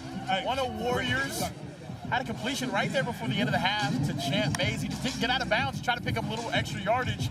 Ended up hurting them at the end. Now Wunna Warriors get the ball back, down 21-7. Cold Hearts came out here swinging, made big plays. They have 2 pick-7s on the day. Have that one right there deep in their own territory. I like Izzy a lot, man. He's going to be a superstar. He is one of the most confident and I mean, just overly, he has a crazy arm. Crazy arm. The arm like, talent's there. I love the intangibles, the leadership, the fire. He fits the University of Miami better than any other quarterback I've seen. Absolutely. I think he fits that culture so well. Yes. Yeah. I think he rivals Keyshawn Henderson for best vibes. Oh no, he is. Yeah, he is great. I agree. Yeah. I think those are my top 2 vibe guys from OT7. Yeah, no. The only thing that's like tough about like Izzy is the fact that he's like a liar and a betrayer, and like he hurts feelings. Well, I don't know who to trust anymore. Now my mind is just all. I thought his middle name was actually Brisket. No, that's the way you were talking. No, I mean, he's from Illinois. I'm never making anyone north of the Mason-Dixon a piece of brisket ever again. They don't deserve it. They don't deserve it. Especially you, Bo. Well, he's going to be eating rice and beans down in Miami. It's funny that one of these teams is going to deserve to get eliminated. No, when it is there. crazy. So this could be someone's last game of the year, huh? This absolutely could be. This is a winner-go-home game. I don't understand a play the to Cancun for the loser. I don't get the bracket. How does someone get eliminated in a playing game? And, So, like, do we have? I don't get it. We have 7. The 1 seed gets a bye. The 7 and 8 seed play, or there's a play-in game. So essentially, you have 6 teams after this game that are going to be competing for a chance to get into those semifinals. Got it. Yep. Because playing, got it. And here's the thing: there's 10 minutes left. They're down 2 scores. But remember, not too long ago, Trey Wright came back with the largest deficit in the history of OT7 and came back and won. They call him Jalen Brunson out here. Yeah, exactly. So no game is out of reach for this. Hey, shout out to Jalen Brunson, Nixon 5. Horrible. I can't wait to throw an No egg shot. at Kieran tonight. Can't stand it. Cannot stand it. Oh, caught back of the end zone. Julian Caldwell climbs the ladder, and that's the response needed for this Wunna Warriors team trying to find a way to make it through this play-in and get themselves into the quarterfinals. These Wunna Warriors, they just keep playing. That's the confidence that Trey Wright has as this team goes. He is the heartbeat. He is the Wunna Warriors right there, perfectly placed in the back of the end zone. And it's a 1-possession game. They're right in here. Tough. Hey, do you guys think Wemby would be good at OT7? Ooh, imagine covering him in the red zone. Who would be the best Kieran, who would be the best OT7? Who would be the best player in the Knicks-Spurs game in OT7? Wow, the Knicks Spurs game. Oh, unfortunately, it'd probably be De'Aaron Fox. I was about to say. So nasty. He'd be pretty nice. filthy, man. Yeah, no, he'd be nasty. Well, maybe you should do that instead of playing basketball. Yeah, no, exactly. No one can block his shot out here. I go Wemby in the red zone. Just throw it up. Now, Wemby in the red zone would be tough, but yeah, it'd be interesting. Trey Taylor back on offense here. 8 minutes remaining. Trying to keep his team alive. The #1 quarterback in the country now has the toughest path to an OT7 championship this week at the finals. They're sitting at the 8th seed right now. In the play-in. Haven't won a game all weekend. It's looking grim. Well, when it's grim, you know what they say? Be the Grim Reaper. Oh. Yeah, no. Oh, man. Man, that sucks. That's probably why you didn't go through America's Got Talent. Absolutely, yeah. So the winner of this matchup, fires a strike while moving to his left to Jameer Brown, 5-star to 5-star connection. Both of these teams fighting for an opportunity to play Raw Miami, who's the 2 seed right now. We already saw the Cold Hearts play a nail-biter with Raw Miami earlier today, so we know that this is a team capable of going on a deep run. And right there, Jameer Brown on that out, rolling out to his left, Trey Taylor now rolling out to his right. Ricky Sauvé, touchdown, Slim Shady. He's standing up, fellas. He's standing up. And guys, every year, if you can remember, here at OT7 in the finals, there's always a sleeper team, a low-ranked team that makes a surprise run. Get a little run going. Yeah, I'm feeling Cold Hearts could be that team. Wow. Yeah, they have all the talent in the world. then we have When they this get skill. hot, when Trey Taylor is in rhythm, this team is There's always that one Cinderella. Wait, they had that one weekend they went what, 4-1 or 5-0? Absolutely. They went 5-0 that one weekend. Yeah. They beat some of the best teams. There's no reason they can't rip off a few wins. Absolutely. Right now, you're asking them to give you 4 wins. That's all it is. 4 wins. Rip them. Give me 4 wins. Now, Trey Wright trying to keep his Wunna Warriors alive. Their first year here at OT7. Gunna showed out for his team, calling the plays. Now Trey Wright. Since he's not here, I'm sure he's watching. What's up, Yeah, Wunna? absolutely. How we doing? What's up, Wunna? Got a Wunna? Yeah. He is 1 of 1. Trey Wright here, 2nd and 11. Down 2 scores, 6.5 minutes remaining. It's crunch time. Bryce Demerson, Spicy gets active, gets around 7 on the pickup. I think that's what they need more of. Absolutely. More Spicy Demerson. Kind of, he's their change of pace wide receiver. They're smaller guys. Sometimes they have him out of the backfield too, but look at him right there to the left of Trey Wright, over there in that slot position going against some of these linebackers. Here we go, Trey Wright. Again. Firing right again. Did he? Oh. Just little inaccuracies, and right now another 4th and short, and right here it's got to have it moment for Trey Wright and this Wunna Warriors team. Back against the wall, 4th down and 3, 5 minutes remaining in this game. Down 2 possessions. Here at OT7, being down 2 possessions isn't the worst thing ever. We have so many things built in to allow teams to possibly get back in the game, but right now you don't want to go down 3. Trey Wright, 4th down. Can he pick it up? He's going to take a shot downfield. Caught! Touchdown! Spicy Bryce Demerson. My goodness! This was the spicy drive. It was 4 straight targets to him, 3 of them completions, 1 of them being a touchdown. We said, how do they get back? They get this young man involved. And how about the confidence, though, Kieran? It was absolutely a 4th and 3. Yeah. Any other quarterback, what do? They throw a little slant and out. We try to get this completion, but not Trey Wright. We're down 2 possessions. With the threat of elimination, we take a shot. That's why I love this young man. Absolutely. Phenomenal start. Cold Hearts going money drive right here. Going to get a nice completion to start this one off. Trey Taylor has been on fire. Up 7 points right now, 4.5 minutes remaining. They have a money drive. A money drive here at OT7 worth 10 points if you score a touchdown. Also worth 10 points if it's returned for a touchdown by the defense. And this one, Wunna Warriors still has theirs as well. The Cold Hearts' first victory this weekend. Yes. So able to build off of a little bit of momentum if they can finish this game. They've played a lot of close ones, though. They almost beat Raw Miami. You had the call on NBC. It was a nail-biter. Taking a shot, and that's a dime! Touchdown, Cold Hearts! Tyree Mannings Jr. having himself a day. His 2nd touchdown grab of the game, and Cold Hearts push this to a 17-point lead, 38-21 over the Wunna Warriors. Manning's speed has been the difference for this offense this game in multiple ways, and this time it was a wheel concept off of the nickel, gets about a yard, and then that ball is dropped in a bucket. All he had to do is extend his hands. It landed right there. I don't know what celly that was, but I love it.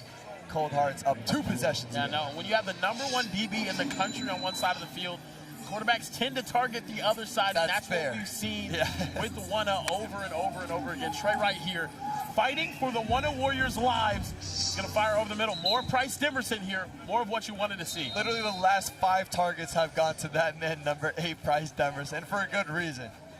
Go.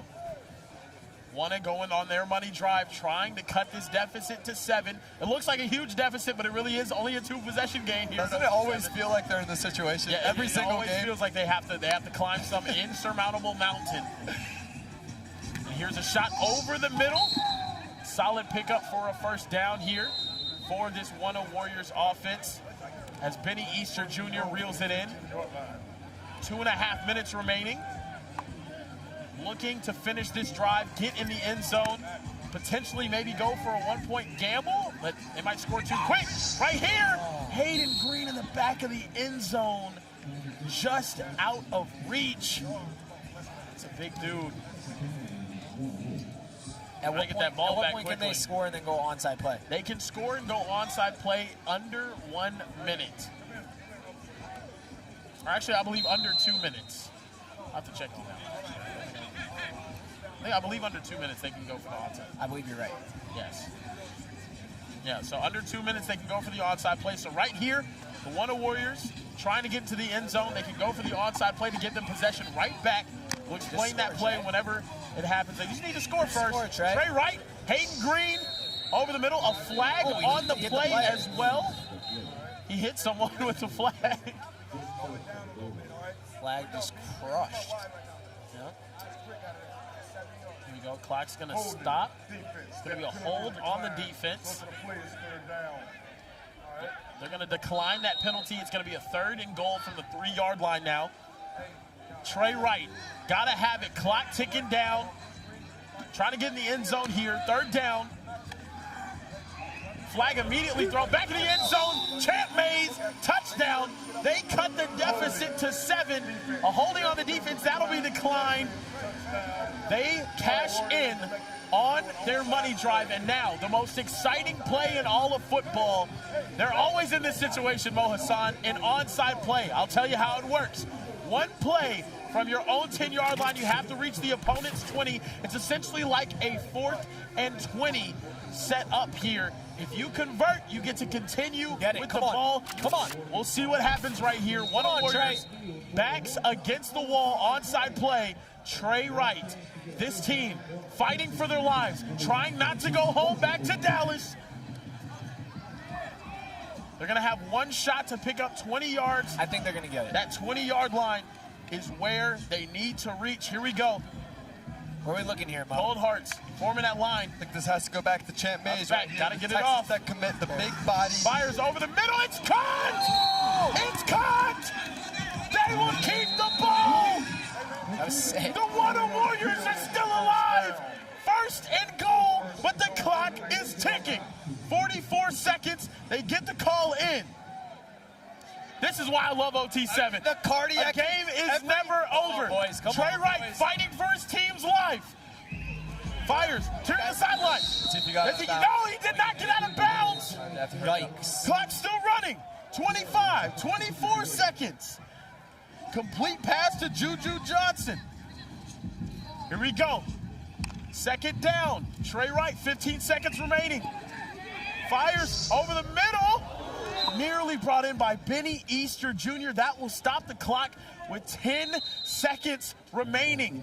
Trey Wright today has been in this same situation 3 separate times. They fell short all 3 times. Can they do it today, right now, when it matters most? What makes the difference, Mo Hassan? And no moment bigger than this one. Like you said, Kieran, they're going home if they don't score within these 10 seconds right here. He has to be very careful not to complete a ball over the middle. I don't think they'll be able to get another playoff. He has to push this either in the end zone or out of bounds. Right.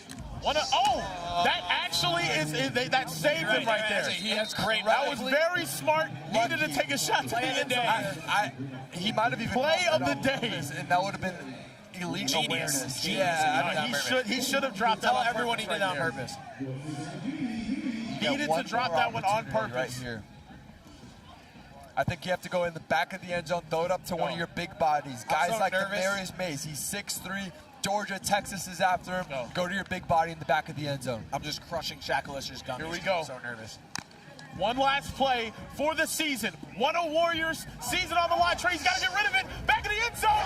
Tipped up. Incomplete.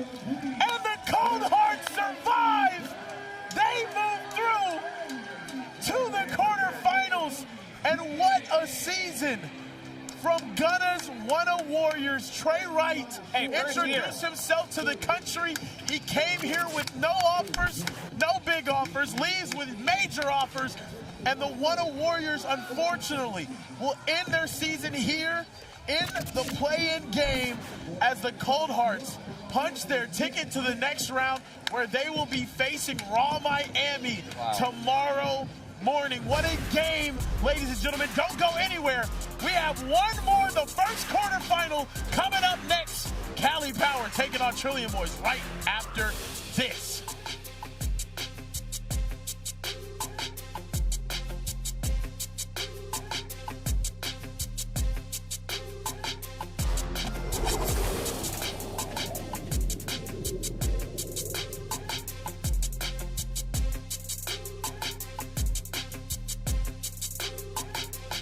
First win of the weekend, it doesn't matter. The Cold Hearts stay alive, knocking off the Wunna Warriors to advance to Championship Sunday. I'm Overtime Tess, and I am down here at the Subway Throne, and I've had the honor and the privilege of handing out a lot of awards this weekend, and it is time to finally hand out our final regular season award, our OT7 MVP. A lot of great guys balled out this season, but there can only be one winner. And it is my honor to present the OT7 MVP to Ryan Rakowski of the Trillion Boys. Here you go, there's your trophy, Ryan. We're taking a look, the fans at home are seeing some of his highlights. Probably the best Trillion Boys season in their history at OT7. You guys can come up, come celebrate your boy. So I got Mr. MVP down here with me and the Trillion Boys who compete next, and we will have to see if Ryan can put on another MVP performance for his Trillion Boys. Ryan, how you feeling? Good. You know, we got to come out here and win this game to advance, but, you know, it's an honor to win this award. I mean, if anyone can lead these Trillion Boys on an MVP run, it's your MVP. Congratulations again, Ryan. Trillion Boys, how you feeling about your MVP quarterback right now, huh? Great. He that man. All right, guys, congratulations again to our MVP, Ryan Rakowski. The Trillion Boys taking on California Power in our last elimination game of the day. Ryan Rakowski, your MVP, ladies and gentlemen. Don't go anywhere. He's taking the field, coming up next.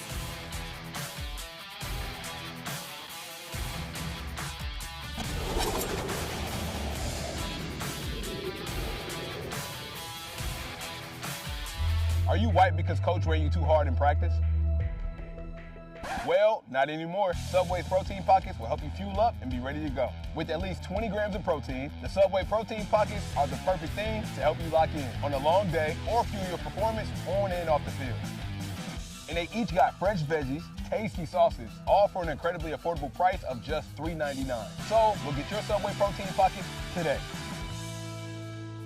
Now back to OT7.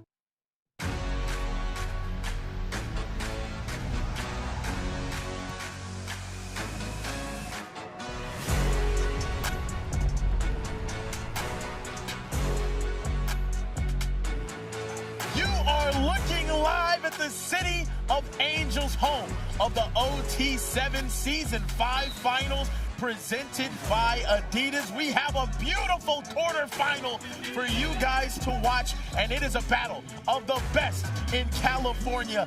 Trillion Boys taking on California Power, a matchup we saw earlier this weekend with California Power taking the win, and now it all matters. It all comes down to this. We saw the MVP just get crowned. He's going to be playing in this game, Ryan Rakowski. Let's take a look at the bracket to see how this OT7 Finals is set up to whatever. Yeah, you know what I mean. Yeah, you know it. Okay, first, the winner of this game will be taking on the winner of Raw Miami and Cold Hearts in the semifinal. Also on the other side, Low Pro, unsurprisingly, already the 1 seed punched their ticket to the semifinals. They'll be taking on the winner of C1N or SFE. Wow. This bracket is absolutely stacked with the best talent in the country. And speaking of talent, Ryan Rakowski, the MVP of the league, Mo. He's been sensational. He's led them to a 14-2 regular season, and they've looked virtually unstoppable on offense because of this young man, Ryan Rakowski, and his recruitment has been picking up in due nature as well. All the SEC wants this kid. He's based right here in his hometown, Palos Verdes, California. He's looking to advance against Cali Power right now. And on the other side, the most underrated quarterback in the country with stats better than anybody else here, Jaden Jefferson from Corona. He has been on fire all weekend, Tom. He's making me a believer, to be honest. It took all season, but he has done it time in and time again. I think that he's the most underrated player in OT7 right now. If Cali Power is going to make their first deep run here in the OT7 finals, it's going to be because of him. And we haven't seen Cali Power in a semifinal yet in the OT7 finals, but we have to talk about Ryan Rakowski, a young man that came here as a freshman, lit it up. Sophomore last year, lit it up. This year, lit it up, won his first MVP, but there's one thing missing from that trophy cabinet, which is an OT7 championship. He's now in position to potentially push his team to that zenith, to that peak. Mo, what do you need to see from him in this round of this elimination, this bracket play round, for him to get that much elusive championship trophy? Absolutely. I think he needs to play within this offense, do what has gotten them here. They haven't had the best pool play performance thus far, not to their standard as the 1 seed coming in. Now they're the 6 seed, and they're facing a red-hot Cali Power team with all of the momentum, 4-1 coming into this game. But like you said, no quarterback is more accurate, as composed under pressure than this kid right here, Ryan Rakowski. If there's someone that can topple Cali Power, it's Ryan. Yeah, we have seen California Power win big game after big game after big game, and we've seen Trilly struggle this weekend. After having the best regular season record, they could only manage to get the 6th seed, and Ryan Rakowski, he's had some ups and downs for the first time I think we've ever seen him as a quarterback here at OT7. I didn't know he was human. I mean, he played that well in the regular season that even him turning the ball over a few times, I mean, I had to look around. I was like, does he have the flu? What's going on? But things happen. It's the quarterback position. Not everyone's going to play their best every moment. It's how you respond. It's how the great ones respond to adversity. And this is his opportunity right now to show us who he is. And miscommunication right there. And that's going to bring up a 4th and 14. Are they going to stay on the field? I think they are now. Stupid. Wow. I mean, the confidence to go for it right Yeah, here. exactly. The last time we saw these two teams, California Power was dominating. Trilly made a miraculous 24-point comeback in less than 90 seconds, but still ended up falling up short as California Power went down the field and scored 4th and 14 here. Come on, Ryan. Huge risk. All right. Rakowski, Kyan Callis, Beasley delivers. And that's exactly what they needed. Starting off the game, turning the ball over on downs would have been a huge disappointment. But Ryan Rakowski showing up clutch. And this was a 4th down. I mean, look, if they give this up, Cali Power has all the momentum. They go down and score. The trust in an 8th grader, that play call was for him. There was a one-read play. They cleared everyone out, and it was a one-on-one look. And the middle schooler, in a moment like that, potentially, I mean, look, I'm not going to say game-saving. It's the first drive of the game, but I think there was a ton of stakes on that moment, and I just cannot believe he's only in the 8th grade. I can't believe he's only in the 8th grade either. They call him BZ, Kyan Callis, the 8th grader from out here in Southern California. His father went up to Josh Stupin and said, look, my young man, my son right here, he's the best football player in the world. Josh Stupin said, sure. Then he watched him go out there and practice and cook some of his best DBs. And now Ryan Rakowski looking to stand and deliver like Morgan Freeman in a movie in the 90s. Touchdown, Hayden Koo, a new addition to this receiver room for the Trillions. Yeah, I mean, he's been unbelievable today, creating separation time and time again. I don't even know if Stand and Deliver is a movie that has Morgan Freeman, but I assume. I'll have to figure that out. I love Morgan Freeman. A lot of people say me and Morgan Freeman give similar vibes. You guys related? Y'all have similar voices for sure. Jaden Jefferson now on offense. He's going to take a shot downfield. Brody Knowles and Duvet Williams, one of the top corners in the country, on the coverage. And if Ryan Rakowski was the best quarterback in the regular season, Jaden Jefferson has been the best quarterback thus far in pool play here in Los Angeles. This kid is unbelievable. He's committed to Hawaii, and he's not the biggest kid, but if he were 6'2 or 6'3, guys, I want to know if you guys agree. I think he'd be a 4- and 5-star prospect. Absolutely, yeah. I think both of these quarterbacks, if they were just a little bit taller, would be some of the top quarterbacks, if not the top quarterbacks. Oh! Yeah. Duvet Williams! Back. Trilly showing that they might be bike. What a start to the game as they're hitting flips into the pit. This is exactly what you needed to see from Trilly to start bracket play. They were struggling. They went down to California Power early, but now fighting back at a huge play. Duvet cutting down on this one. Trey Britton, excuse me, sir. I'll take that, and I'll head right to the pit with my teammates, Trillion boys, on fire to start this game. Yeah, how about Duvet Williams setting the tone for the Trillion boys defense? This has been the weakness for this football team thus far this weekend. There was a game in which every single drive they let up a touchdown, and now you get a big stop against the hottest offense. Oh! Nearly scoring right there with the opportunity to go up 2 possessions. Incomplete pass there. You guys know how you said Ryan Rakowski's an alien? Yes. Never mind. You were going to say something about Wemby, weren't you? No, I was going to say the government found aliens recently, right? Oh, yeah, no, they released some UFO footage. And now Wemby's losing.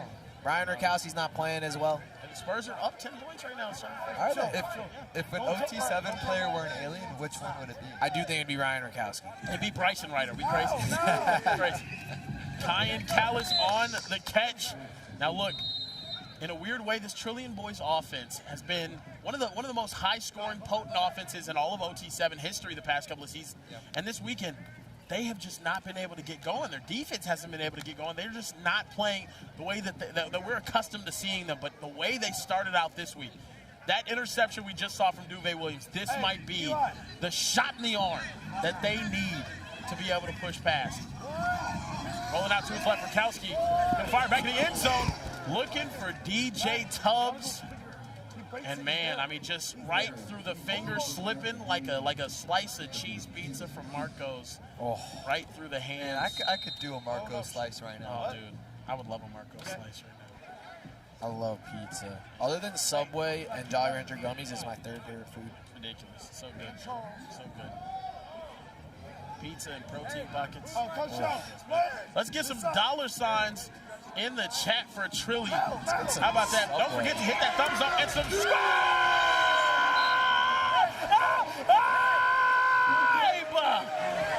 DJ Tubbs and this Trillion Boys team is on fire!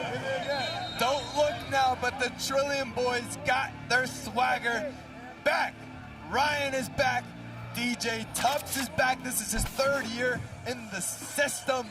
Look at the separation. There's no one even within frame of him in the back of the end zone, perfectly placed in the bucket. This is the Trillion Boys that we've been watching all season long. Guys, I just passed out in the booth, so please hit the subscribe button, please get back. Jaden Jefferson firing downfield. Oh!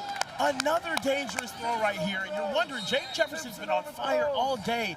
Is he maybe feeling the pressure of this moment, Mo Hassan, here in the quarterfinals? I don't think so. He's performing in one of California's toughest districts down here.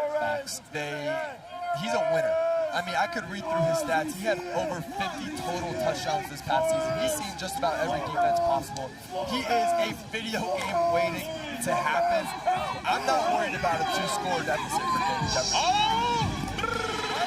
On cue, Kieran Hickey simple. This is what Jaden Jefferson does. Lamar Garrison stretching the field. Did you have any doubts that Jaden Jefferson could bounce back? You did. I did not. And Tom and I did not. No, I had some. Oh, you did? But he bounced. No, he did. I tried to tell you. Bounce back, man. He did bounce back. What a dime right here. Walk us through this play.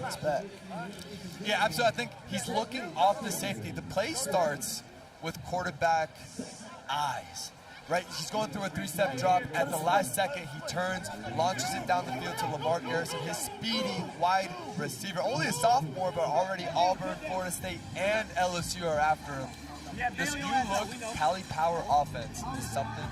Oh, he made a fall. Oh! What an interception! And a flag comes down as Rakowski tried to touch him. But what a play in the middle of the field. Had a couple of guys, too. It's a great play. Are you kidding me? The elevation there. King Rich Johnson, one of the new additions for championship week. Bam. Look at that. Wow. You've been talking about how impactful that is for this defense, Kieran. The Imperial Twins, him and his brother Honor the Great Johnson, have been making plays all weekend, actually all season long. Yeah. Them two earlier for Team Uno, but what a play. Hey, Brody, are you in?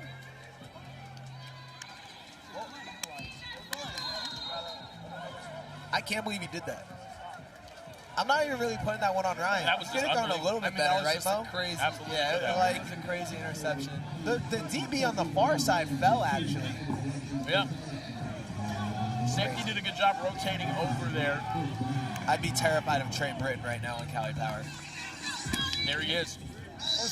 This feels Great like call. That's a first down for this California Power offense, and that's the jolt of energy they needed right back. Yeah.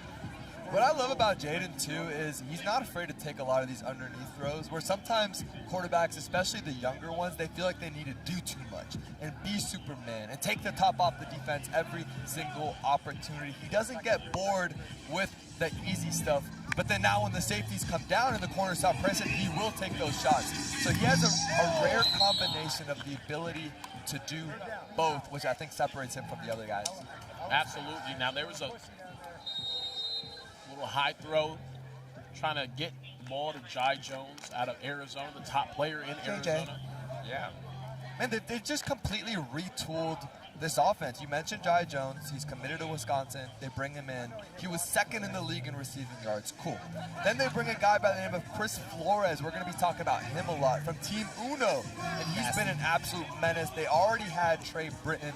This offense is completely fresh and new, and that's why so far they're 4-1. And how about this? Matt Williams helping the Chile defense call some plays right here. And it's picked off again! What is happening right now? Kingston Fatu, who's been all over the field today, jumps in front of that one and right into the pit. Another turnover. 3 interceptions in the first half of this game. The two quarterbacks, they usually made the least mistakes in the regular season. Yeah. I mean, like you said, Tom, these are the two guys that protect the ball the best, and we've seen so many interceptions. A, it speaks volumes to how fast and rangy these DBs are, and B, they're just late on some of these throws. A lot of interceptions from the quarterback position they start with footwork. If you're late to your reads, the ball ends up under Now under a minute here in the first half, but Trilly just moving already. We got Matt Williams and Stupin helping call plays on the sideline right now. That's a terrifying duo. No, absolutely. They're figuring it out, though, man. They're probably like, can we listen to Madden? No, Rakowski calls a lot of his own plays as well. You can see him. Come back, Eli Woodard. That's a pickup. Clock is going to keep ticking. Less than a minute remaining in this game. Trillium boys up 14-7. Scoring right here before the half with Cali Power getting the ball to start the second would be huge, Mo Hassan. Here's Rakowski. I think they will. Drops back. Finds Beasley. He's going to try to get out of bounds. He is.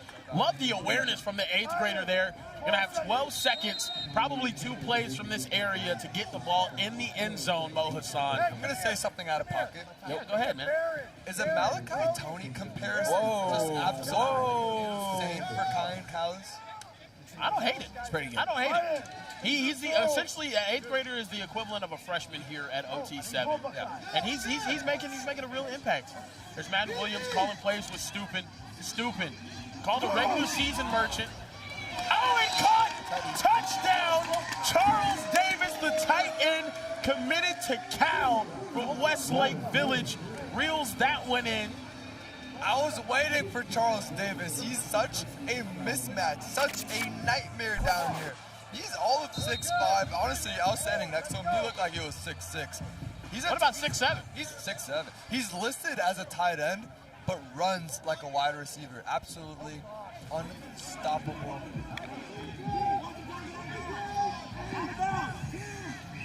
Jaden Jefferson, shot downfield. He was touched. They're going to say he got, they're going to say the clock is running. That'll bring us to the half.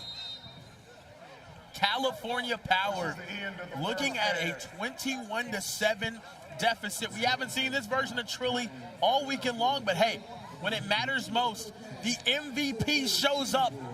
Ryan Rakowski has his team with a 14-point lead right now, heading into the second half. What do you need to see out of this California Power team to be able to come back? California Power needs to just settle down. 2 interceptions are incredibly costly. If it weren't for them, I think they'd be right in that game. One of them in the red zone, I think they score right there. The other one gets returned for 7. Jaden Jefferson, take a deep breath. You have great scheme. You have the weapons. You don't need to do too much.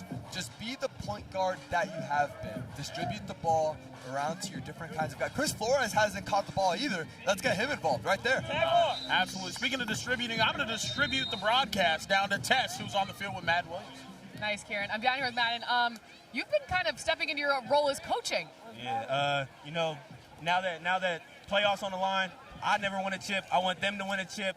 If I couldn't be on the team winning, I'm going to be a coach winning. So I'm making sure I can do whatever I can for these guys behind me to be able to go win. I also saw you run in the pit after a pick. I did. It was my first time in the pit in about a year and a half. So. Are you forgetting that you're no longer an active member of this team? I'm no longer an active member. I'm not going to lie. I saw you tell Ryan to lock in. How do you think he's feeling in this game? I think he's been getting better. Things happen. It's football. It's going to happen. But as long as he locks back in mentally, he'll be good. That's why he won MVP. Best quarterback out there. And he was your quarterback for several years. Do you think this team has what it takes to make a finals run with a dub this evening? I think this team has what it takes to win it all. Okay. And with you a coach, it might help. Yeah. All right, back to you guys. Appreciate it, Tessica. Third down now. Tessator. Madden looks like an NFL player. No, he is. He's NFL size now, man. He's down there. He's playing SEC ball. Yeah. His face got bigger. No, exactly. It's called growing up, man. Now, obviously, we could all stay at 10-year-old size like you, Tom. I know. I never a lot of us grow, man. I cry at night. I don't know, because just crying myself to sleep tonight. That's why we got banned on TikTok. Jaden Jefferson on a big third down. They need to pick up some form of yardage. Trey Britton's going to help out tremendously right here, and that's going to bring up a 4th down and about 7 here. Huge play for California Power. If they're unable to convert right here, they're dead. They're looking at a very, very steep mountain to climb. Yeah, no, the word you're looking for is dead. They'd be dead. Jaden Jefferson, can he deliver for his team? They've been the hottest team all weekend. And right here, playing Cali Power, Trey Britton. What a route! And he's going to pick up a lot of yardage after the catch as well. They'll get down to the 10-yard line. Was there any doubt on who they were going to go to? Reliable. He's our receptions leader in all of OT7. We have all of the best receivers in the entire country, and this man with 3 stars led the entire league in receptions. The most underrated athlete in the country. I don't say this much on the broadcast. That dude is cold. Yeah, bro, he is cold. Trey Britton is cold. There he is again. 2 easy touchdowns. He's as cold as ice. He's willing to sacrifice our love. It's a great song, man. Cold as ice. Now, how can the MVP respond?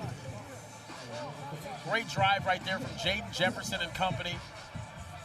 It seems he will respond by going with a money drive. Trilly trying to put in the gut punch right here. 9 minutes remaining. I like it. They're confident. Ryan Rakowski got to have it right now. Money drive. Firing outside. Ryan's been pretty hot the last couple drives. Hands. Trying to ride that momentum a little bit. Absolutely. Eli Woodard on the catch right there. Also, I do think Steuben is probably just very nervous. Just threw it out there. Beasy. Would it be the most stupid thing of all time if they have the Is Matt best Williams just regular doing season everything the record stupid and thing? then lose in the first round? If they got eliminated here, this would be really disappointing. Like, I truly would feel bad. I don't think they're going to get eliminated, but it would be depressing. Nope. Back shoulder. And once again, King Rich Johnson is on the field. This young man you're seeing on your screen right now, I'll say it, he has been one of the best coverage DBs in the entire tournament. From pillar to post, he has made more plays on the ball than I think any DB this season. I mean, tell me, Kieran, how is Team Uno not better this season? They had King Rich Johnson, looking like the best corner out here, to be honest. And they had Chris Flores Jr. at wide receiver. Incomplete. I lost count how many touchdowns he's had this weekend. And fellas, now a big fourth down for Ryan Rakowski and this Trillion Boys offense on the money drive. Tess is down on the field right now with Trey Britton. I am. Trey, Kieran up in the booth was singing and calling you cold. I mean, I think I am. I know what I'm saying. Making plays with the top guys in the country is just a great feeling, so I'm happy to keep on doing it. Walk me through your last touchdown. Okay, so I bet we're going money drive. Okay, so my last touchdown, I had a 5-yard in. I got to win. He was playing outside, so I know I got more space. I got to make a play. My quarterback needs me to. Are you aware of how many touchdowns you have on the weekend so far? No, I'm not at all. You have 10. That's pretty good. That's crazy. We playing what, 2 days? You gotta win the games so we can play tomorrow too. Probably up it to like whatever God make it, like whatever God got for me. So yeah. The winner of this game plays Raw Miami. Are you scared of anyone? No, I'm not really scared. I mean, we lost last game, but I mean that's our only loss this weekend. We just gotta fight back. We lost by 7 points. We gotta get after it again tomorrow after we win this game. Your defense has been looking pretty good out there. The Johnson twins have been pretty amazing. Yeah, the Johnsons are crazy. And Samad Sanford, he got like 4 picks this weekend. All right, we'll have to see if this defense can give it a big stop and get you started on your money drive. Man, thank you. Back to you guys. Speaking of money drives, that was a 4th down conversion. That felt like a pivotal moment. And who did it go to? Kyan Callis. Again, Kyan has both of their 4th down conversions. Yes, I mean, it's incredible that you're seeing them trust an 8th grader in these gotta-have-it situations. Yes. Got to keep the money drive rolling, trying to keep the momentum, trying to keep the lead, trying to extend the lead, and put your team in position to punch their ticket to a semifinal. To a semifinal, an OT7 final semifinal. Of course, Trilly's going to play Raw in the semis. Of course that's going to It's perfect. Of course that's the script writers. And then we got to decide if you're going to put him on NBC or not, because they could end in a fight. Absolutely. Ryan Rakowski over the middle. Touchdown! Hayden Coon with number 2. What it do? Trillion Boys up 17 after they convert the money drive. We're going to take another look at this one to see if he was touched before he got in the end zone. It's going to be close. I think he's right there. We're going to see what the review team says back in the production truck. It's very close. Really close. It's really, really close. You know, I don't think we have an angle right down the line, so got to be indisputable video evidence. We'll see what they think, what they determine. Right there, can you tell if the ball's across the line or not? I think that's the question. Obviously, he brings it in. Hayden Coon, new addition. The call is going to stand, indisputable evidence, so they're going to stand as called on the field. Touchdown for the Trillion Boys. And now Cali Power really has no other choice but to respond with a money drive of their own. And Hayden right, you have to think maybe you want to score under 2 minutes here. That way you get an onside play. I don't want to give Ryan the ball back, is what I'm saying. Yeah. Fair. Super fair. So I think clock management coming out of Freeman here. You don't want to score too early. And here we go. Jaden Jefferson, 31-14 deficit. It looks crazy right now, but this could be a one-possession game if he's able to successfully convert this money drive. Taking a shot downfield, Jai Jones picks up 19 on first down and gets out of bounds. Jai Jones was by himself on a comeback route. That only happens because of how fast he is. He ran off his corner, sold the go route at maximum velocity, came back. Jaden trusted him through it even before he came back. Impeccable timing between that duo.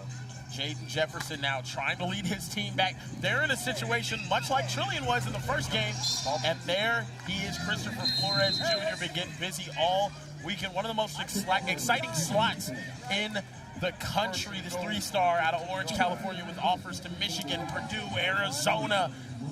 He has been must-watch TV all weekend long, and he's going to check out of the game here. Jaden Jefferson, though, 3.5 minutes. And Coach Porter on the sideline talking strategy. Jefferson take a shot over the middle, and they're going to say it was a sack. Flag on the play as well. More flags on the field currently than the Olympics. Number 20, 5-yard penalty. It's first down. Yeah, Cali Power gets bailed out. Get that one off yet. Jaden just got out of rhythm. When he's playing in rhythm, when he's catch and throw, when he knows what the coverage is, very few quarterbacks in the country are better than him.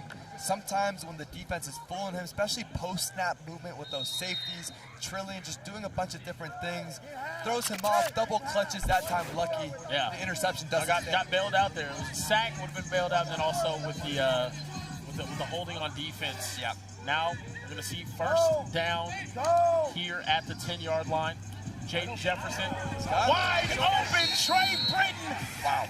Cha-ching! The clock run down. They cash in on the money drive, but they scored too quickly to go for the onside play. This is where strategy comes into effect here at OT7. That was the conversation. Re-drive, right? You don't want to score above the 2-minute mark because now you have Ryan Rakowski, MVP of our league. MVP! I don't know if you're going to get the ball back. Yeah, now Ryan Rakowski is going to be asked to do what so many great quarterbacks have been asked to do before him. Close out the game. The MVP of the league in his last year of OT7. His final swan song. Go ahead and hit that like button and subscribe right now because you're going to want to see the end of this drive, and it seems like they have a perfect strategy. Kyan Callis on the short crosser trying to run this clock all the way down. Tick, tick, tick, tick, tick. Now, a reminder, we do have a 1-minute warning here at OT7 where the clock will stop. One more play will take us down to that 1-minute warning. 2nd and 18 here. Rakowski trying to make a play happen. Here we go. Fires over the middle. Beasy again, a gain of another 2 yards. I mean, that's going to take us. At some point, they are going to need a chunk. It'll be interesting about how Cali Power plays this defensively. Right now, they're in a with 2 safeties back there. You don't want to give them too much space in terms of free access because of the speed that they have, but there's a balance between playing conservatively and aggressive right here. What do you think here? Yeah, no, I think there is a balance because now on 3rd down, not only you need to complete passes as well. You don't complete a pass, that clock stops. You need yards right here, and as you can see, California Power playing up close to the line of scrimmage. 3rd down and 15. Ryan Rakowski trying to close out this game. Fire over the middle, complete pass, and that's going to bring up a 4th down. 50-some-odd seconds left. Ryan Rakowski and his Trillian Boys offense clearly going to go for it here on 4th down, trying to run that clock down as much as possible. One play, they need 9 yards. Otherwise, they might be giving the ball to California Power with time around midfield. Need to get this play off as this play clock is running down. 5 seconds remaining. He gets it off. Ryan Rakowski, 4th down. Back shoulder, Tubbs. Oh, my word! What? Tubby puts this one to bed. The Trillian Boys are headed to the semifinals in the OT7 Season 5 Championship Finals. Test gone into the moment. Do a backflip test. And what a finish to our last game of the day. The Trillian Boys, Josh Stupin, headed to a semifinal. The team that everyone likes to hype up, but they haven't delivered much. With their MVP quarterback, the last play of the game, DJ Tubbs. Look at the concentration here. Full extension. 2 defenders, the accuracy from Ryan Rakowski, the MVP of the league, to who else? DJ Tubbs, the veteran from the Trillian Boys, and they're back tomorrow. Do not go anywhere. Guys, tune back in tomorrow because bracket play will continue at 11:30 a.m. Eastern, 8:30 a.m. Pacific time, right here on YouTube, and the championship game and semifinal will be on NBC. We appreciate you guys for tuning in here to OT7 Season 5 Finals. We've had such a great day. Truly, headed to the semifinals. California Power, thank you for a great season. We'll see you guys next time.